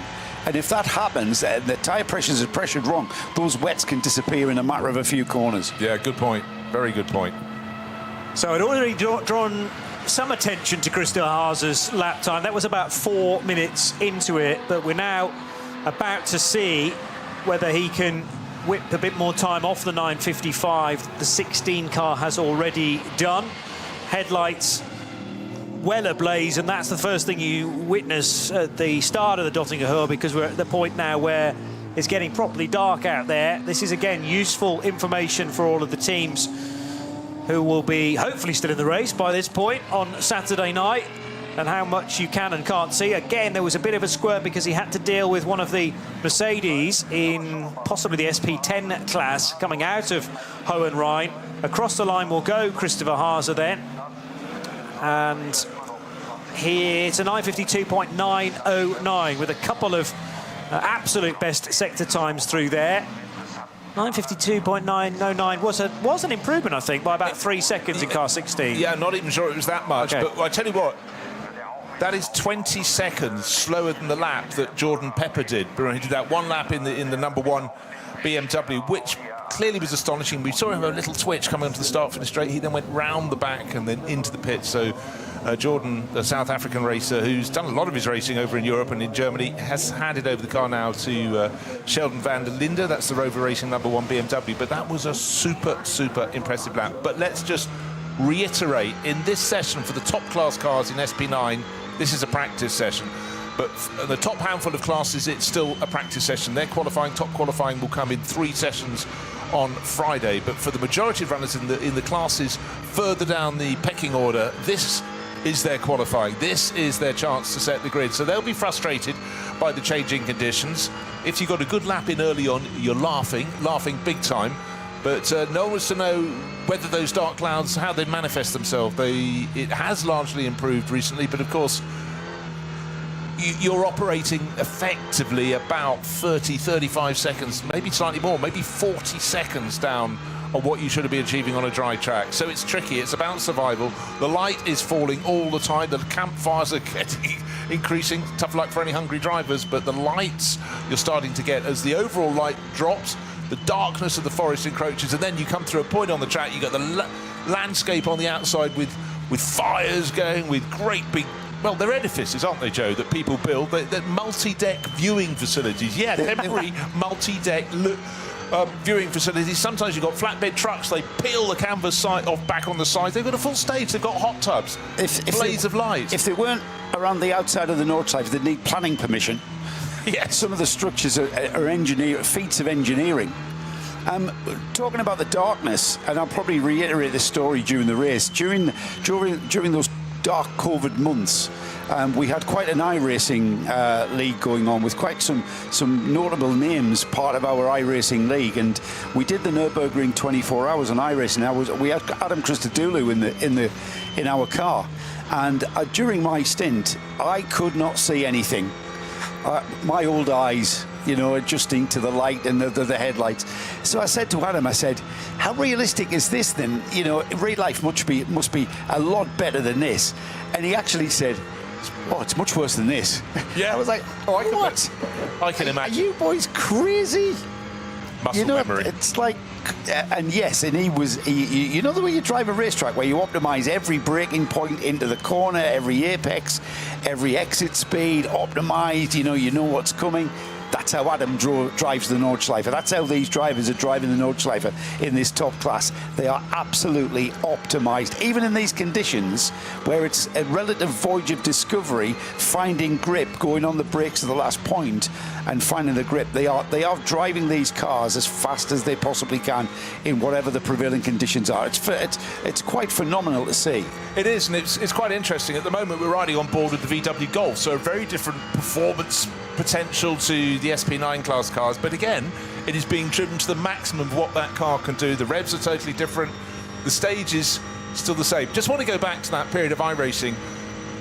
John Hindhoff and I did quite a lot of the digital NLS series, and it was so good, the graphics on that. Within a few moments, I forgot it wasn't real. But where it was fantastic was the fact you'd have an incident, and you could ask the director to show it to you from multiple angles, because mysteriously in the digital world he could have a helicopter above the car at every point on the circuit. You could see every accident from forward, backwards, sideways. So it was really good. But the point I want to make about that is the fact that an awful lot of the drivers, to keep themselves in, didn't know how long they'd be out of racing during COVID, and BMW in particular put their entire media team on it as well. So they were going, we're keeping you on the money for when we go back racing. A lot of engineers came across, and everybody had their eyes just opened enormously. You already had a toe in that pond, or maybe a lower leg. But honestly, we had up to your shoulders. I think about people like Bobby Thompson, Daniel Rowbottom, Adam Morgan, loads of touring car drivers, loads of engineers who went all. We raced 3 nights a week. It was a great excuse to what are we doing tonight? Oh, I've got a league race. Transparent, I don't want to go back to those COVID days, but it was we helped each other through it. We all helped each other through it. There had to be a way of killing those hours somehow, and also find some racing somewhere, and you couldn't do it for real in those days. So it was an excellent backup, and of course many of the drivers that are competing here this weekend love a bit of sim racing on the side. Some of them are only here because of their success in sim racing. Chris Lulham's in a car again this year, who has shared, by the way, with Max Verstappen in the past, been a race winner with him in the past, indeed. So Lulham, who made his name in sim racing, loving the fact that he is back again for a full metal drive, as you coined the phrase, Bruce. Just caught sight, by the way, of Lance David Arnold, who's now in one of the HWA Evo Rs. That's the number 61, the black car, and he has just snaked his way through Tiergarten and Hohenrhein to go back onto the main straight and potentially another full lap. Well, he's done half of the Grand Prix track. We await to see whether he will hit Hatson back. That car's running 4th in SPX. And still we go on with the potential for the odd sector here and there to be improving, but nobody's going to get anywhere near to an 8:14.9, I'm going to suggest, probably for the rest of the night. Just want to introduce a name who's sort of a man at the moment in the world of Porsche, Lauren Heinrich. Yes. He did 4 years with the Williams eSports team. 2017 to 2020, so first year of COVID he was still in there, but it was the fact they discovered other people who did iRacing and put them onto, Formula One teams were employing them, putting them on their sims, because they already had an understanding of how a sim would work, of course, because that was their background. But then it was suddenly a springboard for an awful lot of people to come through. But to me, Lauren Heinrich was a name I was only really, he did Formula 4 up to that point, or whatever, a bit of toe in, a bit of Porsche stuff, not at the top level. And then suddenly you look how he's just evolved, and he's now pretty much the go-to man at Porsche. The last year or so has been phenomenal for him. But, for him, COVID was a good thing. It gave him a shop window. Yeah. Chan Guven as well, I'm told by John Hindhoff, of course. Chan Guven is now regular in the World Endurance Championship, but driving here this weekend for Manthey in their Grello car, the 911, joining Kevin Estre, Thomas Breining and Matty Campbell. Speaking of that car, it's turning right now and heading towards the latter portion of the lap. So Flanscott not that far away for the 911 car. Yeah, Chan Guven had already been racing, though, in Porsches. I mean, he'd done a bit more, tarmac racing than Lauren Heinrich had, but then COVID came, and again, he transferred across. But, Chan Guven had done a lot of Porsche racing. beforehand. In fact, I saw him out at Sakir in Bahrain win the FIA GT Nations Cup for Turkey with Sally Yoluch. Yeah. What year was that? 2019? 2018. I apologise. So Chan and Sally have driven together in cars? Yeah. Yeah, okay. But that was the first time I'd seen Chan, and I thought, whoa, he's quick. I don't know, maybe he'll make a mistake. He did not make a mistake. I forgot to mention one of the major names of the driver that we know, of course, that was part of our COVID league, was James Lippman, who's watching at home and watching intently. I haven't seen him behind the wheel of a car for some time, so come on, James, get your finger out. We need to see you back behind the wheel.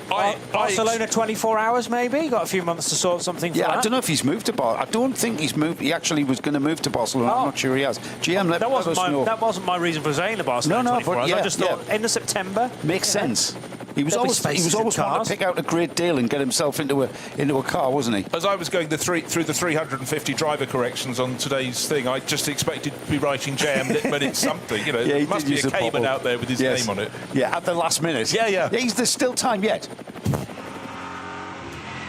Kelvin van der Linde's now been put into the #1 Rover Racing BMW, and this car is still second fastest after Raffaele Marciello's time much earlier on in the day.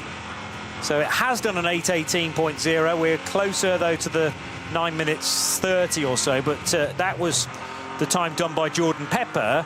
And when you compare that relatively to a lot of the other times being done right now, that was a barnstorming lap in the current conditions, so it should not be overlooked. We've recently had a 9:36 from the 44 Falcon Motorsport Probably still car. Klaus Bachler, I'd think, in that one. Let's have a little It was probably a Bachler tie. Oh, it's Morris Shoring on board at the moment. Yeah. Maybe it was Morris, actually. I don't know.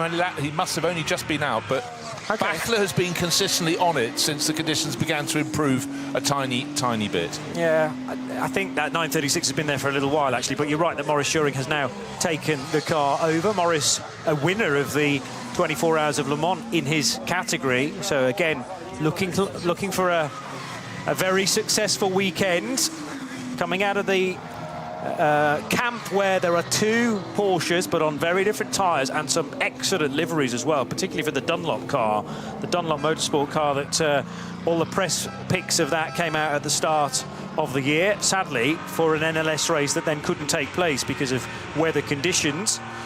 But we're excited to see how it gets on, although Dorian Boccolacci has already been in the barrier in that car today in this session in number 17.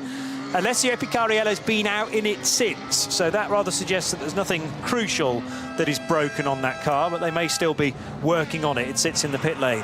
Right, we're very nearly at the nearly just 2 hours to go in this. I just want to apologise. My maths is normally fairly good. I was saying it's about a 40-second deficit from the best times to the worst. Absolute arrant nonsense.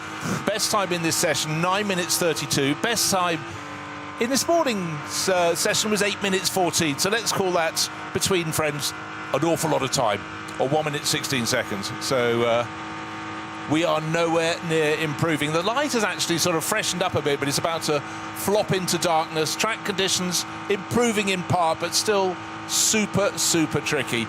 But for the teams, it's rotate the drivers through and try and keep it on the island. Johnny just moved back from the screen, a move around the outside at the end of the Dottinger. Which was closing, though. Which was closing, yes. The door was closing for Kelvin van der Linde. He committed to the outside line coming out of Antonius Bucher. And the problem was there were two slower cars that he needed to get by there. One on his left and then one immediately in front of him. So that's another thing. You know, one or two drivers may have been away from the Nordschleife for a few months, possibly even 12 months. And these sessions do provide the opportunity to be back in traffic, to have to make those split-second decisions again. Kelvin van der Linde, a 9:28.223. So he is even quicker, therefore, than that time offered by Jordan Pepper. And that'll be the quickest time we've had this evening, I reckon, 9:28.2 for Kelvin van der Linde. But compare the 8:18s that we had a slew of and the 8:14.9 in qualifying one. So we're still a minute and a quarter away from that. But yeah, again, signs that this track is getting more grippy all the time. And Thomas Preining reaching the end of Hatzenbach, now back in the 911, the Grello car. He's purple through the first two sectors, Bruce. Yep. He's picked himself already about a second and a half advantage just through those first two sectors. Now definitely a dry line as he goes to Flugplatz. Will it still be a dry line when he works his way through towards Schwedenkreuz, towards Arenberg, to Foxruhe? He doesn't know. He's finding out as he goes, but suddenly things just start. Oh, and he's gone fastest in Sector 3 as well. So we might be looking at a lap down as low as getting towards 9 minutes 25. But if he keeps on at this pace, this much advancement relative to all the quick times that we've seen so far, as rain is in the air. Rain is in the air as he gets to Arenberg. But it may be light rain, but if he carries on at this pace, there is still a dry line, but definite flecks of spray on his windscreen. Actually, that's rain. There's nobody in front of him, not for some distance, but certainly a fantastic lap from Thomas Preining. Welcome on board, Mr. Snowden. Well, indeed, thank you very much. Good to be back. And it's the nighttime stuff, the exciting bit, the bit we like. And just for a bit of fun, as I've said to John earlier, add some rain in as well. What more can you want? Proper They did. racing. You walked in the corner of the booth, you put yourself down, got yourself comfortable. John's just... I brought it with me. Did you? Yes, you did. I think there's Crowded enough... House says take the weather with you. But there's enough, exactly, but there's enough drama just as the banking lights up, as the light falls from the sky and all this fantastic fan structures can be picked out in as they become brighter as it gets darker around. But certainly for the car on the tri, Thomas Preining is just bashing in those quick sector times. Remember, the fastest time in this session, 9 minutes 28.2 seconds. Fastest time overall, 8 minutes 14.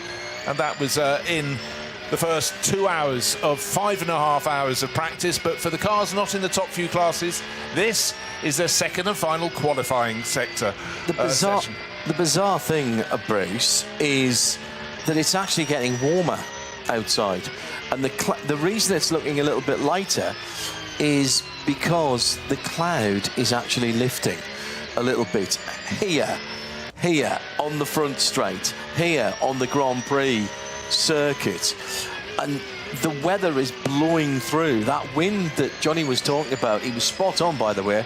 It has changed direction, but looking to where the weather comes from, which is roughly southwest, so down towards the first corner from where we are, it's much brighter in the sky. Look the other way, it looks like Armageddon is about to arrive. Looks like something from Independence Day. Not again. Yes, well, there is a bit of that at the moment. And I think we are going to get more teams wanting to do some laps tonight and get drivers who haven't had... I said earlier on today that there's a lot of drivers who have not done the Nürburgring 24. There was one opportunity this year to get some twilight darkness running in, and we couldn't make that happen because of the red flag, the stoppage, and the tragic circumstances on that first Saturday, the Saturday of the first of the two qualifying events.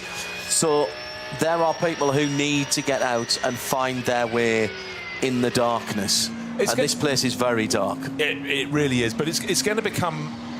I think it's going to be busy the whole way to the end for that very reason, because people want to get a nighttime lap. They also want to get a wet nighttime lap. How does the spray hang? Whatever. So for a lot of people, and I thought it's very interesting, Kevin Estre saying he hasn't had a wet lap here at the Nürburgring for over a year, because he does do some of the NLS races, he does do the 24 hours. He may then come here and it'd be wet every single time he comes for the next 2 years. It can work like that. But right now, it's seat time. Get the experience. And again, you talked about the fact that the temperature has suddenly risen. That suddenly presents an entirely different feel for the cars. And you'll also see a little bit of inversion if it gets much warmer. This is the wrong time of night for it. It would normally be later into the night or earlier into the morning, depending on which way you look at it. But when you get that inversion, that's when the fog comes. And that is a race stopper here. It's one of the few things that it would be stopped for. The flares up on the far side of the circuit as well. I just want to say a quick hello in Austria to JG. Hello, Johannes. He is trying to avoid the Eurovision Song Contest in Vienna. Me too. Didn't even know it was on. Who's playing? Yeah, exactly. Everybody. Mozart. Well, that's what we're up against at the moment. So Nick Damon, we know, will not be tuned in to us right now, but everybody else, I'm sure, who is a motorsport fan is. I was going to pick up on a point you just made there, John, about how different this place is on so many levels, and there are just layer after layer of level. We can keep bringing things out, but all of them are qualified. Le Mans, it's a 24-hour. I'm talking 24-hour races here. Le Mans, it's dark, yes, but it's also fairly lit. It's flat. It's relatively boring. I'm going to be shot for that one, I know. Spa, you have contours, but it's still got the pit area. It's relatively lit. Yes, you go out of Eau Rouge into Radion, it goes into the darkness and whatever. This place is 25 odd kilometres and 100 and plenty corners. Uphill, down dale, how many changes of contour and gradient and whatever. And also the other thing is minimal runoff. And not 4 classes, not 3 classes, not 2 classes, 23 classes with massive speed differentials, all of which the top drivers you're talking about, the extras of the world, that haven't driven in the wet for over a year, have got to encounter and deal with all the time. A lot of people will be tuned into us either listening on RS1, part of the Radio Show network, Radio Show Limited network around the world, or watching on Nürburgring 24's official YouTube channel here at the 54th ADAC RAVENOL 24 hours. Thinking, why do we not see safety cars? Why do we not see full course yellows, neutralisations? It doesn't work like that here. We use slow zones, we use double waved yellows, code 120s, code 60s, and those are the speeds in kilometres an hour that you're allowed to do through those zones. It's all monitored by GPS, and therefore people can and do get penalties. And here are 2 penalties, just to underline that. So the number 941 Porsche Cayman GT4, the 992 Club Sport car. This is the Airbacher Van der Schneef family outing and Rysinski machine. They were exceeding the maximum speed limit in the code 60. So on Saturday, after the first lap, they will have to come into the pit lane and stop for 45 seconds. Now that is one of the cars that is down in the classes, but it can happen to everyone. We've got the Walter Streichek car as well, which is the E89Z4 BMW. They were going even faster, and so they'll have to come in at the end of the first lap for 45 seconds after the first lap. And there was even some, I remember, I think the number 75 from memory got pinged in the first session as well. Bruce, it almost has to be self-policing here because of the nature of this track. I've said it before, I'll say it again for people who just join us. This is about putting the responsibility back with the drivers and say, don't try to squeeze half a second here, 5 miles an hour, 10 kilometres an hour, whatever, because we will catch you, and the penalties will be punitive. They have to be, and there isn't a race in the world where it's more, I think your phrase is bang on, self-policing than this. And I think also the fact that a vast number of the drivers in this spend their time doing NLS races, it's the same gig. There might be 4-hour races, they might be slightly longer. They have to do it because you never go out on the car with fewer than 100 rivals. There may be 120, 130 people out there. Just want to highlight one little thing. I said Thomas Preining was whacking up the pace. He's just put in the fastest time of this session until it's just been beaten moments later. He did at 9 minutes 25. Second lap, the 911 Manthey Porsche, and Kelvin van Linde, Rover Racing BMW, 9 minutes 19. I thought we'd get down to 9 minutes 20. We've gone beneath it. So that number 1 Rover Racing BMW, last year's winning car, won the 3rd win for Kelvin van der Linde. He has his finger on the pulse. But this session is far more than about just quick times. As we were saying, John, other than the very top classes, for everyone else, this is their second qualifying session. But the primary job isn't qualifying. The primary job is getting all the drivers through the sequence of dry-ish in the day, damp in the day, hail, whatever, and then moving into darkness and having the same sort of combinations. You're listening and watching us live from the Nürburgring Nordschleife. It is the 54th running of the ADAC RAVENOL 24 hours of the Nürburgring. Peter Snowden, Bruce Jones and me, John Hindhaugh, in the Global Broadcast Centre. At RSL_studio, use the hashtag RSLN24. Hello to our colleague Sarah Esser, who's tuned in. Not sure what part of the world Sarah is in at the moment. She's somewhat peripatetic in her broadcasting and tends to be all over the place. So Sarah, thank you for joining us. We'll see you soon and hear your voice on the airwaves of Radio Show Limited. We've got a very busy time running up to Le Mans, as you might imagine. It's first round of the World Endurance Championship last weekend, second. Thank you, Bruce. With the Churchillian hand signal there, rather than the Steve McQueen one, which is the British Archer. Thank goodness it wasn't the first round. Yes, indeed. That looked like a Eurocopter just dropping in there. Not sure why that was coming in. I think that was at the medical heliport down at the... No, it can't have been. We'd have seen that as it dropped in. Next weekend, we've got Spa Classic. So we're looking forward to going back up to Spa.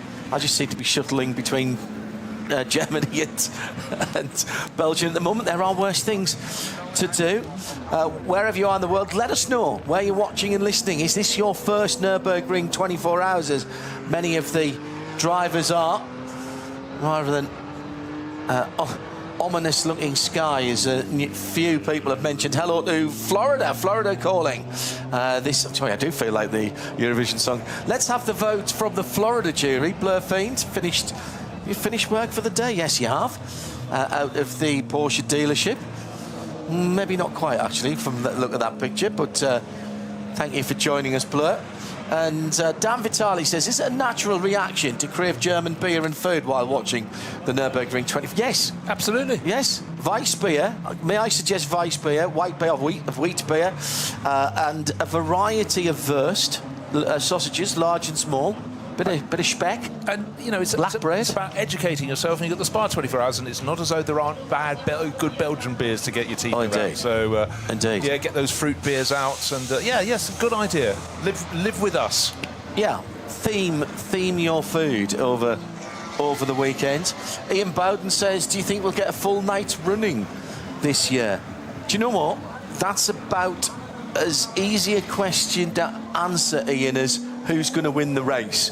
Peter Studd's just literally licked his finger and put it up in the air in the booth. That's got nothing to do with answering the question, Nancy. He does that from once in a while.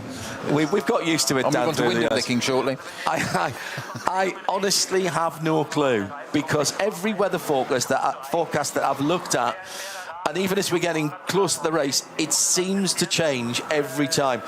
The locals that I've spoken to who know these things, there's a couple of people here that we see every year who work on security on the car parks, etc. And I've said, die Wochenende, Sonne scheint. Just shake of the head. Mixed, I think, is the answer. One of the stall holders in the old paddock, which is the 70s, going and looking at metal signs, trying not to buy any books and all of that. Did you buy a book? No, I had some beauty. He's done very well this week, so far. A man of stall. He was telling some American visitors, he said, they were asking about the weather. He goes, well, what you have here is you have a quarter sunshine, a quarter rain, a quarter fog, and a quarter snow. Yeah. That's it. So he's got his finger on the pulse. Yeah, but that's fine, but it's all in the same hour. Yes, exactly.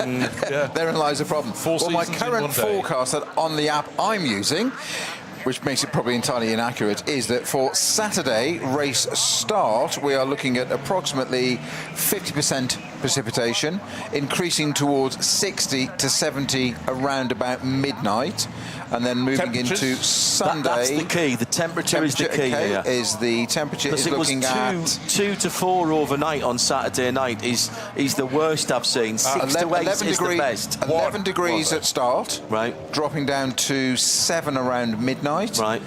Going into Sunday, stand by.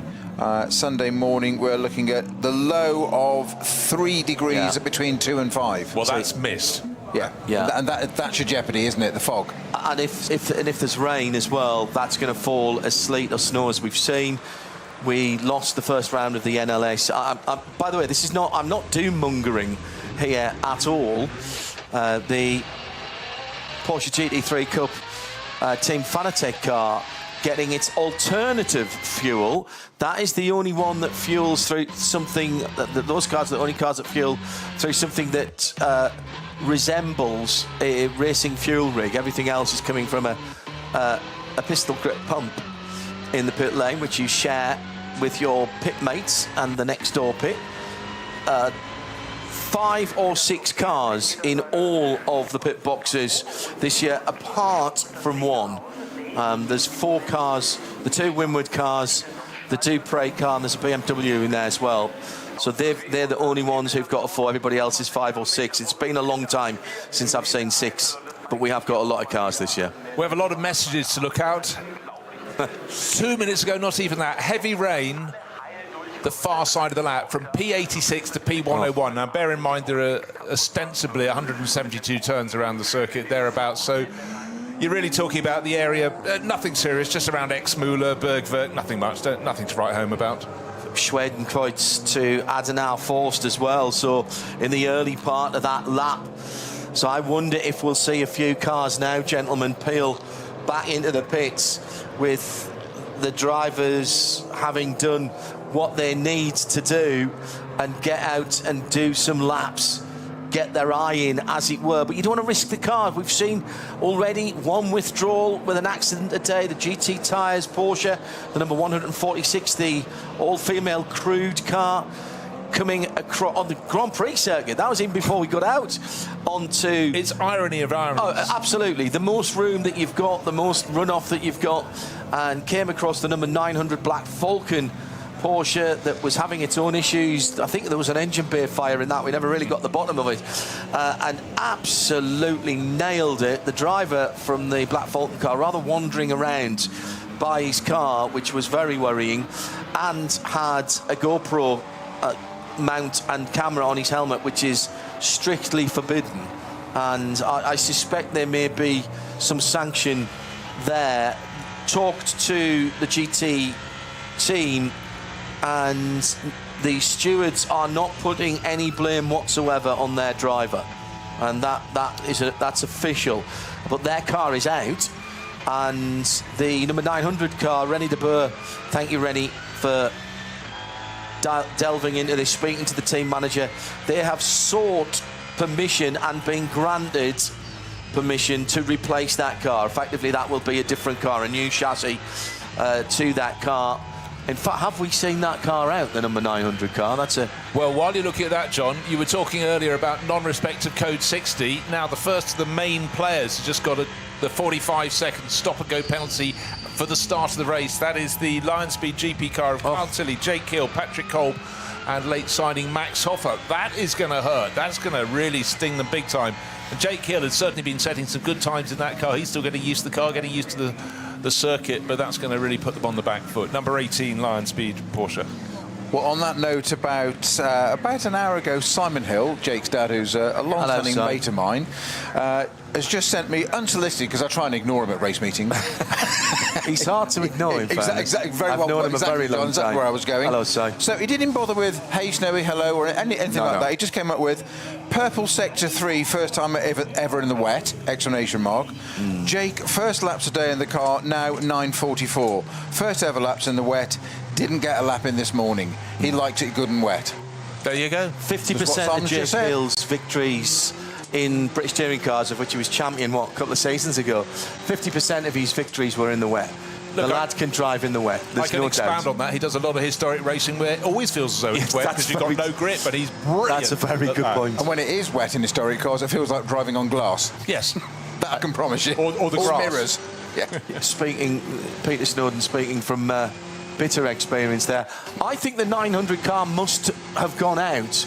I actually can't find it, but all 161 cars are listed, and it's not one that's greyed out. Yeah, well, they did say it was going to come out in this session. Yeah. I'm also squinting at my screen. We've got 161 cars that came out, which is one more than we had in first qualifying this afternoon. The Hoffer Racing GT3 Cup car, the 908, that hasn't come out. We know about the GT car. We haven't seen also the HRT Ford Racing Mustang. That car, in the hands of Chris Meese earlier on today, did an 856, and then certain parts of the fluids became external when they should have been internal. Liberated, right. So they've gone back down. They're actually just based at Moispath. So they're doing an engine swap on that car even as we speak. They must have found something else they don't like on that car, because I thought that car would have been back by now. Yeah, well, of course, if they're running in the SB9 class, their main business is tomorrow for the 3 qualifying sessions. Right, I found number 900. Well done. It's halfway down the list. It's in 85th position out of 161 runners. And Benja Hites, the driver from Santiago in Chile, is at the wheel of that Black Falcon Cup 2 class car. It's 10th in class, picking up the pace. But like a lot of people, having lost track time, even more so for them than anyone else, they've just got to go and get the drivers running through the cycle. Yeah, they are 27 seconds slower than they were this morning, which actually is not bad. Is very good indeed, or this afternoon, should I say, in the first session. It is still the times from earlier today that are holding sway, but we are beginning to get down into the low 9 minutes. The Rover Racing number 1 car, the BMW, Augusto Farfus now behind the wheel. That's done a 9:19, and there's a couple of other lowish 9 minutes. I saw a 9:25 recently. That was the Grello car. Not sure whether that was Matt Campbell's time in that 9:25, but for a moment it looked like the weather was getting better, and then of course it isn't, because that's the Nürburgring Nordschleife. Yeah, but what the drivers, you might be standing around for 15 minutes waiting to be the next person into the car, because of course the lap time at the moment, a good lap time, anything good is under 10 minutes, but for the lower class cars, a good lap is under 15 minutes, so you're waiting to be the next one in. You don't know what the conditions are going to be. There might suddenly be a flurry. We just had that one on the start straight, 10 minutes ago, 15 minutes ago as you came in. That has now cleared. So it's a moving stage, but it's about cycling the drivers through. Fastest lap in session is still 9 minutes 19.884 seconds to be precise, but the driver who set that, Kelvin van der Linde, 3-time winner of this event, he's out. Augusto Farfus is in the car, cycling as they go. We've got, an hour and 40 minutes remaining. Yeah, I think John nailed it earlier on at the very beginning of our show with this first practice session this afternoon, when he just said changeable for the weather. It's going to be, and that is literally, it's changeable by the hour, by the minute. We've discussed that already. If we but were the whole weathermen, point of this is it's data collection. Oh yeah, for the drivers. Those that don't need to, it doesn't matter. It's still data collection. It's different conditions, different drivers.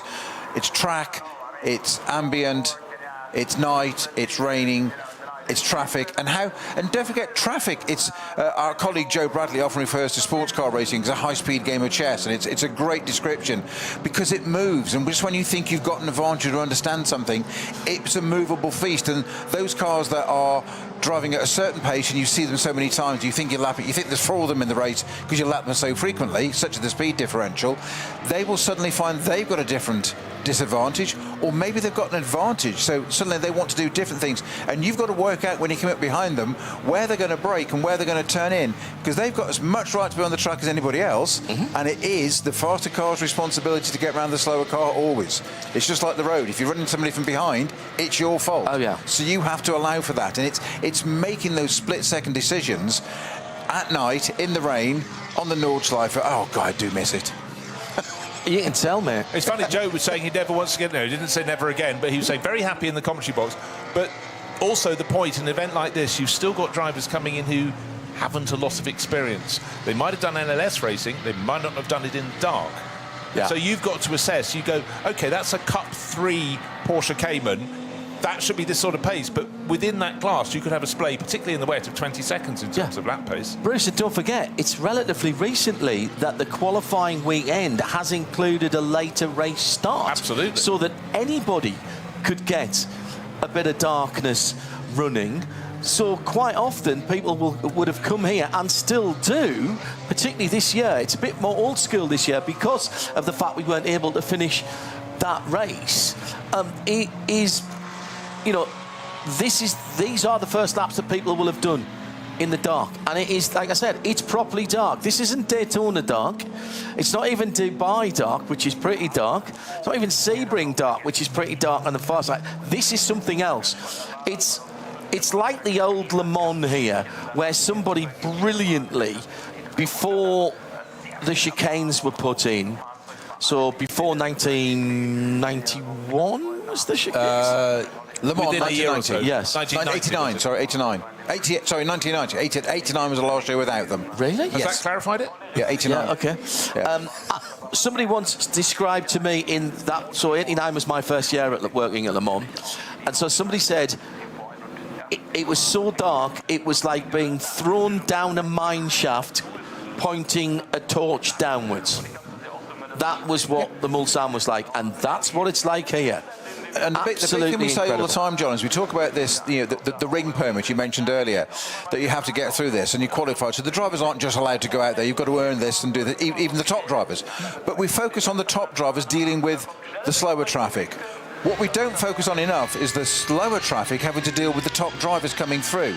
Because, trust me, those guys that are out there, they are as dedicated to what they want to do and winning their class as much as they can against teammates and where it's their peer group. And they will be as busy as a busy thing on Sponsor the Busy Week, out there at night in the rain, looking out for, keeping out of other people's way. Yeah. But, as I mentioned him earlier in the show, John, the great Jerry Marshall, the UK motorsport legend, he said of drivers, when you're learning to race, when you're a novice, relatively, when you're new to this, yes? He said, if you're not up to speed yet, he said, stay where you are. Do not move. Correct. Do not be kind.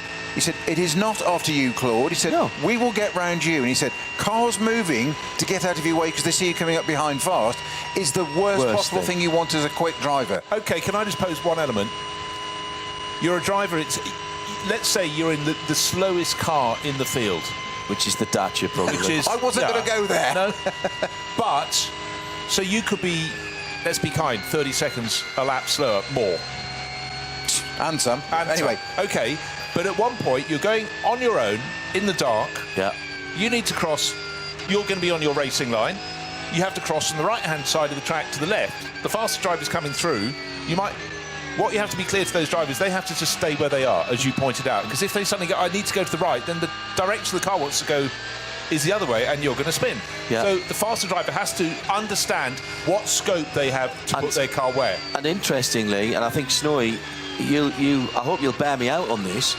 Actually, in the dark, it's not as bad as in the daytime because you've got at least the headlights to warn you. It's difficult to see how far it is in some of the smaller cars, and the closing speeds are quicker. But at least you've got some idea of that somebody's coming. In the daytime, it's like riding a motorcycle. You check over your shoulder, you check over your shoulder again, you check over your shoulder again, and then you turn in and you've still got a GT3 car right alongside your door panel because the speed differential, round some of these corners, the GT3 cars have got so much more downforce, so much more even mechanical grip, that they are turning in at speeds that are unimaginable for what is a fairly unmodified Cayman or that Audi S3 we're talking about, the Dupre driven by human beings, who are driven by human beings, not aliens. Not always. And they are mildly modified road cars, some of those cars out there. And don't forget, also compared to the days when I was doing this, which was obviously eons ago, the visibility has changed as well because you sit lower, further back in the car. You have different seats now, hands device seats that protect you. You have very little peripheral vision. You have a hands device on, so you have limited movement. So that is even exacerbated at night. But also on the other side of that, which is something else, another thing these drivers have to take on board, another layer of information is GT4, GT3 cars have got to now have cameras on board inside. Yeah. So you'll have, it's almost like if you watch Top Gun back from the mid-80s, you get missile lock and it's green, it's red, and it beeps and it goes green. Yeah. As the cars get closer to you, they will tell you where they are, so you can see a car behind you. Get a little arrow. And it's being filmed. Yeah. Almost, the mirrors can be used for shaving, I jest. But there are those cameras. But how good they are at night.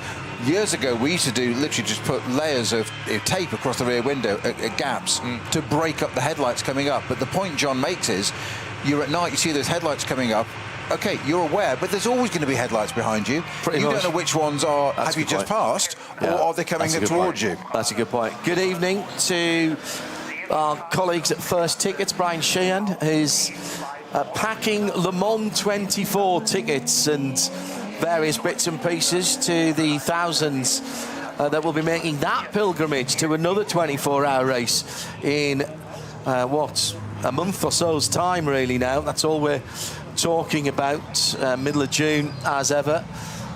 Brian, our travel partner at Radio Show Limited. Thanks for all the help again, Brian, to get down here with the team. And also great thanks to Ford UK and Genesis UK as well. This is the first time that I've done a WEC and Nürburgring with 0 emissions. Well, I say I mean the car I'm driving in, clearly. Well, I think that was worth clarifying. Yes, I'm glad we with the moved on from that sauerkraut, quickly got to anyway. say. Yes. And the Open Wurst. that window, Jones. Yes, absolutely. So thank you for that. Hello to Dave Alcock. Wasn't there an N24 a few years ago where we had heavy hail that was so bad the cars couldn't climb the incline and got stuck on the track? Yes, that's right. I think about the only car that got through it was Darren Turner. It is heavy, heavy rain on the far side of the circuit. One of the GT3 Cup cars, which is a Cayman, just coming into the end of the lap now. Yeah, it's that old third fuel one. 632. 632, Steve Brown. We saw it going from the pits. Remember, you were commenting at refuels elsewhere. I just want to pick out a point. When I just was trying to do some maths, I think my maths ability's got out the window this evening. I said, the fastest car to the slowest should be about 30 seconds. Thought it was more, couldn't think what it should be. It's 3 minutes 53 seconds. Yeah, there you go. To the VW Sirocco 477 as best racing. But that's in the VT2 class, VT2 front-wheel drive. But nobody is going to be picking up the pace at all, because certainly the last third of the lap, it's very wet indeed. You can hear it drumming onto the track, off the track cameras. Lance David Arnold's just been talking down in the pit lane. He's out of the HWA, one of the HWA Evo Rs, those throwback retro styling cars, very much up to date underneath the skin. The 61 car, he said, it's very special when you go out for night training. Don't always have the opportunity to ride in the dark here, just the point we were making. We like to check the lights are properly adjusted and what the conditions are like outside. Then you come in to find no standing water, and there were even a few dry patches. I really enjoyed riding in the rain at night, but you have to build up the confidence first. And by the way, the lighting on those HWA Evos, they are so cool, the triple lights. In the front, the Dacia's in the pit lane, getting a new set of tyres. The Durr Motorsport number 69 McLaren. They've got 2 McLarens here, 2 different McLarens. That's the Bitburger car, and that's very much a local sponsorship. Bitburger and Bitburg, Bitter ein Bit is what they say around here, and that's what, not half an hour, 40 minutes from where we're sitting now, Bruce. And a third of their annual consumption is going to be around the edge of the circuit this weekend. I you know that? Probably, yes. Mostly at Hatzenbach, I suspect. It's funny how certain sponsors stick in your mind, don't they? That car, Bitter ein Bit. I mean, that's from Schumacher 1980s. Benetton. That's what I always said, mid-90s. For me, that's Okay, but I was aware of it even before then, because I'm so Well, old. because you're much older than me now. Yes, indeed.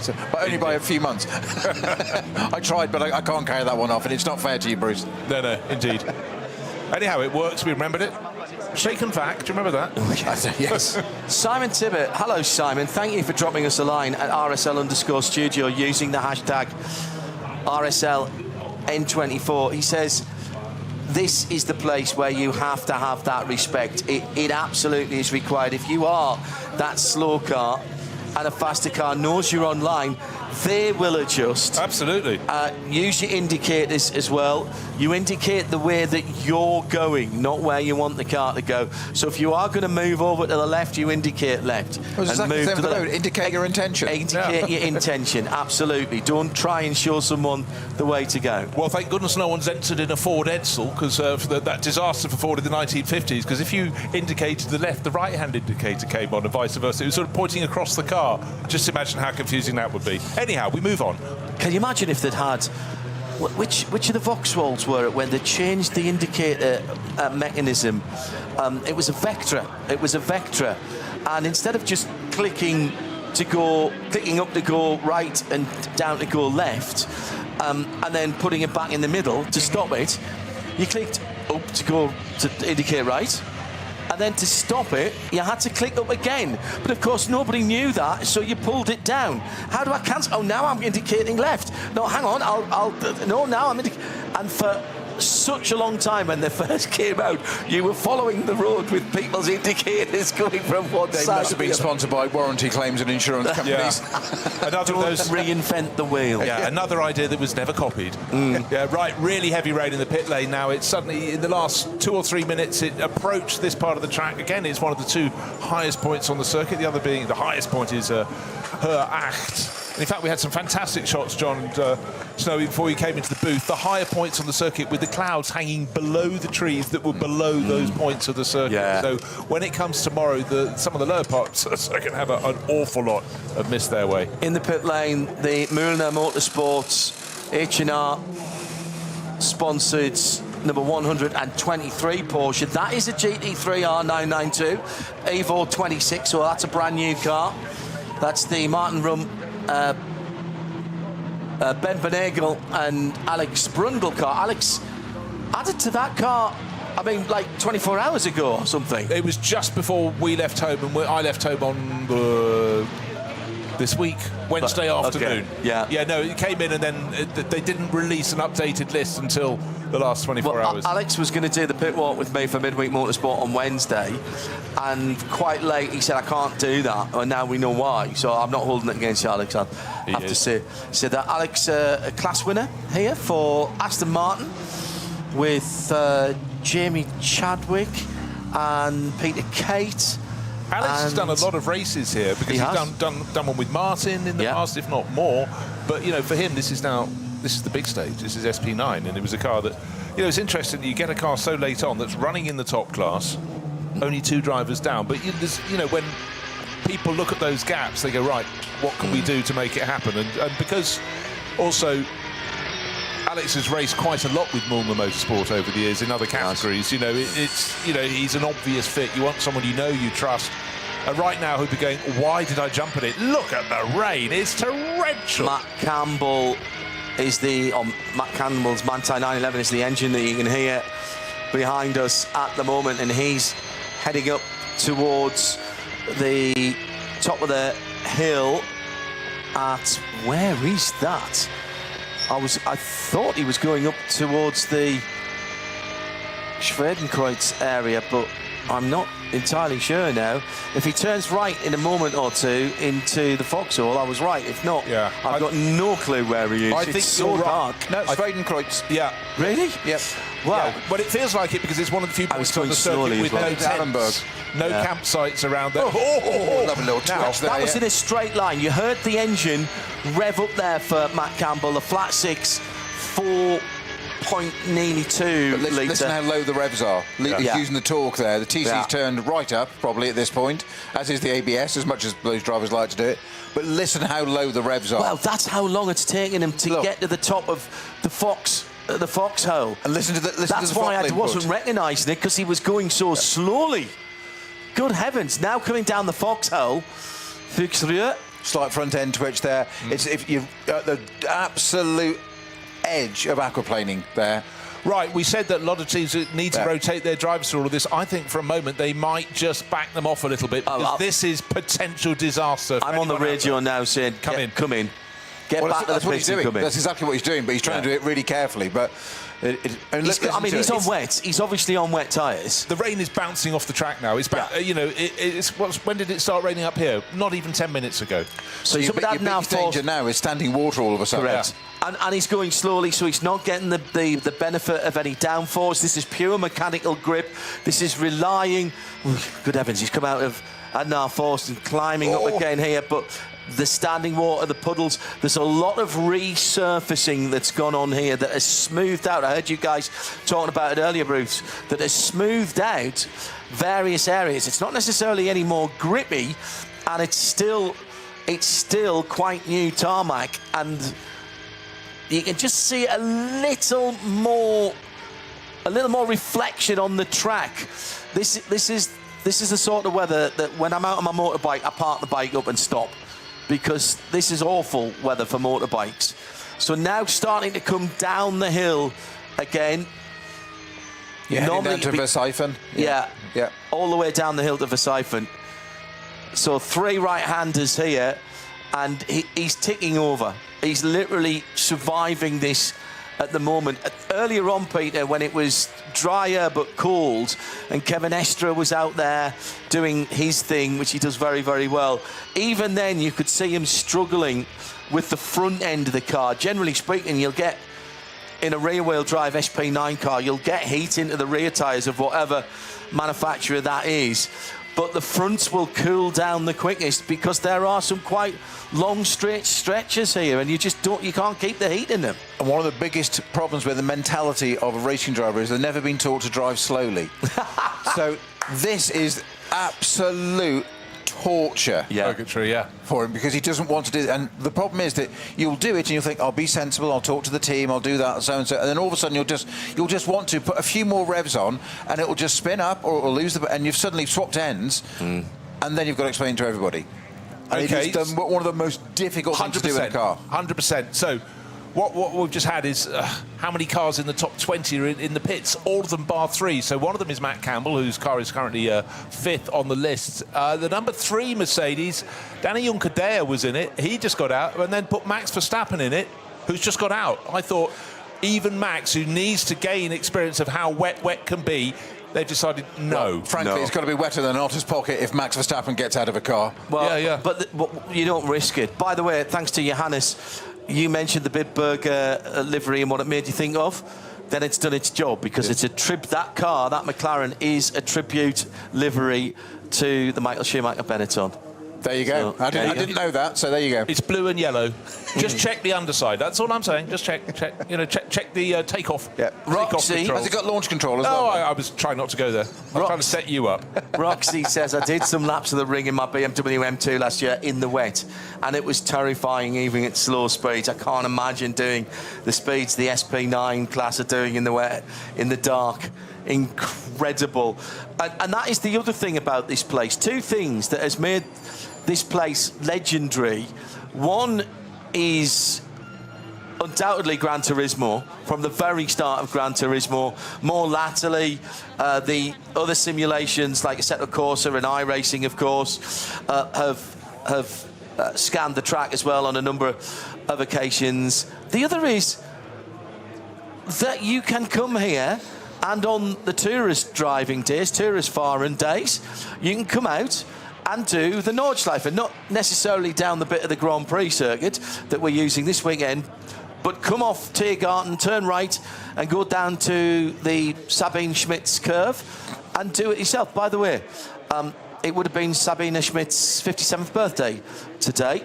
Much missed, as ever. Every time I come here, I can't help but thinking about Sabine's smile and her good humour. Worked with her a few times, and never knowingly underpartied or underprepared was Sabine. She was brilliant. We were having a little look back. We were talking about how teams almost all have 4 drivers now. Yeah.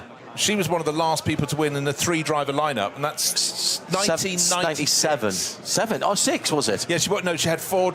She had 4 drivers in the car in 97. 96 when she won it the previous year was Sabine Reck, of course. That was her maiden name. 3-driver lineup. Before that, less rare, and in the very early years, 2-driver lineups. I heard you talk about that. Yeah. I can't even begin to imagine 2 drivers in a touring car round here. No. That, to me, Peter, that's just insane. It's the days they did it. You think back to when it started in 1970. That's how it was, wasn't it? I mean, Niki Lauda won it in 1973. Was it the first 4 years were all BMW wins? Yeah. Porsche, 3 Porsches, 2 Fords, 3 Fords, 4 Fords in a row, and then it went back to BMW again. If I'm right, it's wasn't it a 2002 that won it first time out? Yep. Yeah, and that's second time. Then he went to that's in the historic races now. That's a tiny little car to run around here for 24 hours. Nothing like these monsters we have now. But that's evolution. That's 54 years of progress. There are very few people out on the circuit. Matt Campbell still working his way back. Alexander Sims in the Scherer Sport Audi R8, the number 16 car. We've got the Hankook Porsche Porsche, number 30. Probably about 40 still out there. cars. 40 cars all in, and Just that as number is dwindling with every lap. Sorry, Bruce. Just a matter of interest, John, Bruce, both of you. We were talking about the 911 Porsche. Who's at the wheel of that at the moment? It was Matt Campbell. Matt Campbell.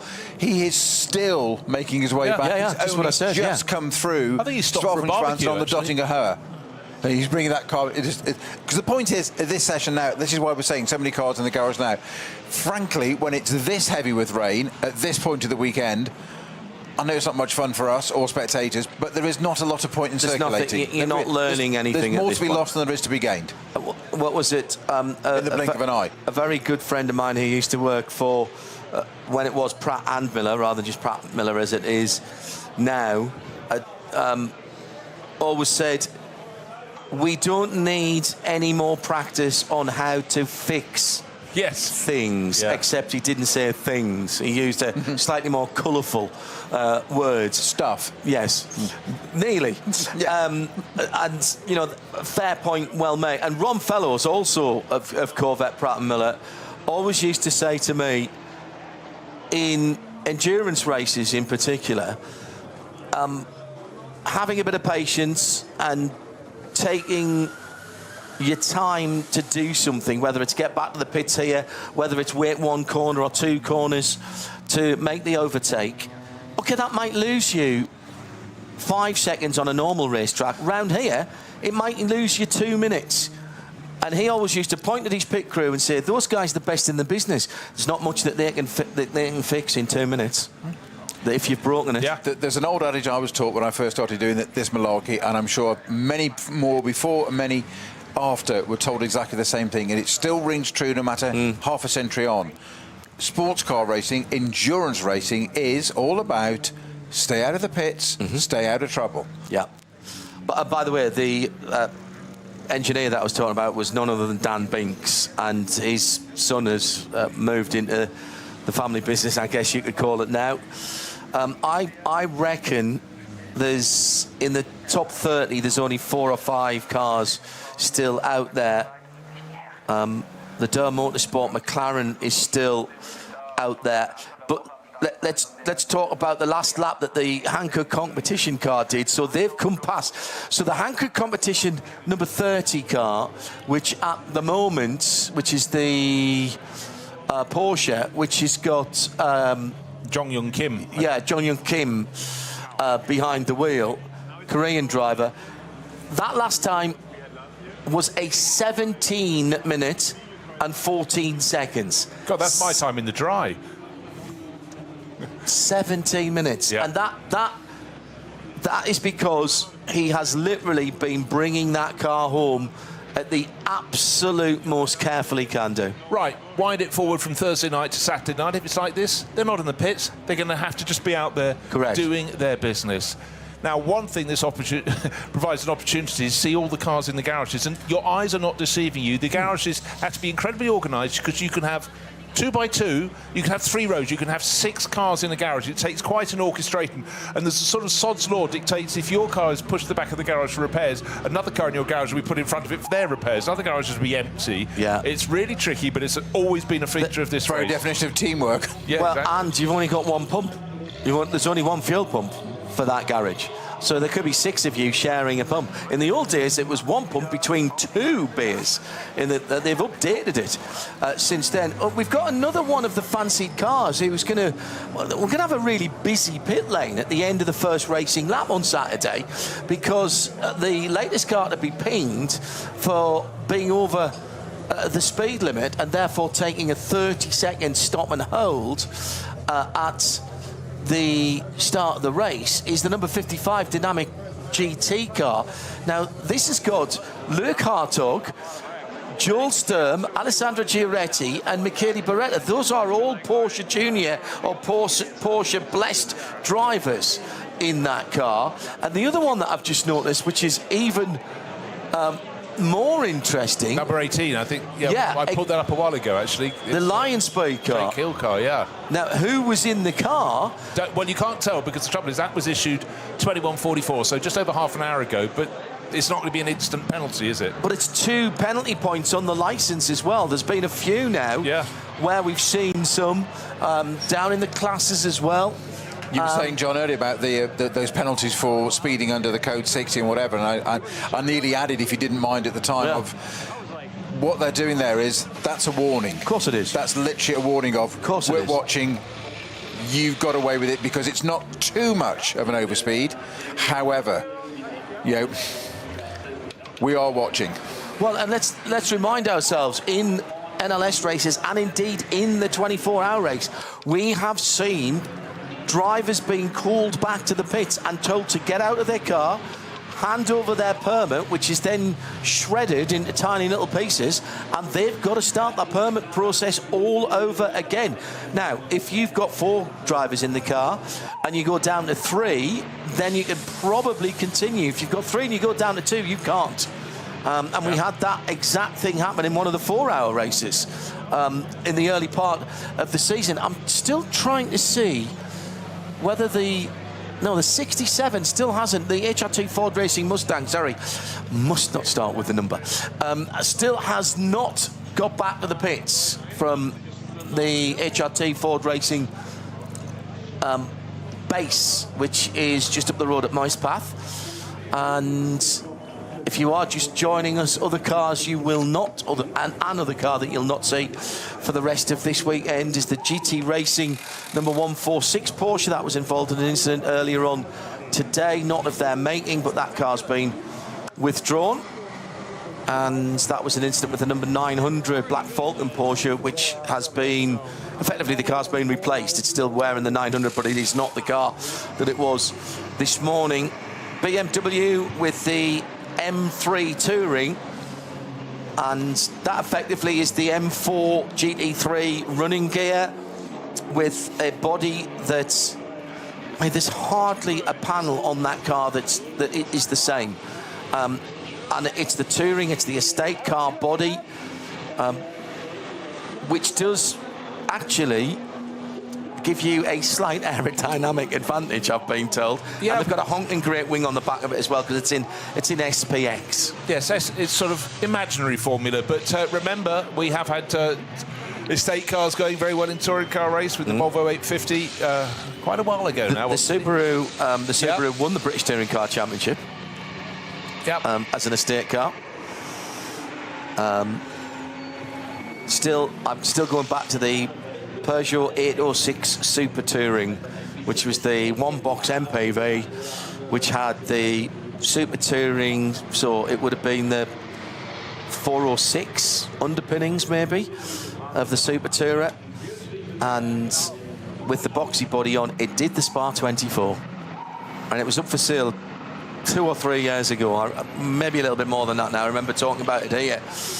About how much fun this race would be. They would find a class for that in this race. Yeah, I mean, it's always been a nature of something they do, and Creventic, famous also for creating classes, so people can go racing as well in the 24H series. But this really is such a melting pot, and I love some of the liveries. Just a short while ago, looking at a car that could only come from Texas in terms of its livery. It's running in SP10. It's a BMW M4 GT4, draped like the tricolour flag of Texas. Judson Holt, Dave Ogburn, Denny Stripling and Charles Russell Turner out waving the stars and stripes this weekend, but more than that, waving the flag for Texas. Great to have them on board. Just getting some news in, actually. Matt Campbell was out there competing his mandatory laps. However, hearing from Porsche that the Australian right now is only a reserve driver. Well, it was a very late entry. Yeah. So if everything stays the same, he will not drive in the race. Okay. So he's there, but he still has to complete his mandatory laps. Of course, that's the thing. The Falcon Porsche number 44 is the one that has completed the most laps. They've done 18 at the moment. And here's a great quote from Patrick Niederhauser in the Lamborghini Huracan, the number 84, the Red Bull Racing car. He said, in the heavy rain, we actually were out on intermediate tyres, which worked relatively well for most of the track. But when I arrived at Schwedenkreuz, I was doing 40 kilometres an hour and still aquaplaning. That was a bit hairy for a moment, says Patrick. master of understatement. But generally, I'm happy with the car in the rain. We weren't quite as competitive as we would have liked, but otherwise, we're on the right track and well prepared. Master of understatement. I just love the idea of this torrential rain and going out on intermediates. What could possibly go wrong? You test them. Different. Exactly, yes. What do we think then? Where's the crossover You've got the point? short straw on that one. Well, you go and find out. Dear me. It's scary enough in the dry and the daylight. Just being joined by one of our colleagues, Carla Velti, who is working for Nitro this weekend. The live stream. Oh, the German live stream. Okay. All right. So you can switch over and listen to Carla. I thought I heard your voice on the PA earlier on, so I did hear your voice on the PA earlier on. Rather confused me for a moment. They asked me, but my German was too rusty. So rustic, yeah? I'm sure that is not right. It is. We've got cars going out. Close enough. It's Austrian anyway. We got cars going out the pit lane, including one of the BMW Z4s I've just seen going out. The Rover Racing BMW with Augusto Farfus at the wheel has gone out. The Gregorian RT car collection Porsche, the number 4 car, in 17th position, has gone out. That's Alex Fontana, the Swiss driver, well, the Swiss licensed driver, has gone out. They might just be going round, because my late mother-in-law was Swiss. I am now contractually obliged to say Hop Swiss. He's also half Greek, and I was brought up in Greece, so I'll say Yasu. Yasu. Well, in this weather, it's Yasu Nafti, isn't it? Hello, sailor. Indeed. Because it's absolutely... You could be wakeboarding out there. Right, I know it's wet, but how do we get to hello sailor in 2 sentences? Well, there you go. Don't ask. I know it's late. I know it's that kind of show. They might be going around the Grand Prix track and back in at the moment, just to either scrub in some tyres or try something. Matt Campbell and Grello fans, big anniversary for Grello and for Manthey this weekend. And they had all of the cars out. Yeah, and they're all in the fan zone. Yeah, it looks great. On the start-finish straight. Very corporate there now. I nipped over just in case I could find some books that needed buying. No. Don't really buy books now. There, you can buy your manufacturer's jacket. All right. Very expensive model cars. A lot going on. Huge queues, particularly to go and see the Grello combination. Well, Matt Campbell, you can breathe a sigh of relief because he has got to the end of the lap and brought the car back like the world's most expensive hire car, and you didn't have the collision damage waiver on it, so he brought it back exactly the way he took it out. Team will be happy with that. I just want to say hello to our friend Peter Kate as well, who I think was out a little bit earlier on. I saw his name on the timing screen, driving with Czerny Racing again, and also following the progress of one of the BMW teams this weekend. I'll give you more details about that later on. Made the acquaintance of a brand new driver here this year. He's gone from Ford Fiesta Cup in Ireland to here in one swell foop. Monsanto Park, Nürburgring. Exactly so. And BMW M2 driver. Just get on with it. Yeah, absolutely. And wants to get to Le Mans within the next 5 or 6 years. And the name of that driver? I am. Are you looking for it? I have seen an Irish driver in the mix. I'm looking for the team car first so I can get his teammates as well. Okay, it is getting a little bit busier as people are driving out. Mark Bassett, got how many decades of experience has he got? So he's a really good guy to have in the Hyundai Elantra from Hyundai Motorsport. But right now, people have I think the rain has eased a little bit, but also the pressure to get all the drivers through their night laps and wet laps as well. Did Bassing just have a spin? I just saw. He did appear to have the spin. Just as we went away from his car, he was looking at a part of the circuit with his headlights that I don't think he really wanted to do. Well, it was the curve that was kaleidoscopic to me. This came round again. Hang on, someone's supposed to do that. Yeah. Supposed to appear and then disappear. It did supposed to stay in vision. Now, one of the things that drivers always need to do in night time, you mentioned this earlier, Snowy, is adjust their headlights and make sure they're working. And again, you see teams putting up great big white boards in front of the drivers just to help hone them in. Yeah, well, they'll have settings and markings on that, and it's all been sort of calibrated and data stuff on it there. And that's one of the things that I've said this before, that from the days when I first started doing this, we talked about this 54 years ago. We're talking about 2 drivers in a car, and okay, they were touring cars. The cars were relatively slower, but it was still driving around here, and the safety was a lot different than the cars as well. And the headlights were so much worse. But the headlights, we talk about tyre technology, suspension technology, isn't it? Headlight technology and tail light has evolved so much now. In the early days, literally, I joke, when I was racing, it was a couple of wet candles, and if one went out, you carried on, but that was it. I mean, I remember doing a race at Spa in a Group C car, and we were running second, and the reason we were black flagged was unknown to us. The multi-block, which was probably a 3-pin plug and something like Mainz, something from the local DIY store, had rattled loose, so the tail lights had gone out, and quite rightly they stopped us because you couldn't see the car. We could see from the front because we've got headlights, but that kind of thing just doesn't really happen these days. Not so much. That's one of the biggest things of these cars, is there's so much reliability now. Yeah, everything's just so much better. And we were saying this the other day, weren't we, about road cars? Nobody makes a bad car these days. The last 10, 20 years, nobody does. All the jokes we had about various brands have gone because nobody makes a bad car, and everything's reliable. In our youth, we saw old bangers on the road, different coloured door panels and bits and things that come off a breaker's yard. That was just a VW Harlequin. That was meant to be. Oh, yes, there was that, wasn't there? There was that one, yes. Yes, we started with the Beetle, isn't it? As originally they did that, I think. As my father once said, and remember, he was a police officer for all of his working life when I was alive, well, it's not pretty, but it will confuse the witnesses. It's indeed. So it's going to attract attention as well. Look it up, kids, if you don't believe me. It was literally a VW Polo that had every door, every panel on the car was a genuine VW colour, but was just different. Yes. Yeah.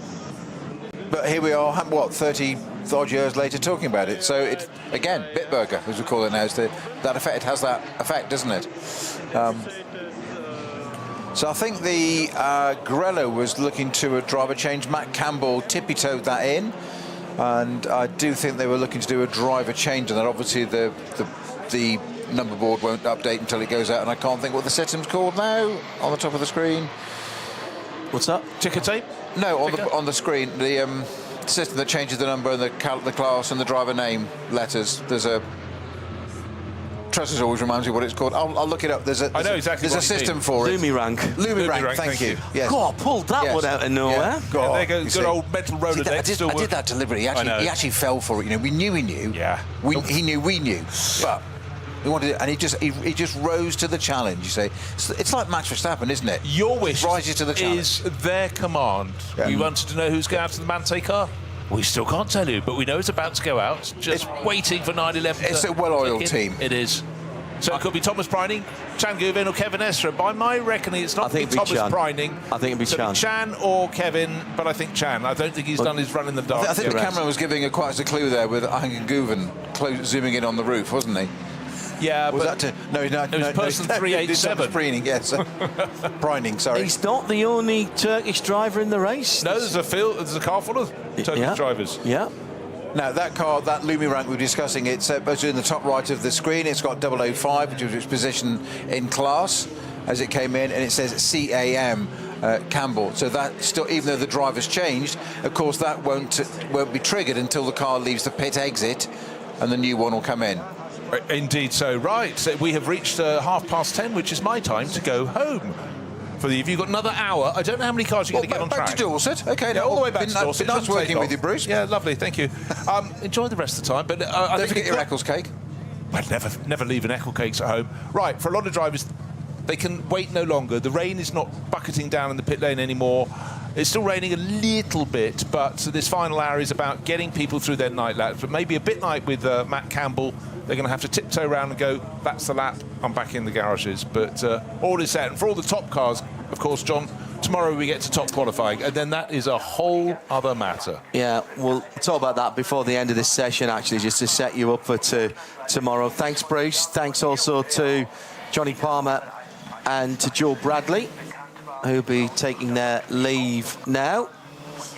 And thank you very much to Brakel Motorsport as well, without whom I would have frozen earlier on. Aidan is driving for them in his first Nürburgring 24 hours. And along with his dad, Declan, two lovely people that I met through a mutual friend in motorsport this weekend, and just had the best time talking to them. And I have been sporting one of their sweatshirts, which is... I came desperately underclothed for this. Please, please. It's a family show. I had lots of clothes, but just none of them very suitable. Oh, I see, right. Yeah. In that, I think I only have one long sleeve. Well done. I have one long sleeved shirt. The rest is one sleeve top. The rest is t-shirt. And I didn't bring an outside jacket. And in time-honoured tradition, just before joining a broadcast, Johnny Palmer disappeared under the desk. Yeah. He does this every time. It is a reason to plug in his laptop and his miracle machines that he does. But it is always slightly alarm me that he squirrels away under the desk. Hello, Johnny. He's off now. I know you can't reply right now, but... He's off. He'll get you back tomorrow. No improvements in times, but a few more cars, even at the top of the field, have gone out. Max Verstappen did take the Windward Mercedes out, so they have unleashed him onto the Nordschleife as well. That's his AMG engine that you can hear. And he's just going up towards Flugplatz at the moment. Flugplatz named not because the cars get off the ground, that's a misnomer. It is named because at the top of the hill on driver's left, there used to be an airport, a Flugplatz. And back in the day, the early days of this place, in the late 1920s and through into the 30s, people would fly up here. And there's a code 60 at that point for the 651 car, which is the Adrenaline Motorsport Team Manhattan Wheels BMW M240i, which is currently stationary, according to... Oh, it's in the wall. On driver's right. GPS Auger is telling me that it's kind of in the middle of the track, so that's probably fairly accurate. They'd like it's hit the wall and bounce back a bit. So now there's one of the BMW class cars, and now Max Verstappen has been unleashed. The conditions are clearing up considerably to what they were a few minutes ago, when Matt Campbell could barely get into third gear around the top of the foxhole, which is where the number 3 AMG is now. Down through the foxhole, nothing ahead, but still a little bit of mist in the air being lit up, and the flare back, the reflection of the tremendously efficient headlights, nowhere near full throttle there. Sensibly can't use the curbs now around this part of the circuit that Max is at now, through Adenauer Forest. So all the way down to first gear. It's quite a slow corner, the left-hander there, before the right that opens out. And normally you might be up on the block paving there, climbing up to the double left at Metzgerfeld. And it is still tippy toes out there. But this is good practice.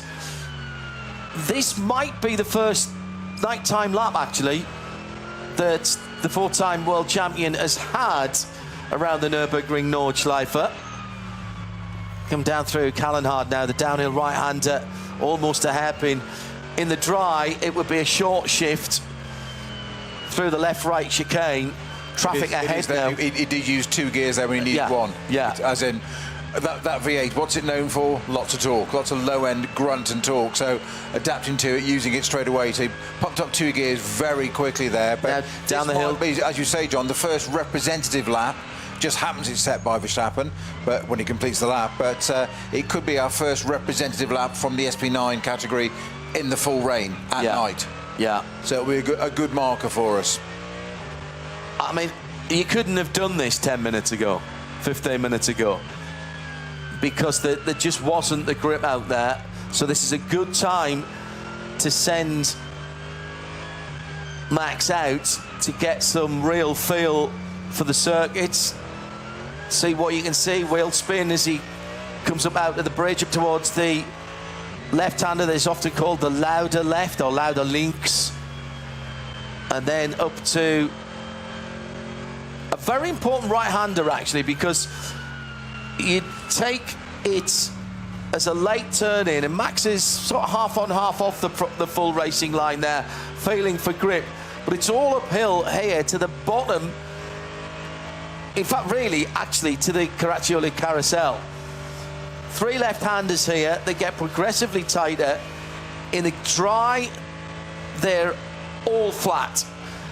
The last one is the important one to get right, because that one tightens and you have absolutely no runoff on the right-hand side.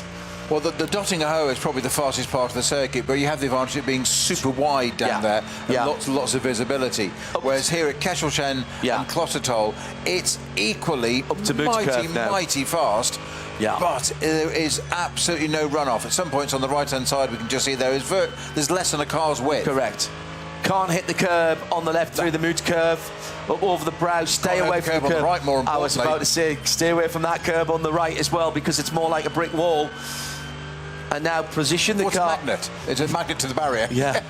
And over the top of a tricky little rise, actually, with the left and then the right. Steady through there, John. Has to be.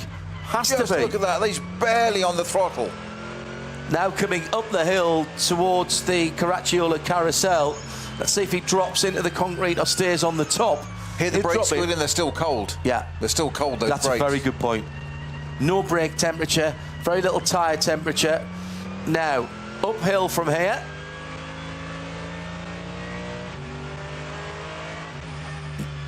Just a dab of throttle and then off again, because he's got no heat in the front tyres here. None at all.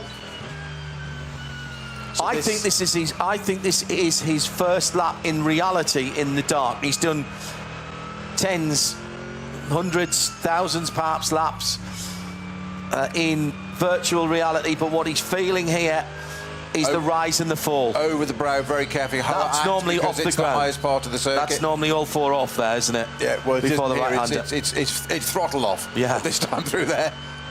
Now you slightly drop down. You can use the curb on the right, which Max does even in those conditions. You come into Wipperman, stay hard to the right here, because you've got to balance the car, and it's really hard. If you get offline here and miss the apex on the left-hander coming down into Brunchen, then you're just going to understeer off to the right-hand side, because the camber of the road doesn't hold you through. Brunchen, sometimes called YouTube corner. So many people gather there, and there's masses of campers there. You can run up onto the block paving on the left-hand side if you need to. Well, it drops over a brow and an adverse camber, so the people go in there, as ever, on the tourist laps way too fast and spend a load of money on the small print they didn't read about repairing the barriers. Didn't mind repairing their car. Yeah. Now the run towards Flansgarden and the Beloff S's. This is extremely quick in the dry and so precise. You're threading the eye of a needle here. One of my favourite parts of the circuit, actually, even in a road car. A little bit of a wiggle there and almost onto the grass for the AMG. Now, just over the top of the right-hand rise that Max is at now. Again, you can use the block paving on the left just to straighten this section out. You're falling down the hill quite rapidly and you pick up speed quickly. Then there's a right-hander at the bottom of the hill that sort of tightens. It's over one of the many bridges that there are here. And then a tricky left at the Swallow's Tail and into the mini carousel, Kleiner carousel, drop right in the bottom of that. And even now, there are challenges, because you climb quite steeply, actually, into Gallows Hill, and it's a triple apex right-hander. You don't have to hit the middle apex, but you want to hit the last one, again, in dry conditions, not right now, because you want to get on the power early. Stodiger Her.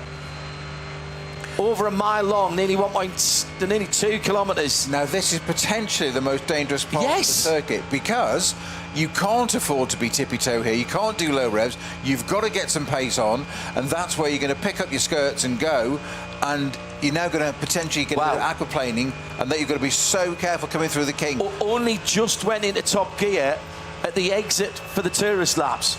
Coming into Antonius Bucher, the little left-hander under the Bilstein Bridge, and that was a lift and a down change there.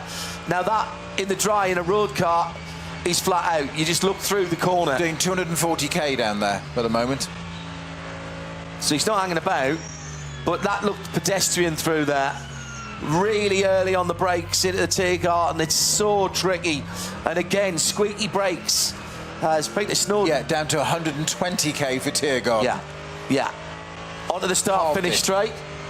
And that car's best lap tonight is a 9:34. That was 1 hour, 8 minutes and 5 seconds. 68 minutes and 5 seconds. That's because that was an outlap, and tells you how long that car had been in the pits. Now, we've got a steaming what? Is that a Cupra in the pit lane? Yes, it is. Yeah, 808. Well, it's in a state, I know that. Sorry, if you're a dance music fan, you'll get that one. Has got a dry ice vibe about it. That's absolutely. Ibiza, here we come. Oh no, it's a Cupra, not an Ibiza. I'll get all of these out the way right now. So that car being pushed into the back of the garage. 808 is, in fact, so one of the. Is that a TCR class car, or it's the Asbest car? Is it? Yes, it is, and it is the TCR car. That's the Japanese, Korean, Polish, and Chinese, or at least Hong Kong Chinese drivers, and that is in SP3T. Now, the reason you put your TCR in SP3T rather than TCR is because you want to have a different tyre. The top classes here are open tyre, but some of the classes are mandated a particular tyre. Actually, you know what? Before things hot up, let's have a quick shufty at the class leaders. And I'll do it as Joe did in reverse order. SP3 is the BMW number 277 in 157th position. The BMW 325 CI category is the 152 car that leads its class in 159th position. We then go to, scrolling down, the BMW 325i class leader, the number 100. That's in 126th position. And Toyota Gazoo rookie GR Yaris leads the SP2T, the 109 car leading its class. The V5 categories are Cayman, the number 440, no team name there. And SP3T is Max Kreuzer Racing in the GTI Club Sport 24. I watched some onboard of that earlier on. That car was quick, but I'm going to have to check that. I think that might be with being the Club Sport. Is that an all-wheel drive car, Peter? The GTI Club Sport 24. I didn't think we had any all-wheel drive cars in this event. Other than the Audi Quattro. The Other S3. than the Audi Quattro. Yeah, the Dupree car. Anyway, that car is the Max Kreuzer Racing car, the SP3T. It's in 115th place, leads its class, and that's the number 10 car. Next class leader, as I'm coming up, is the VT2 Hecker, which means rear drive car, and that's the Ravenol Japan Toyota GR Supra, number 519. The BMW class, which is the M2 Racing, the G87 cars, that's the Valkenhorst Racing, number 898. Next is the Dupree Motorsport Audi 3 S3 Limousine, because it is the 4-door and not the 5-door hatchback, so the saloon, if you will. It's a Dupree Motorsport car, VT2 front-wheel drive, the number 480 in 99th position. Then it is the Adrenaline Motorsport BMW 240i class leader, the 195 in 94th position. The Porsche Cayman S is the V6 leader. That's number 448. And that is in 87th position. There are over 20 classes here, by the way. The Door Motorsport McLaren Artura Trophy car is the SP8T leader in 59th position. Famous McLaren number there. The Writer Engineering Porsche 911 GT3 Cup SP7 leader, the number 91 car, is in 65th position. In TCR, Mark Basseng is in the pits at the moment for the Hyundai number 830. They've bossed that class for years. The SP40 is the Max Kreuzer Racing GTI Club Sport SP40 leader in the number 50. Now, that's the one I was watching the onboard of earlier on. That SP40 category is the one with the 2 development engines, Elantras, from Hyundai in that.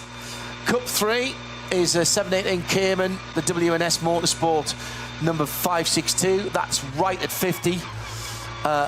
Just one place behind that, Max Kreuzer Racing VW Golf in SP40. The Dirk Adolf SP Pro 992 Porsche, the Manthey car, is leading its class in 47th for number 992 as well. Black Falcon number 632 leads AT2, alternative fueled. That's a Porsche GT3 Cup.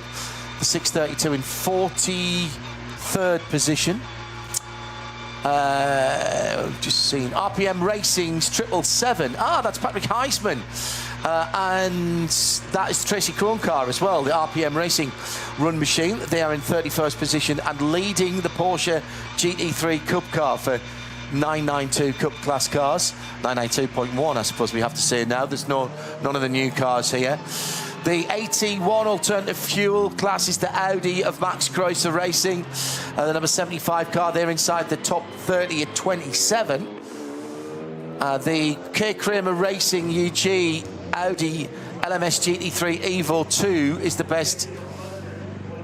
Sorry, no, I'm talking complete nonsense. The BMW M Motorsport is the SPX leader, which is the Touring. That's number 81 in 12th overall. These are the times that were set earlier on today. And all of the top 11 are SP9 standard class car. An SP9. I have an SP and the SP9 arms this year. No, just the SP Pro. Okay.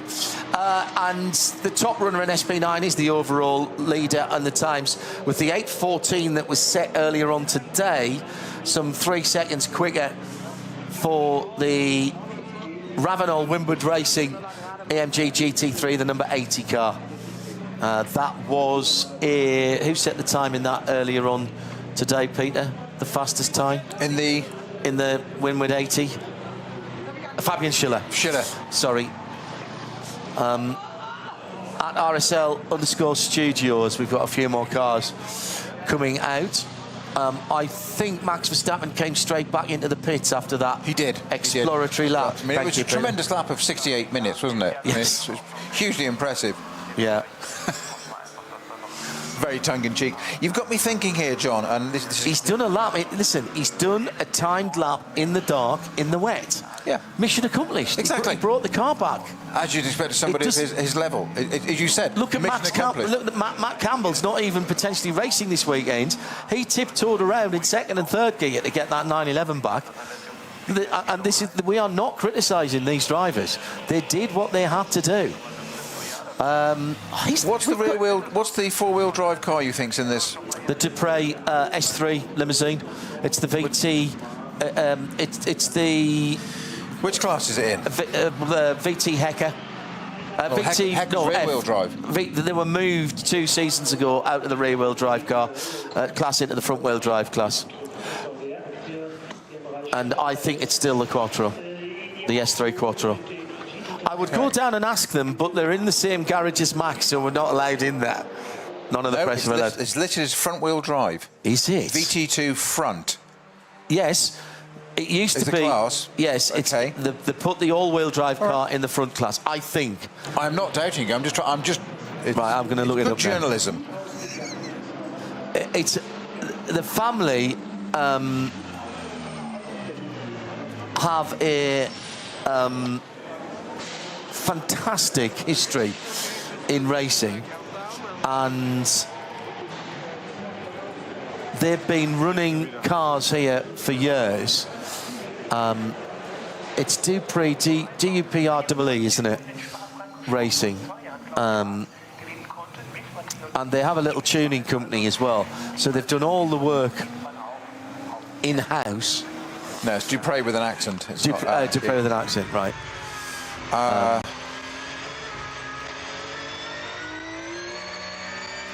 Now, who's that just heading out? That's Alessio Vicariello in the Dunlop Porsche, Dunlop Motorsport Porsche.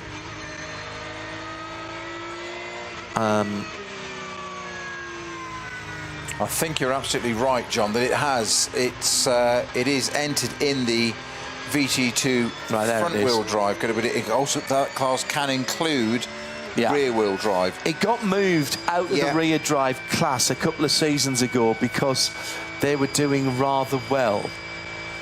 And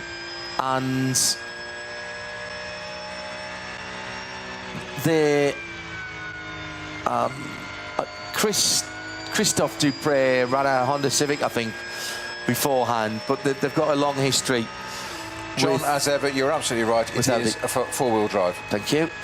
I mean, it's just in the front-wheel drive class. Yes. That's what threw me. I'm easily confused. Okay, I'm new to it. Christophe Dupree, who's in that car, has driven an Audi R8 LMS. He's raced it. And they are lovely, lovely people. Go and find them on Facebook or on. And if you are an Audi fan, you will immediately get into these guys. They look after Audi, VW, Porsche, and Honda, and I think it's Dupree.de. Yes, it is. And I had a long chat with them a couple of seasons ago, and you know, just because they were in a garage with another big team actually, and I went to have a chat and have a look around one of the cars, and and I said it was just the bright red car. It had no livery on it whatsoever. They've been, 50 years in motorsport. They've done GT1, GT2, GT3, GT4, VLN, here at the Nürburgring, Carrera Cup, Sports Cup, hill climbs, you name it, they've done it, and they're supported and they're relied upon by the Saarland University of Applied Sciences, which is their neck of the woods. And I mean, they've been class winners many times. Class winners. They are lovely, lovely people. And just a perfect example. There they are with one other BMW team in the garage with the most sought-after man here this weekend in terms of publicity. That car just been pushed back in. The number 3, Verstappen.com by Winward. So here's the little red.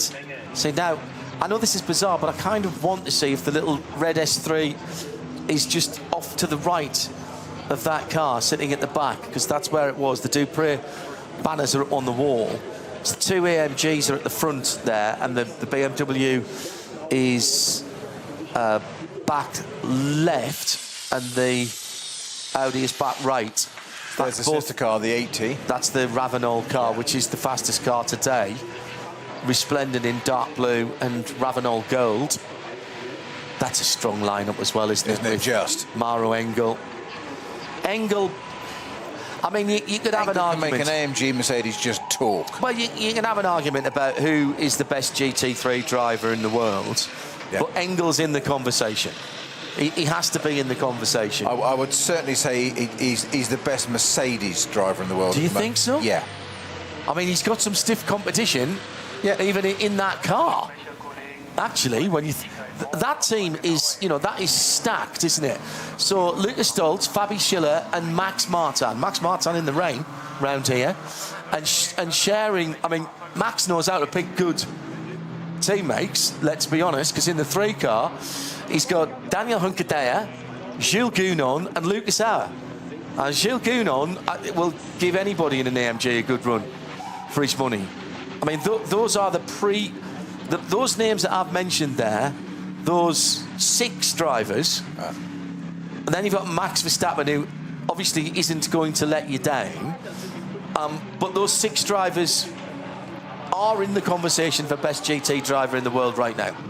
GT3 You made me laugh earlier or made me giggle to myself when you were talking about Jean-Marc Gounon, Jules' father, who was paid for a season of single-seater for him, and then said, right, the rest of it, get into Carrera Cup, get into Porsche, get into, with the roof over your head and doors and whatever, and that's the road for you and the avenue for you. And boy, was that the right decision. But it made me giggle inside because I was very, very lucky in the dark mists of time to have him as a teammate, or I was his teammate one race at Monza in GT1 days, and he was absolutely mad as a balloon.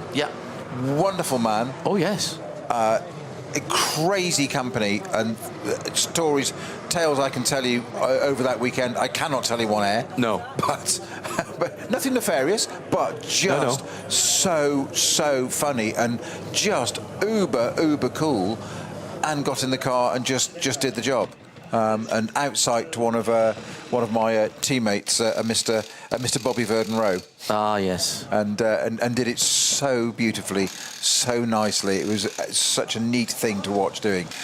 I once described it as he just got inside his head and scratched around a bit. The Dunlop Porsche, the number 17 car, spotted without any headlights. So they'll be getting a slap on the wrist of that. And I'm sure they would have wanted them. Yes, indeed so. I think they've been already summoned, actually.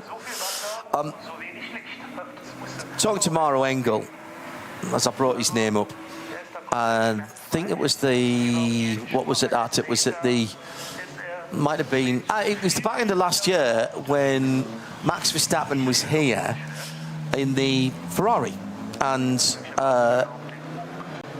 Maro was at the 24 hours of Barcelona, and I was talking to him about, I see you everywhere, and he said, yeah, well, I'm not surprised. I'm doing 40 race weekends this year. 40 race weekends. That's no testing, nothing else. These guys live in the cars, and all right, I know in certain series you change your tyre manufacturer. GT3s around the world running on all kinds of tyre manufacturers. Michelin in the IMSA series, Pirelli in SRO, Hankook, Goodyear in the ACO series, and. But cast your mind back, Peter, to when you were doing full seasons. Full seasons might have been, 6 or 7 endurance races, and these guys are doing 40 race weekends a year? Yes, I mean, yes, but it depends on whether you did different series. And don't forget, those are 40 races across probably 3 to 4 championships. Not all of which are endurance, in fairness. Yeah, yes. So you can be doing World Endurance Championship. You can be doing IMSA. You can 24H series. 24H series. You can be doing NLS. Intercontinental GT Challenge, this is a round of, etc. So yes, so you did in the GT days. You did have people that did British GT and then FIA GT. Yes. And of course, since 20 years ago of the advent of the FIA GT3 series. Just one thing I wanted to very quickly mention, John. We were talking about who might be best in a car, and as you say, we like Twitter comments, or whatever. But I've just got a little message from somebody. I'm going to ask you. I'm going to put to you what I've just been told. Yeah. And we were talking about who is the best in a car, in the dry, and I'd say Max Martin in the dry. Right, interesting. Come from Simon Strang. just popped up with. Yeah, He said he was Strangy. unbelievably fast in the old mate in 2018 when they should have won it. And he said Maxime is unbelievable, full stop. Yes, he is. He is. Another one Good to hear of from you, Strangy. Hi, Simon. The next generation of racing driver being coached by Simon at the moment. He's a young lad, actually ripping up the British karting scene at the moment. Not with one of the fancy teams, but doing great work. Keep your eyes open for the Strang name coming through. The reason I said R was because the Ford Mustang GT3, the Ford Racing Mustang GT3 number 67, has just gone out. Now that is the car that's in the Army colours, and that is the Dennis Olsen, Fred Vervish, Frank Stipler. You know what? Frank might still be in the conversation. I know he's been around a long time. Dennis Olsen certainly would be. Vervish, yeah. Frederick Vervish been breaking records around here in that GT3 car for Porsche, sorry. Taking on the Porsche records for Ford. He said, I think they set the fastest American car record in a Mark IV Ford GT, and then he took the GT3 out. Chris Meeks taking that car out. That was the car that's had its engine changed, so that's just gone back out. The Bundeswehr colours is the German Army colours on that car. One more thing to say. Yes. We know motorsport is a very small community. Oh, yeah. Very tight-knit, and we travel a little circus that goes to different places around the world. Travelling circus. Final message from Simon Strang. And I can show you this if you don't believe me. No. Just says, tell John I love him. There you go. So we'll just leave that there, shall we? Love you too, Strangy. Hello, Fred Alan. Davish, as you say, back out in the Mustang. That's the number Yeah. 67 Is it Fred that went out? entry. Right, And, that's interesting. Okay. Just compare the engine note of this to a few minutes ago Verstappen's V8 Mercedes, and how different it is and the revs they're using. Well, first of all, it's a flat plane crank. Yeah. 5.4. I mean the revs they're using. Yeah, but he is revving it a lot confidence. more. Is this a team actually putting holes in the floor for the water to drain out? Oh, they're trying to ungum the drain plugs. No, so they've got the front end off, haven't Oh, they? is that what they're doing? Right, yeah. It's the front clip off, and it's... What car's that off them, Peter? Come on, work it out. I'm asking because I've got a clue. I think I know you are. I know you, Mo. Don't worry. Porsche? I think that's a Porsche. It's got those big not gaps. Convinced. Oh, it is. Oh, GT4 Porsche. Yeah, but you, John, you are a Porsche neek. Well, true. True. Meant in the kindest possible way, but you are. Yeah. Johannes says, in this weather, the Bundeswehr Camo Mustang will be totally invisible. Alan, hello, Alan Prosser. Finally sat down, although I'm still at work. Hello to everybody at the Malvern Hills Hotel.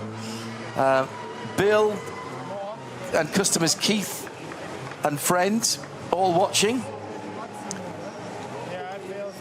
I have that on. When I finally get a weekend off or a few days off, Alan, I'll be across to see you. I hate it for people in the pits. The bumper that's being worked on apparently is an M2 BMW. Oh, was it? All right. Even more impressive. Well, we'll see. We're in that garage now. That's so, KCMG. That's the 47 cars. That's box. I think that's box 15. It is. There. Is that an M2? Aren't we? No. 987. That is a 98. That's a 987 Cayman. Yes, If that's the car bumper. next to it. Is that the garage that it's being worked on, though? But it was right in front of that car, and that car hasn't got Yeah, the but it's front not clip now. on. It's no. It's Yeah, I right know, in front of to the red left of where the Porsche. camera is now, but That's the KCMG AMG, the number 47 car in that beautiful blue and chrome. And there's the Cayman with the bumper off, and Yeah. there's a red bumper right in front of it. I think what's happening here is I've got friends in the pits that are trying to put us off. Yeah. Because I've just had said wrong. It's a Porsche. Yeah, So it's we're like, definitely a Porsche. You can't unsettle him that easy. You know who you are. It's the big, We're watching you. gaping Your card's holes. marked. It's the big gaping holes that Porsche have either side that they only put the grills on the GT3s. Even the GT4s don't have the grills on. And behind that on the road cars are the air conditioning intercoolers, radiators. Stop. No. That's how you spot You've it. got to be very, very confident to challenge John's knowledge on anything Porsche related. Meanwhile, also in a Porsche, the Dunlop Motorsport Porsche, teammate to the Falcon Porsche, Julien Andlar, out on the circuit at the moment, and headlights.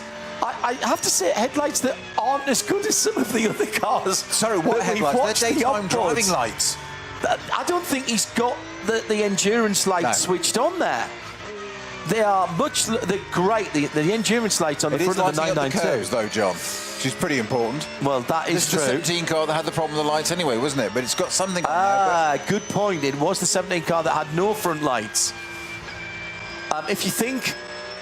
If you're watching the World It's Fleet picking up the TV, curbs. If you look, it's picking up the extremists of the track, which is absolutely fine. they're actually set back into the bumper. Yeah.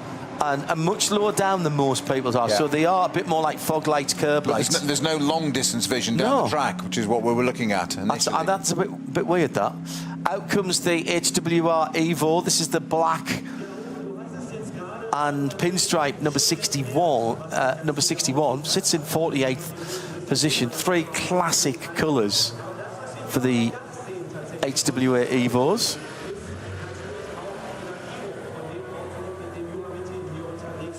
Are they going out in the last, whatever it is, 21 minutes that we've still got left? Been a long old day for the teams today, hasn't it? And we got an early start in the morning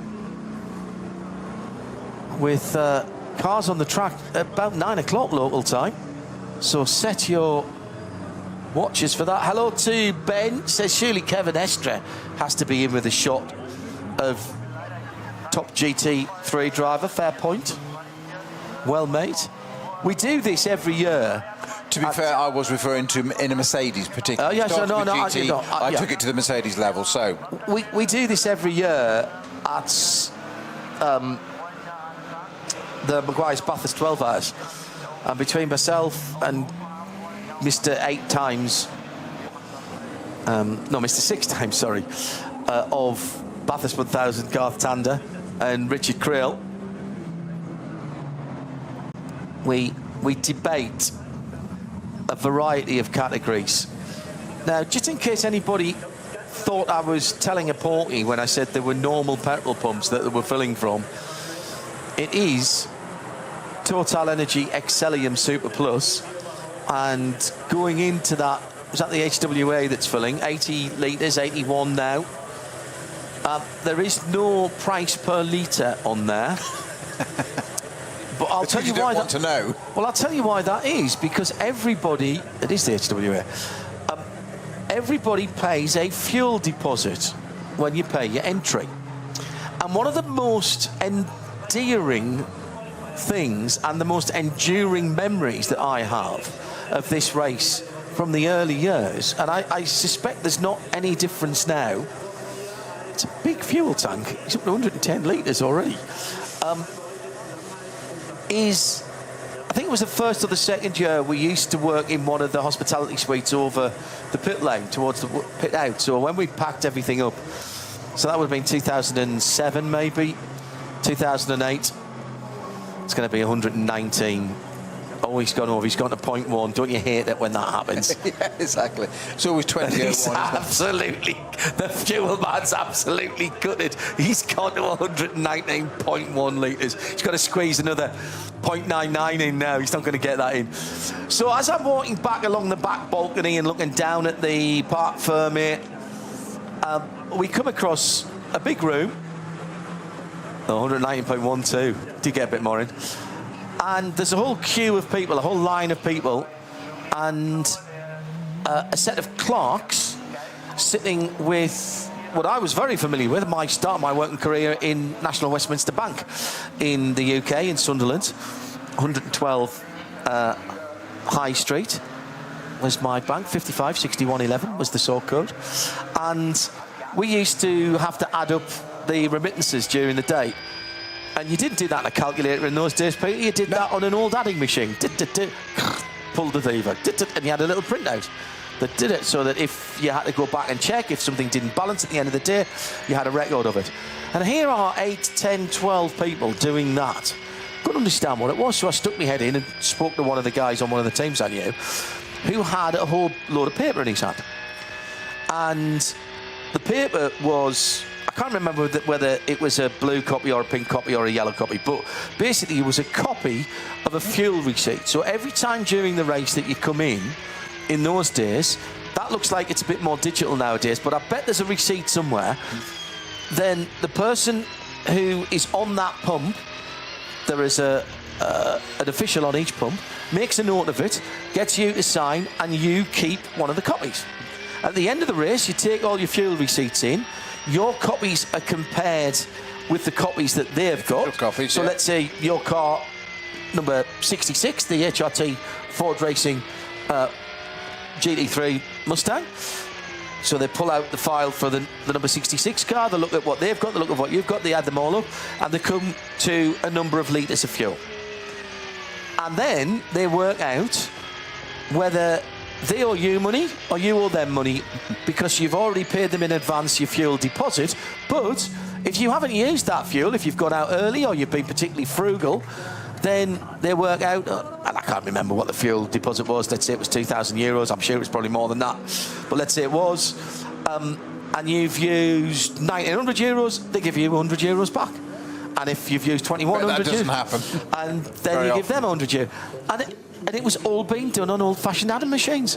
And I thought to myself, I love this race already, just for that. If it's not broken, why fix it? Exactly. Absolutely. Absolutely. And it's the reason, by the way, for those of you who perhaps aren't used to this form of motorsport, even in the race you won't see hurried pit stops, because there's a statutory time for each pit stop. And depending on how many laps you do out of the pits, depends how long your pit stop is. And the reason they do that is because with all those fuel pumps down the pit lane, it would be impossible to equalise the fuel flow. So basically, they are giving you time that is more than enough time to fully fuel the tank. If you do 5 laps, your pit stop time is shorter than if you do 8 laps, to allow you to have your fuel fill. It's brilliantly worked out. I've looked up some numbers for you. Right. So the fuel cost just under €3 a litre. Right. Okay. A GT3 car will consume somewhere, depending on pace and how long the race lasts, 3,000 to 4,000 litres of fuel for a 24-hour race. Right. So that puts it at 10 to 15,000 euros in fuel. And actually, I'm going to say €3 a litre is that's not bad for race fuel. Bad at all for race fuel. No. Now the thing is, I know what some of the sustainable stuff is costing for historics. About £5 and £8. Try 7. Yeah. No. Yeah. A litre. That's pounds rather than pound. Euro. Exactly. But that was branded as Total Excellium Super. So does that mean they are running on? I think they are running on pump fuel here. Yes. Yeah. Oh, very, very foggy out the far side where Aychan Guvin is. That is... Yeah, that's the full carousel. He's just come through there. So, getting up towards the highest part of the circuit in the number 911 Grello.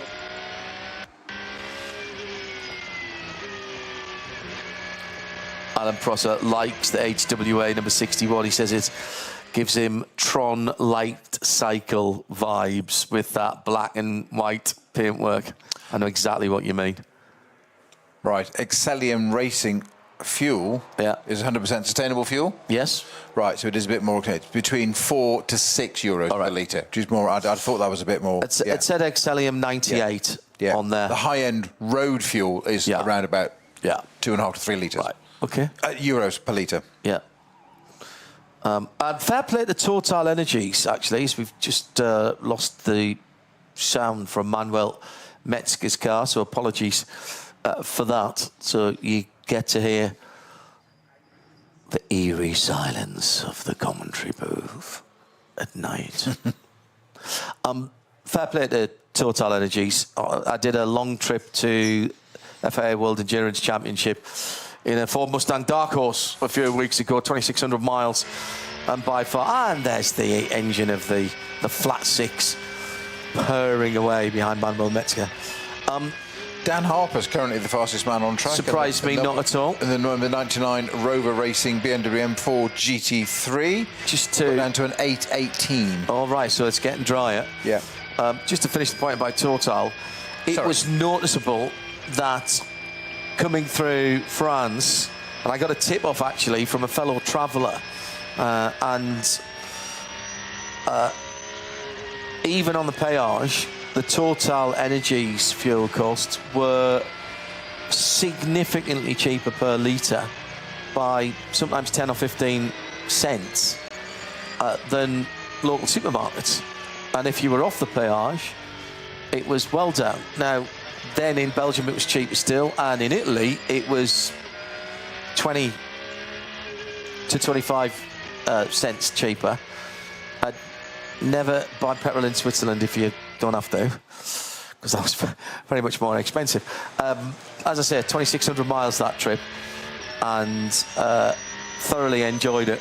That's the Dark Horse R is the car on which the Mustang Challenge, or the Dark Horse rather, is the car on which the Mustang Challenge Dark Horse R, which we took to Le Mans last year for one of the support races. Chan Guven on his way back in the Porsche on the Donninger. Nowhere near as bad as it was half an hour, 40 minutes ago. Still lifting for the Bilstein Bridge curve, Antonius Bucher. Early lift and down changes two thereof into the Tiergarten.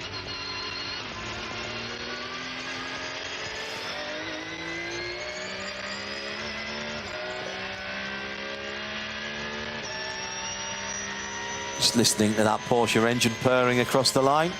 What was Chan Guven's time then? Yeah, that was a 57-minute 35. So that tells you again how long these cars have been in the pit lane.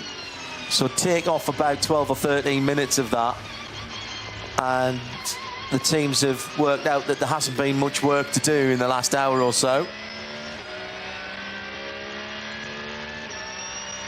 So take some quotes from down in the pit lane. The BMW number one, around about 5 minutes ago, Rafael Barcelo said they're calling it a day, and he only actually drove on the Grand Prix track. He said it didn't make any sense at all to go out in the Nordschleife and take a risk. It's dark and the wet conditions are varying too much. We've checked the lights again. We're close to the front. Our AMG looks fast, so do the Porsches, but we're here to fight and win again. Another car that didn't go out there onto the Nordschleife is the Winward car. Maro Engel saying it was very wet. We didn't bother going on the Nordschleife for the last few laps. Too much aquaplaning, very dangerous. We tested a few things on the Grand Prix circuit. Oh, now that's interesting. So the Dacia Logan has been given a 5-place penalty when Christian Galfus was stuck up at the Cracchiola carousel. The stewards have deemed he did an unsafe U-turn, and his obstruction of the competitors have led the stewards to penalise him. Which car was that? That was the Dacia, the Logan. Okay. It's a tough call without seeing it. It's a tough call. We saw it. And, I mean, if we swapped ends, it's difficult to get the thing round there. Yeah. Nicky Katzberg out of the Lamborghini Huracan, the number 130 app Red Bull car. He said, I just did a few laps on the GP circuit, as a few others have. It was almost dry at one point. I think we probably should have gone at the Nordschleife. It would have been possible at that point. But anyway, we're just trying to minimise the risk. Car's feeling good. Completed our full programme. And, sorry, that's just scrolled down out of the way. And what we've seen so far, we're happy with. Hopefully the weather gods will be on our side tomorrow, as well as on Saturday and Sunday. Car feels good. Mercedes seem fast. Porsche looks strong in the wet as well.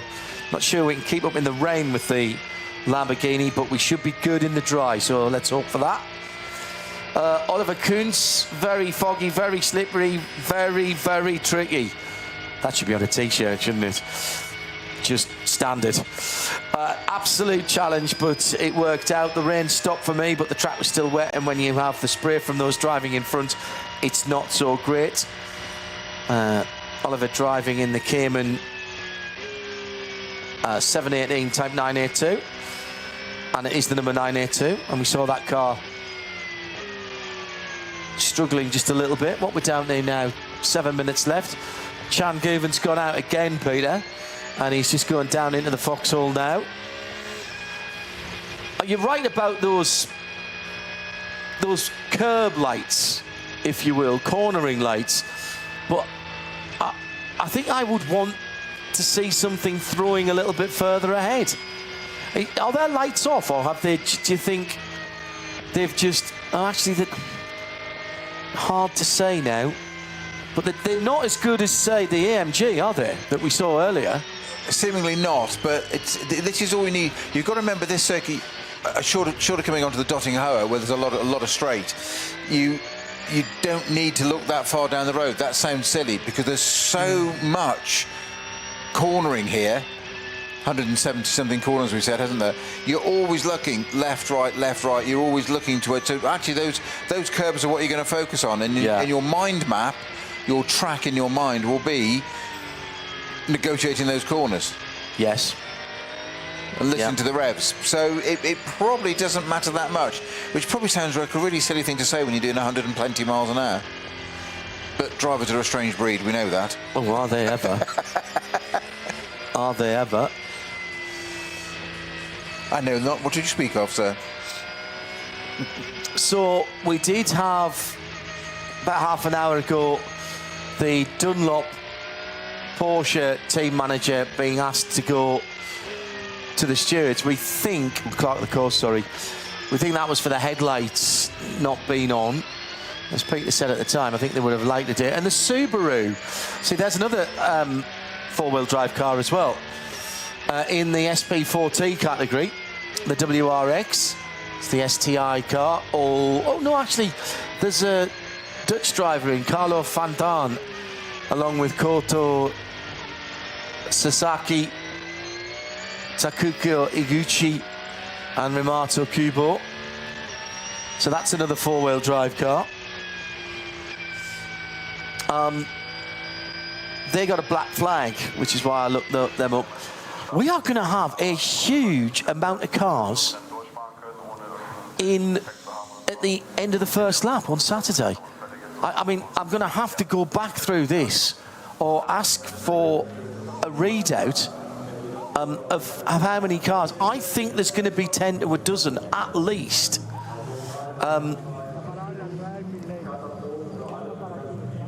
Some penalty points going on there. 45-second stop and go for the next race. 1, 2, 3, 4, 5, 6. There's 6 on the screen that I can see there. 7. So I think people are starting to wind down, aren't they, John? With 4 minutes to go, which is half a lap in reality, isn't it? Do you go out now and have one more go? No. Ooh, there's another driver. I'm going to say not at this point of the weekend, because that's where it all goes wrong.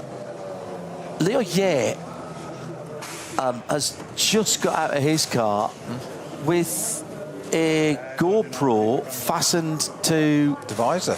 His visor. That is absolutely not allowed. That's against all regulations. That's a safety point, because visors and helmets are not homologated for FIA safety code with anything fastened onto them. What it basically, I was describing this to Joe earlier on, because he sort of looked at me, and basically a helmet and a visor are there to protect your head, and it's to protect blunt force, normally from a distance, or even if something gets thrown up into the car, a stone or something would bounce off. So think of it this way: if I threw a screwdriver at your head, likelihood is, unless I was some kind of brilliant darts player, that it would bounce off your head. If I put the screwdriver right on your head and just tapped it with a hammer, Fatal. It could be fatal. I'm totally with you. I think the only point I'm going to make here is that I would absolutely agree with the helmet, because you damage the carcass and its integral structure. The visor, less so. But I would just going to say, I would want a GoPro attached to the visor right in front of me, even less, right in my eye line. Exactly. As we just saw there. So sorry to have highlighted it there, but I think that's absolute madness. I think that'll get sanctioned. How important it can be to get a bit of footage there.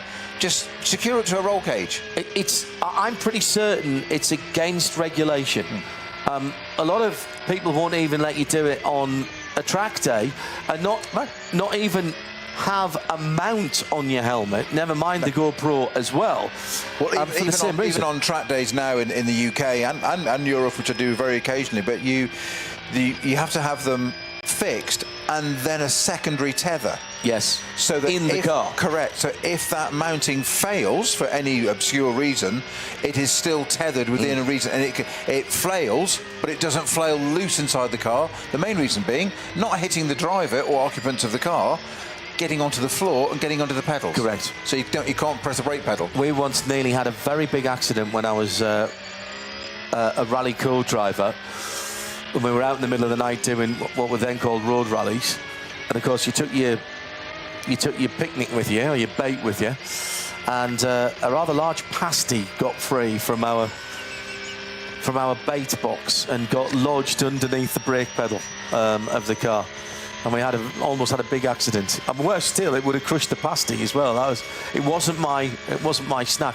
I am being told by the magical voice, which is always inside my head, that there were quite punitive penalties handed out last year for drivers with mounts and or cameras on their helmet, be it... I just don't know why you would. I'm sorry. It's beyond me. But sorry, it's out there. But with the technology that's available these days, on relatively inexpensive, simple stuff that is easily mountable to so many surfaces and areas in a race car. I get the wanting to cover it.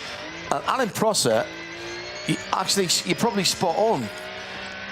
That driver, jumped out of the number 86 Subaru, which had got the black flag. I wonder if they gave him the black flag and that's why we got the pictures of it in the pit lane. Alan, you're a genius, mate.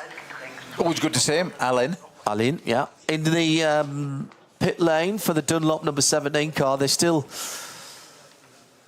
are they looking at the headlights? No, they're just turning it around. 86 is the high-class racing. 86 is high-class racing, is it right? Yep. OK. Yes, that was the car that you got out of. Sorry, not the Subaru. Yes, Porsche, yeah. The dark red and white. The checkered flag is out. There are a few people out there, including Chan Guvin. We've got the Red Bull Lamborghini, the number 84, still out there. And we have a course car out as well that's picked up Chan Guvin. Now, that is unusual. I've not seen that before. On the Grand Prix circuit, I know what this is. They are making sure he doesn't go back out onto the circuit.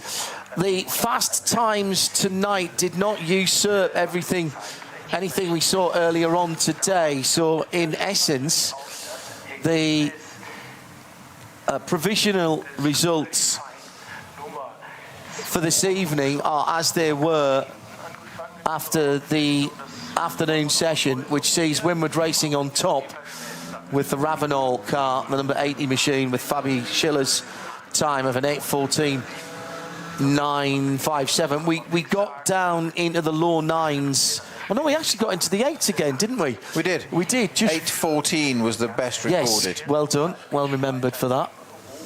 Maro Engel and the Winward Racing, number 80. So fastest this afternoon and fastest this evening.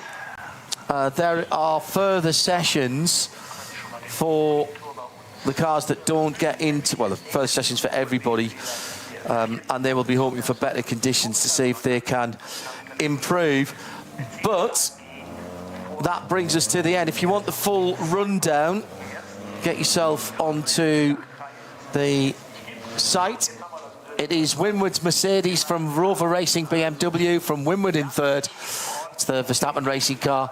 So 2 Winwards and 2 Rover Racing cars on the first 4. Then the Manthey Porsche, number 911. Red Bull Lamborghini, number 130 in 6th. But that was in the dry. These are all dry times that have set these positions. Nobody improved tonight. The best of BMW, Sherbert in 7th. Then the best of Mustangs, the 64 HRT in 8th. Top 10 made up by the Share Sport, Audi and the Dunlop Motorsport, number 17. Running through some class leaders, the BMW M3 Touring, the 81 is the best in SPX. Max Kreuzer Racing, the best of the AT, the alternative fuel cars, sitting in 27th. Patrick Heisman was last out in the RPM Racing bright green Porsche, the 777, down in 31st position. More class leaders at the bottom end of the top 50. Black Falcon, number 632 in 43rd. They were their class leader in alternative fuels too. Manthey, Dirk Adolf in the SP Pro number 992 in 47th. Then Max Kreuzer Racing SP4T, leader in that category, the number 50 in 49th position. W&S Motorsports Porsche led the Cup 3 category from the earlier times, 962 in 50th position. Then we go down to 58th for Hyundai's TCR Topper. That's the 830, Mark Bassing out in that car this evening. The Wright Engineering SP7 Porsche led its class, number 91 in 65th position. The Door Motorsport McLaren Arteria Trophy SP8T leader, the 59 in 68th position. And we'll catch up in a second. The Porsche Cayman V6 leader was the 448 in 87th position. The BMW M240i leader, the 195 Adrenaline Motorsport car, in 94th position. The Dupre Audi Saloon VT12 front and 4-wheel drive. The Valkenhaus Motorsport BMW M2 Racing 898 in 103rd led its class, as did Max Kreuzer Racing's VW Golf GTI Club Sport, the number 10 car, SP3T leader. V5 was the Porsche Cayman number 440 in 119th position. Remember, we had 161 cars on the starting list. The 325i class for BMWs was led by the 100 in 126th position. Toyota Gazoo Rookie Racing for the GR Yaris led the SP2T class in 109th position. And there are a couple more class leaders, I think. Oh no, just one more. Down in 159th position, the 325 CI, and that's, you look at the positions, and that is just about it for us for today. Started off in the light and in changeable conditions. It was a decision for the drivers on whether to go out at all or whether to go out on slicks or intermediates for those who had the opportunity. The weather was not really playing very fair as darkness fell and the sun dropped down to the east of the circuit. The weather got progressively worse to the point where there was about an hour in full darkness where very few cars were going out onto the Nürburgring. The problem was just getting temperature in the tyres, particularly the front tyres, we had a bit of argy-bargy between the BMWs in the shell colours, including, I saw somebody calling it Das Boot, because it's got a big boot. Not quite what it means. The Dacia's going to get a 5-grid penalty, place penalty, for an unauthorised U-turn at the Caracciolo carousel after the Logan spun and was left facing the traffic on the high side. And then they had a problem getting, the gearbox had seized for a moment and they had to crank it over and then get a point in the right direction. Dorian Boccolacci had a problem, didn't he, in the number 17 Dunlop Porsche. I wonder if that was what set the lights off later on after he clouted good shout the barriers. It got very, very bad in the dark. Verstappen went out for a single lap on tiptoes, which was counted as a 68-minute lap. That wasn't all Max's time, of course, because it had been in the pits for a very long time. It was catching out the best of them, including Lucas Stoltz, as he had a bit of a spin. And then 677 BMW from memory went around. It was touch and go at one stage whether it might dry up, and the 4th place Rover BMW was going very nicely, but it never really got full dry. It was that greasiness that you get in the cold, and it was very cold. We could see our breath when we came back from dinner, and as night fell, so did the rain. It got worse and worse. We could still see the castle, only just, and it was fortune favouring the brave. The Grello car with Thomas Preining went out, and at that point there was still just a bit of a drying line, or drier line. When Matt Campbell went out in the same car, Peter, it was literally survival mode. And Matt was barely out of 2nd and 3rd gear. He did well to bring it back, to be honest. It was not easy, was it? Certainly for an Australian who's not particularly used to driving in the rain so often. But one of the cars that all cars have got to come back. It's tricky conditions, and as you said today, this didn't really count for a lot this afternoon, other than this afternoon into this evening, other than data collection and that valuable bit of rotating the drivers through the cars that have all had the experience. But the risk-reward ratio extremely high. So at that point, Matt Campbell, I think he was using about 500 revs all the way around. I think it was literally on tick over. The good news is that the Ford Mustang GT3 that had the engine problem when Chris Meese was out earlier on today, that car did make it back and did a couple of installation laps. And the number 900 BMW that was involved in the incident that has caused the retirement of the GT all-female team, that black Falcon car, is brand new and is back. And that's it for today. Join us tomorrow, early doors, 9 o'clock. Bye-bye.